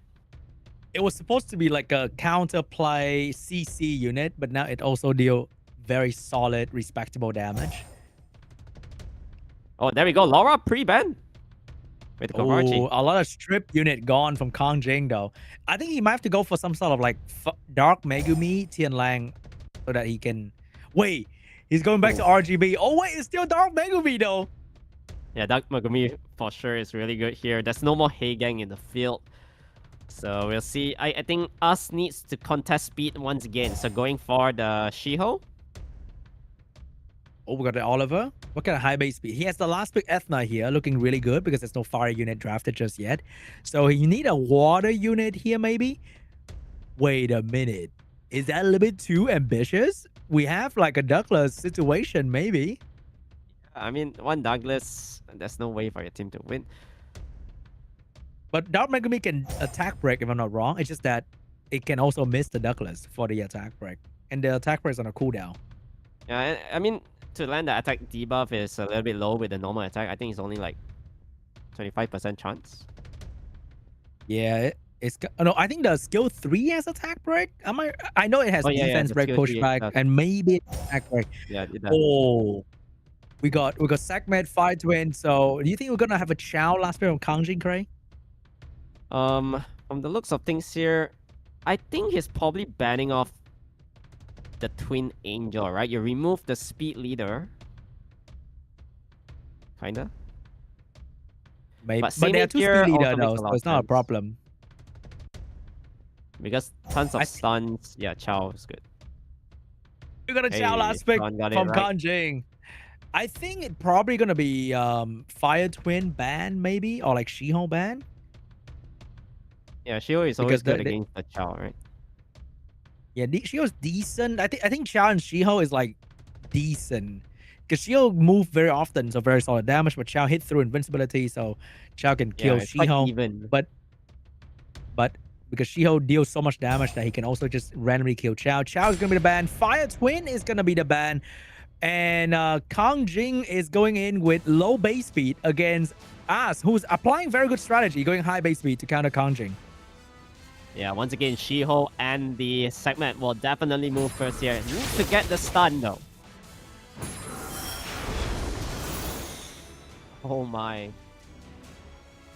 Cray, it is the segment once again, Cray. It is the segment once again. Man. It's looking pretty bad, bro. Unless you get a stun here. Ooh. Oh, that is good. Okay. Something working for us right now. So he's got to go for the strip onto the Shiho, and he's able to place the bomb onto the segment. So no follow-up. AoE armor break. Oh no, KANGJING landed everything. Meanwhile, As lost his cool reset on the Wind Twin. He got the defense break. He got 2 AoE coming, Gray. Oh my. It's over. I think it's over. Gonna go for the stuns, right? He got 3 despair stun. And GG, KANGJING took down As faster than the technical pause was. Holy KANGJING. Wow. Well, As didn't even want to see the AoE damage coming off of that. Okay, he just, okay, screw this, I'm out. Man, that is tough, bro. He has 3 different strip, technically he could have controlled almost everybody, but he missed one of them, and then he could control only 2 units, and Ciara plus Okeanos control him back immediately. Yeah, Segmet. Lost overs. Every time Segmet does this, right? So yeah, let's be fair. We could have seen that coming. It feels like 50-50, not 85-15, you know? Segment missed Yeah. a little bit too little bit often more, right? for this unit. Yeah, a little bit sus, the amount of times he missed. All right, guys. So that was the first half of the lower final, and we congratulate KANGJING for making it to the China main round, as he should. All right, we put a lot of pressure on KANGJING, world finalist after all. We can't be going easy on this guy. New challenger, maybe we go easy, but KANGJING, come on, brother, you gotta make it to the China main round. Yeah, next up we do have Big Ugg up against Ow.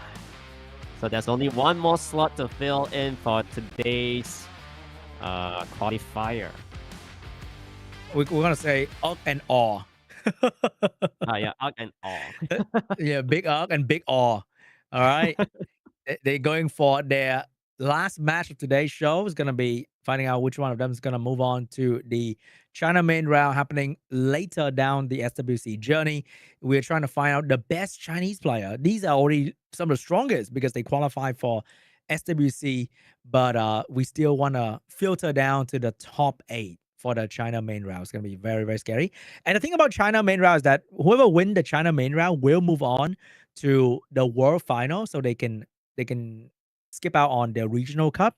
So that's been like the tradition for, I think, the past many years for SWC at this point. Yeah, so once again, don't forget to tune in for tomorrow. So just a friendly reminder, we are having the China Qualifier Preliminaries Day 2 tomorrow at the same time. I love KANGJING matches. It was so fast. He just cleaved all the way through. It was crazy. I like he that. Doesn't really care. Just cleave. Oh, we're back. Are we back to the light fern? I smell the light fern and light unicorn being picked up, Craig. Yeah, I mean, he's opening up with a Bulwark. It means that we are for sure gonna be seeing at least the pony, right? Yeah, it shows that he is really scared of the Bulwark, though. Because if you start with Fern, I think all will pick up Oliver Bulwark immediately. Yeah, so taking the Bulwark away makes a lot of sense here. Light Fern for sure with Eleanor. Dude, how do you beat this? Like, he's allowed to spam this every start of his matches. Like nobody's gonna stop him. Did he lose with this team? No, right? No, I think he lost with his team. Was it? I can't remember. It was like the first, the first round a while back today. My God. I think. All right, here we go, guys. So strong. Triple protection. Oh wait, hold up. When Paul Phoenix getting picked up against Oliver Segment is what I want to see. So it's probably going to be a Gianna ban. I think he's banning off the Juno ban. Juno, right? Yeah, Juno ban for sure. The Gianna will get a couple stun out, but then wait, he let the Juno stay. What? How? Wait. How? Your friend is gonna give so much heals for the Juno. Oh, I don't know about that. So you kind of give up the Fern skill too, technically, right? And then without skill 2, then she's half the unit that she can be. You don't gain the attack bar that often, right? And then, oh man, I think this is a misban, I guess. It should have been the Juno. No other way around it.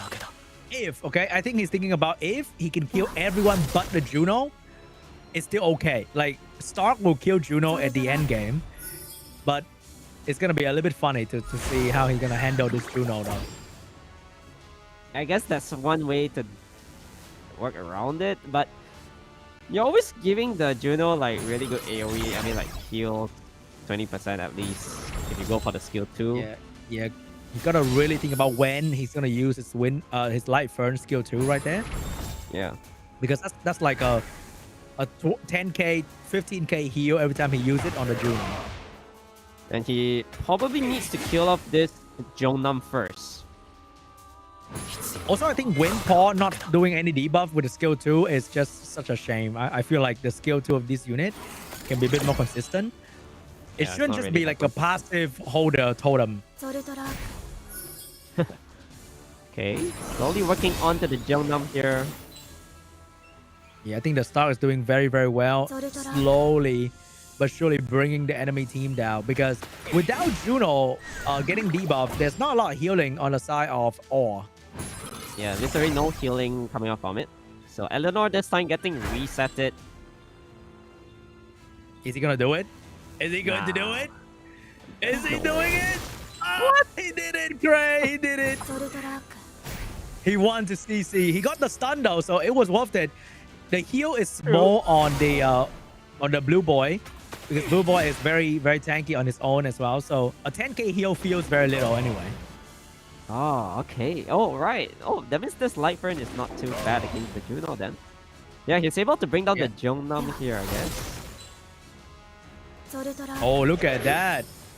Okay, Yeah, I think he feels very confident at this point. He's like, you know what? I don't care about the Juno. Like, he can heal. As long as I do more damage than he can heal, it doesn't matter. Yeah, and then you can still got the Eleanor for some backup heals over here. Provoke's landed. It's kind of cool. We have 3 collab units in front of us. And they all have their respective voice line as well. That is awesome. Yeah, that's right. Also, if he's lucky, he can strip. Oh, he can strip the speed buff from the Juno for less damage because of the buff lock. Yeah, but there's gonna be 40% heal coming up from Juno. The Light Fern is slowly going down though. Eleanor does not have the cleanse just yet, or heal. I feel like he can stop doing the debuff and start hitting on the Juno, because Oliver and Sekhmet doesn't exactly do a whole lot at this point, I think. Yeah. Yeah, the controls Like, onto the Eleanor is really good. Wait, he didn't stop spamming skill 2. Feels kind of weird though. You don't have to do that anymore, right? I think he's just trying to get like some despair stuns coming in onto the Sekhmet, I guess, because he doesn't want his Eleanor to get resetted the whole time. So another round of heals will be coming in. All right, here we go, guys. Can this Windstar beat the Juno? The Juno definitely can't kill the Windstar anytime soon, unfortunately. Yeah, that's for sure. And now another round AoE attack. Man, I'm hearing more Zoltrack from this Fern than the entire season of free run anime at this point. Dude, he just doesn't care. He just keep using the skill. Yeah. The add damage on this Fern is actually pretty high, you know. You can see the damage output. 3.5k. Got armor break. What? What's that? There's no armor break, right? Yeah. I mean, like, without armor break, he's sitting like 3.5k. Oh my god, that skill on is 3.5.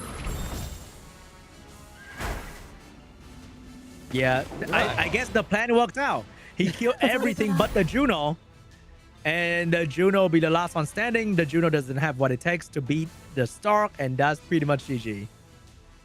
I don't see a way for Juno to 4v1 this. The Stark is just gonna attack. Okay, never mind. He secures the kill onto Oliver. Is that a vampire Juno? I haven't noticed yet. Maybe a vampire Juno has a chance. Oh, it's not a vampire Juno. Yeah, it's on Despair. Yeah, one crit from Stark, and it's GG immediately. Yep. I still think Juno was like an okay pick. It's just that the rest of the team couldn't really help her. The rest of the team were completely countered by the Fern and the Paw Phoenix. Yeah, that's true. The other 3 didn't do much. So yeah, 1-0. I think the Oliver, Sekhmet, and Jeonnam core was really good before the introduction of Windpaw in the game. But now with the Windpaw, it's going to be hard to bring that core back. Yeah. That Windpaw literally just counters 2 units coming up from all, right? Yeah, the attack power gain, the cooldown reduction. The Windpaw was also on violent, so you can reduce cooldown of the other unit. So the big arc just completely shut down all, and goodbye to Lightfern as well in the pre-ban. Yeah, we are definitely seeing a pre-ban onto the Light Fern. I don't think that unit's gonna go through here. Light Fern getting pre-ban. Water Twin is also getting pre-ban. First pick for Big Ugg. So do What's we it going to see be? him? Oliver again? Oh wait, no, taking Oliver away, maybe. Opening up with Windstark. He could be. That's like the favorite unit of the China prelim at this point. So, or how are you going to deal with this Windstar here? Remember, Big Up doesn't have to give away to give up the strategy yet. He can still do the same without Life Fern, but with the Water Gandalf. Yeah. And also, I think Big Ugg loves to go for the double Stark and Hey Gang. So we'll see whether he's gonna opt for that. Ooh, we got a Chandra Shahad starter. Very interesting. Might be vulnerable to Wind Monkey King though. Yeah, Wind Monkey King looks really strong here. But I think, yeah, once again, he's just gonna go for the Dark Stark and the Hey Gang. Which one is he gonna go for here? Maybe even Annabelle, right? I think Annabelle is good. Maybe not too early though, I would say. Ooh. Whoa, he picked 3 damage dealer in the first 3 slot. That's some weird drafting right there. Yeah, because he knows all these units are gonna be like really tanky bruiser. They're not gonna die that easily towards a single Shahad at this point. So can benefit from that. Oh, he's using the core that you wanted to see, the Chandra Cigar Velaju, but he replaced Cigar with Shahad and Okeanos. I feel like the Bruiser team is having the upper hand because the control team seems low in terms of damage. Yeah, and every damage on them is gonna hurt a bit as well because the only heals coming out from Vela at the moment, which is not much. I think Eleanor and Annabelle here to finalize his draft, or maybe a Stripper if you're planning to ban off the Vela, right? All right, we got double LD premium AoE cleanse and healing mixed in between. They both have some healing, but not like dedicated healing skill. So, but the good thing about Fire No Scare is that he heal himself. I think Dark Star also heal himself a little bit, and that's gonna be maybe enough. Yeah, his heals only come into play when it's below 50% of his health. Like when he's below 50%, if I'm not mistaken. All right, what's going to be the ban here? Is it going to be the Fire Twin Angel or something else? But I feel like it's going to be Fire Twin Angel and maybe Eleanor pre-ban. Yeah, the Fire Twin Angel looks really scary here. Slitting it through. All right, is it going to be a mistake? We have Windstar getting banned out. 3 LD5 made it to the match. There's no strip on the side of Big Ugg, so he might have some trouble against the Vela, I guess. I guess he just want to do raw damage because enemy doesn't have a lot of healing, so raw damage might be enough. Oh, wow. Damage coming off on shot is so huge. Yeah, it always surprises people how much damage this unit can do, and also the dot damage leave more lingering damage after that.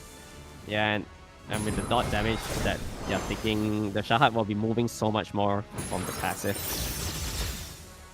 Wow, look at that. That was some solid damage too. Yep. Petter seems dead here. This is what Big Up trying to kill, but he has to put out threat state to save the Patter, but Patter is being focused once again. There's not much he can do about it.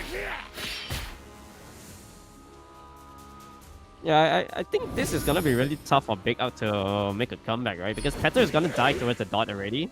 Big stun onto the Dark Stark. This unit is gonna be dropping soon as well. Yeah, I think the draft of Big Up was a little bit too greedy right there because he has so much damage but so little support, and his support was directly countered by the Shahad. Patter did not manage to dodge the silence, and this was probably a draft won by all. Yeah. Like I said, he needed another AoE strip if you're not planning to ban off that Vela. I think that one was a huge mistake. If you're only running a wind start kind of thing as your solo stripper, yeah, the Vela is just gonna go into town. Back to square one for Big Up and Awe. We will potentially make it to game 5, chat, so that we can see a long list of pre-ban unit. Oh, A Chandra pre-ban? No, I thought that would be a Shahat pre-ban if there was like a trauma pre-ban. I think Chandra was there, but it wasn't as impactful as the Shahat strip into silence. Yeah, honestly, the Chandra didn't do that much. The damage output was solely from the Shahat itself, right? Starting off strong with Oliver, potentially into Okeano Shiho as always, but I like that. We were looking forward to that, but I think the other person with this most pick unit didn't use it, but Big is going in with the Dark Secret. So Secret will be picked up here. We'll see what he's gonna be pairing it with though. So maybe something like a Dark Chilling Slasher could be nice. Zeratu and all these kind of units which packs a punch. Oh, we got a classic coming from all right there. The Oliver and Jogan Shiho. A lot of control, a lot of damage, attack buff. Can counter a passive unit with Jogan. And I think Shiho can do very good damage against passive unit as well. But over there, we got El Sharion getting picked up by Big Ugg. Oh, another El Sharion gameplay here. It's gonna be fitting in an Etna as well. So Etna means that he's probably leaving the Shiho in the field. But he definitely need another speed leader that can maybe boost his team. Am I seeing a greedy War Young or Wedgeat being picked up here coming out from Big Ugg? Because I don't think any other speed leader might fit the bill for this exact situation. I think William makes a lot of sense, right? For that last pick coming up from Big Ugg. Oh wow, always gonna go for the Fire Kai. First time we're seeing in this tournament as well, and fitting in the Windstart. Big Ugg will finalize his draft with this Beelzebub. But that Fire Kai also was the one that allowed Guts Berserk to destroy Kill and Bow when he was using a lot of AoE. And that Fire Kai was something else with the AoE stun. I'm sure if you do a bit of Arena Rush, you have tasted the power of Fire Kai from time to time because he's very popular on Arena defense. Yeah, it's really strong. We did see Guts the Berserk going all the way to the finals last year, right? Especially winning Kalimbao with this unit. It's gonna be a race, Cray. It's gonna be a race. Shiho against Ethna and El Sharion. Which one would take the first turn? Very aggressive draft. Oh, here we go. Etna moves first. Is that over? I think it is. Yeah, El Sharion here will be able to kill up the... Oh, no armor break though. Wait, he didn't counter? That was supposed to counter. The secret triggered the counter, apparently. But it didn't counter because you can't counter secret. And then you lost the counter. Wow. Yeah. Secret just completely shut down Fire Kai's special thing. But he didn't even need that. He did not even need that. And is that it? Wait, hold up. I thought Big Up has the game in the bag. But it's not really over yet, though. There's still this. The Madness Judgment can bring somebody up. He can kill off the Jogan here with a second skill. Oh my god, he could not kill it. Yeah, that's GG now. I thought he had enough damage output right there. But he did not have enough damage output. I think El Sharion has been like some sort of tech build in China. But so far, I have not been impressed with any of the El Sharion draft whatsoever. Yeah, me too. I think El Sharion has been like very underwhelming so far we've seen. Yeah, it was supposed to be something like crazy damage or like outspeeding the fastest unit on the enemy team. But overall, he just didn't really do a whole lot. Yeah. All right. Match point for all right here. He could finish the match and qualify for the China main round. We got the win Bayak pre-ban, and then we got the secret pre-ban. Yeah, one thing earlier, I think he should have actually used the Madness Judgment on Jogan. Jogan, most of the time, is like squishier than Kai in general, right?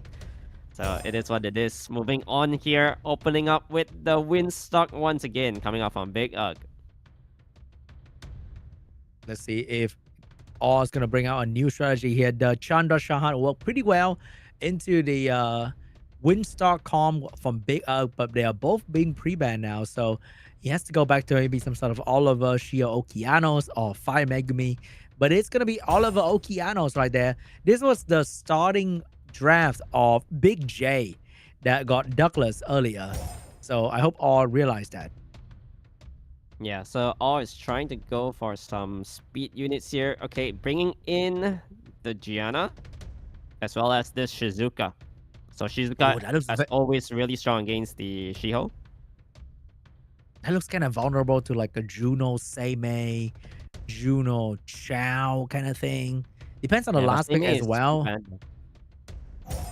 Yeah, we got, I think those like anti-debuff, LD5 like Seimei Dark Hacker looks pretty good here, maybe.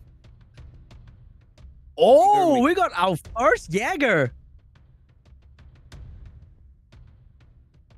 Will he lock it in though? Maybe he's gonna lock it in. I'm not sure the Pada though. Pada cooldown can get resetted. He does counter the Gianna, so that makes sense. Yeah, but there's so many resets coming out from All, right? I think it's probably going to be an Oliver ban regardless of whatever last pick, because I don't think there's a direct counter to Jäger. So he's pretty confident that whatever last pick from All, he will not care.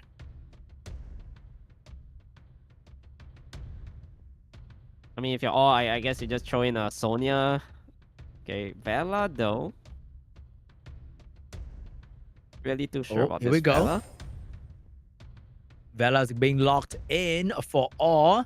So it probably will be like an Oliver post ban here. And what is it going to be coming out from Ugg?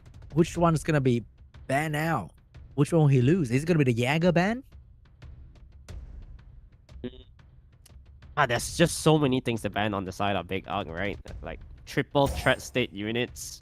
Okay, just gonna be removing one, which is the Jaeger. Oh, no Jäger. No Jäger today. No Gianna as well. I'm not sure about this Pata situation though. But there's always a chance for Okeanos to miss. We saw Okeanos miss with both hit earlier. So it could happen again. Yeah, I don't know, man. I mean, the fact that you're bringing in Pater is to like counter that Gianna, right? So the unit is kind of nullified now. Pretty useless. But it's gonna be the reset onto the Windstark. So no big AoE provoke. Yeah, it's gonna control them one by one. Oh, missed that though. Missed the attack bar, get the violent proc right there. But Darkstar is gonna be able to get a free turn here. Pepper needs to get some stuns rolling in, but yeah, Shizuka is gonna be cutting in between. Yeah, there's only a cleanse, 2 turns immunity for the entire team, but still no more strips on the side of Big Ugg, which is gonna be tough. It's gonna be a small awkward stare between these two players. And nothing much gonna be done here because of the invincibility. And Big Ugg does not have any other strips, so it's kind of wasting turn, wasting violent proc chance as well. Yeah. I think the Okeanos, you just send it, right? Well, not going for the skill creep. I think he can probably save a little bit for later, because if the Pata chooses to not transform back, he will be stunned. If he transforms back, he doesn't have healing. So it's a little bit of an awkward situation for Big Ugg as well. But there's a very nice stun onto Shizuka though.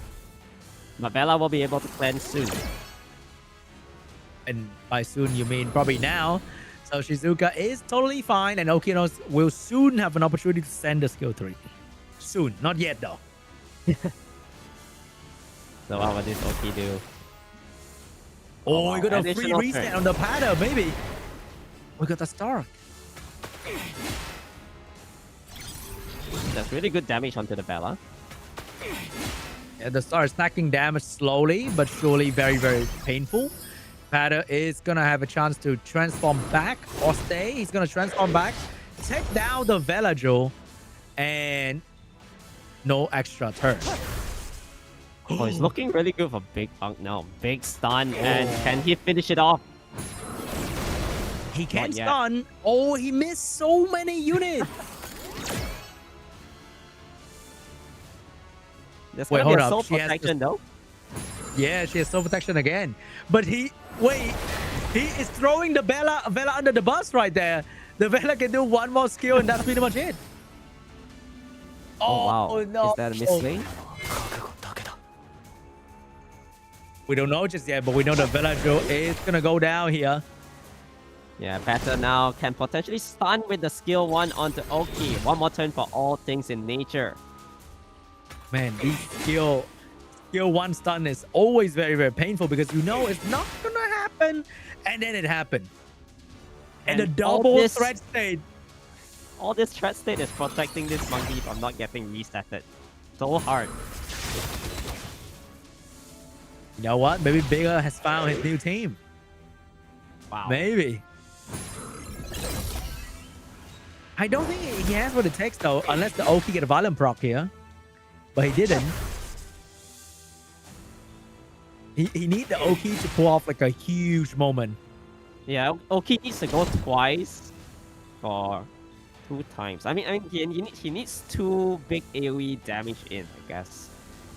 He has the Oki skill. He doesn't have to do it. He brings back Vela for a little bit extra damage. I think you kind of need to kill off the Windstock first, right? Can they This do it? should bring it down. Oh, wow. Ooh, we could have finished off the star and this is gonna hurt. Even the She-Hulk's gonna hurt. Yeah. Oh, the wow, violent okay, proc good turn. though. He can reset the She-Hulk. Oh, he chose to kill instead. Oh, the self-cleansing of the Dark Star into a violent proc. Yeah, I think mean, he it's couldn't do over much now. because of the threat state. He was forced to attack the the Windstock earlier. And there's no stopping this She-Hulk now. Yeah, 2-2. And we are officially going to Game 5 for the final round of today's show, guys.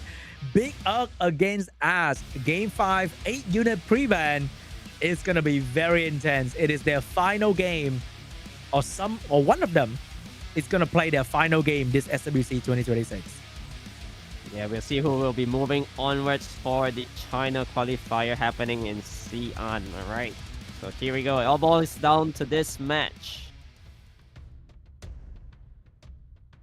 Which one is it going to be? Do you think it's going to be Dark Star or Windstar pre-ban? Feel like He it's gonna first be picked that. Windstock though. The Dark Stock, I don't know. Seems like not doing much. But it's gonna be Gianna and Heigang instead. Oh my god, I think is all whipping out a LD cleave? Is it an LD cleave coming out from all with the Hey Gang? But he lost Might his be, Gianna you know. though, so that's kind of a shame. Yeah, I think he was planning to bring in some sort of Gianna combo here with the Heigang pre-ban. It's kind of cute that All has been banning only LD5 and then suddenly he banned the Hey Gang. And on the other side, Big Ugg only banned normal unit and then banned the Gianna. Yeah. They saw each Well, that's other's gonna be the plans first right pick. there. Yeah, Oliver once again for All, which means over there we got a double star combo for Big Ugg if he decides to do that. Yeah, I think for sure the double stocks will be in. It's gonna be so much stronger here as well. Double star, back at it again, baby. How can you counter the double star? I think you need like crazy damage. Or maybe you wait for Big Ugg to make the mistake of not drafting any heal cleanse and then you counter them with control. Jogan is a good pick here. So going for a She-Hulk as well. I don't really like this She-Hulk here. Honestly, She-Hulk's not really good against those two Starks. Maybe he's rethinking his decisions, but he's not. He's gonna lock in the Jogun and the Shiho. He needs some strong AoE follow-up, I feel. Some sort of, I think Annabelle here makes...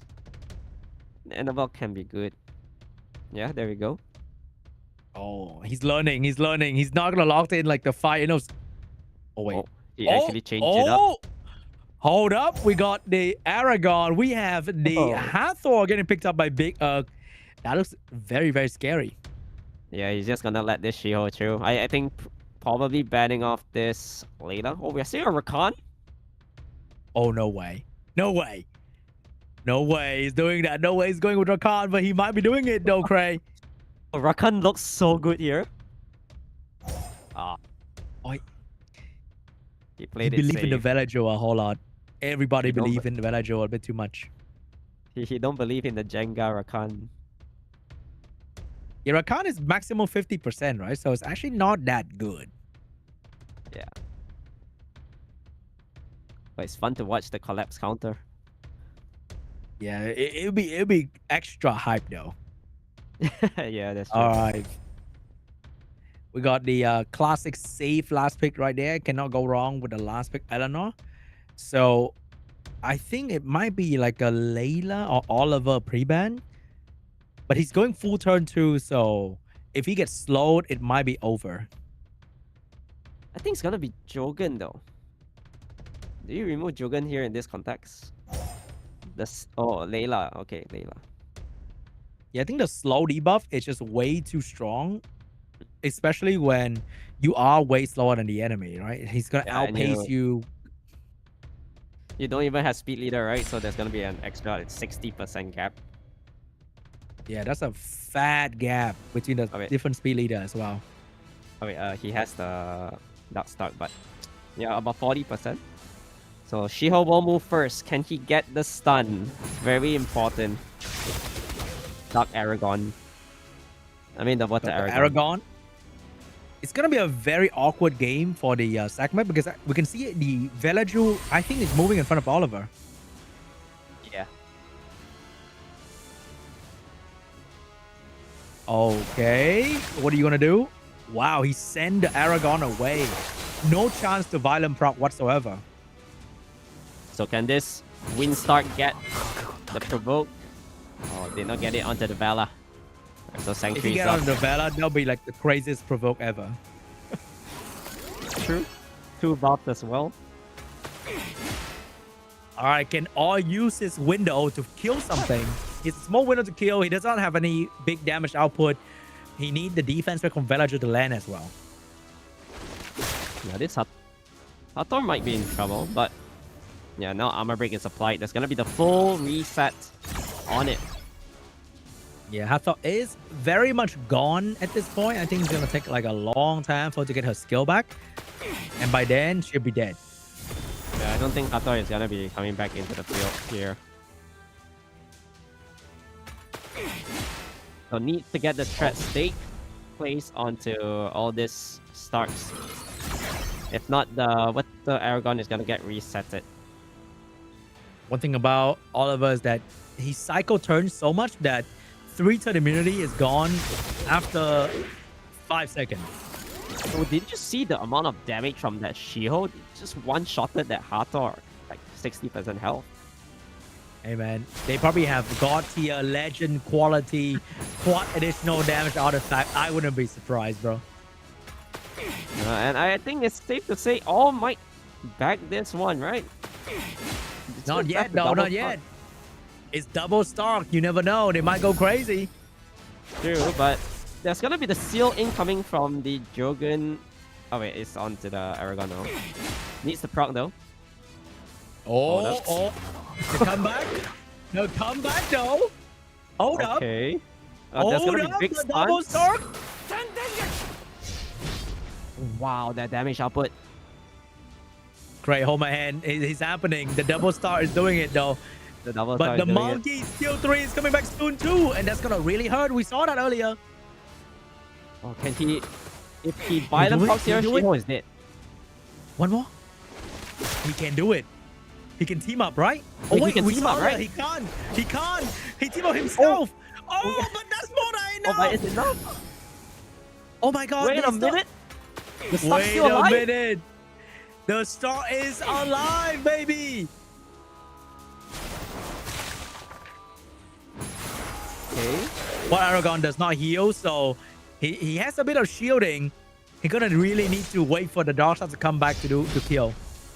Wow, that Aragon actually hits pretty hard as well with the branding now, right? I think this kills off the Jogan. Oh, very close. Oh no. 1v1, can Darkstar beat Velaju? Can Aragon beat Velaju? He needs to shield up though. Place the S3, right? Okay. I think Jogan's gonna strip all that shield. Oh, the Vela, get the violent proc, Cray. That is huge, but still, okay, he's forced to use the scroll tap now for the strip. Oh, he's gonna heal back a little bit, right? Oh no, he didn't. He doesn't heal back here. Not much. It's so annoying that he can't team up with his own Dark Star, even though he's standing right there. That's so funny. But the Velaju, can the Velaju do it? Kill? Oh wait. Oh my God, the Velaju is doing it. Can he do it though? This is gonna be super close. Velaju and Water Aragon. Who's gonna beat it? I think the Aragon wins. Wait, he's gonna go for the shield. Oh, he's teaming up with himself. Big shield, big damage. But there's a heal. He can't do damage. The shield is too big, Cray. Yeah. The Vela goes down. And that's GG. Congratulations to Big Ugg. Getting the final game, the double star combo. GG. All the way down to the wire right there, man. Down to the very last HP between Big Ugg and... Oh, wow.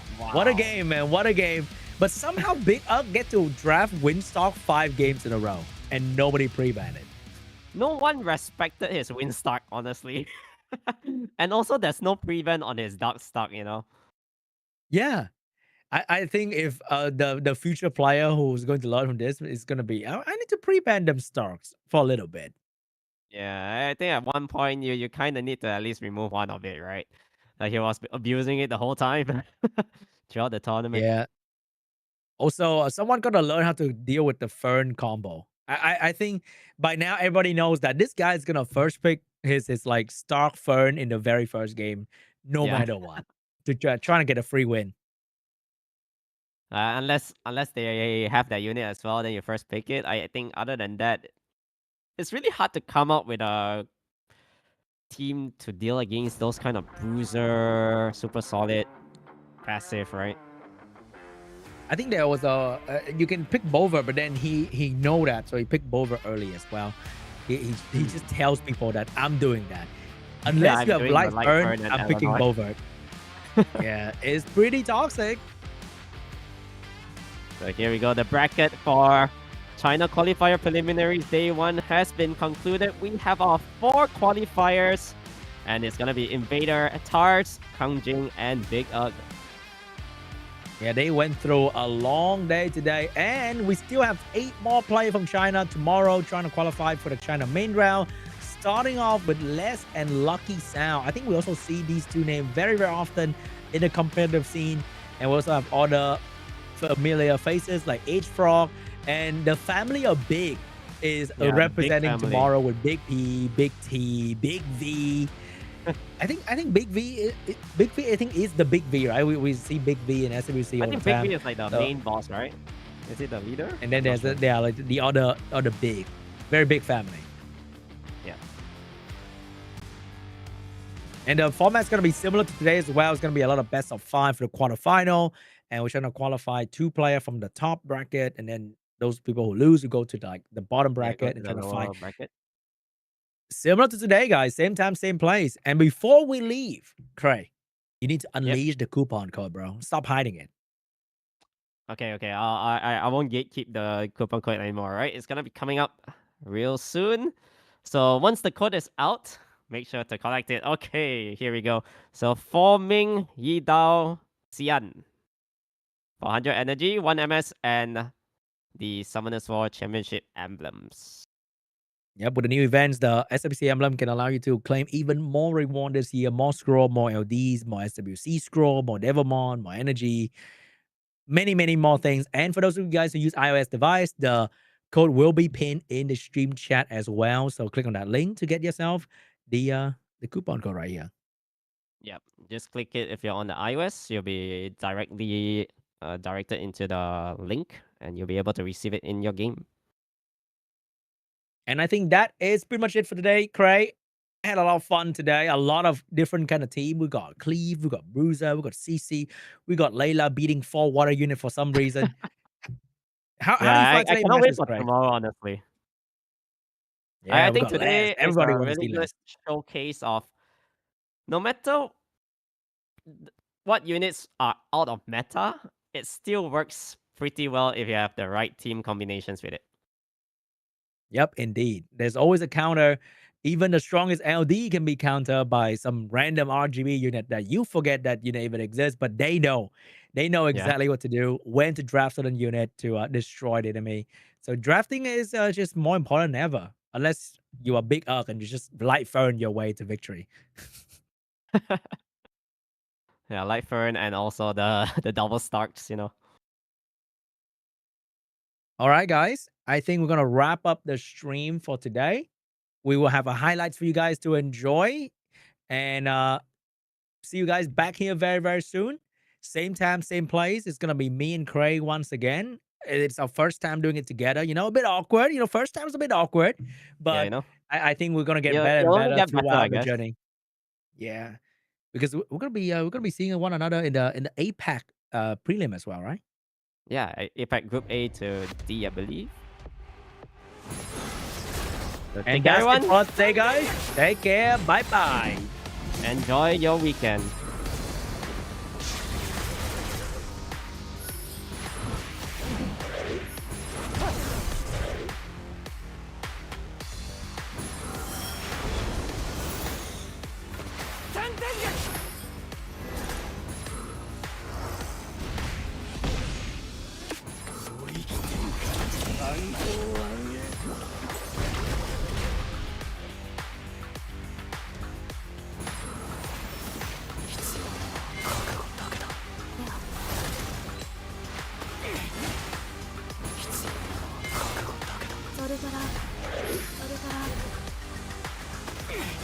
So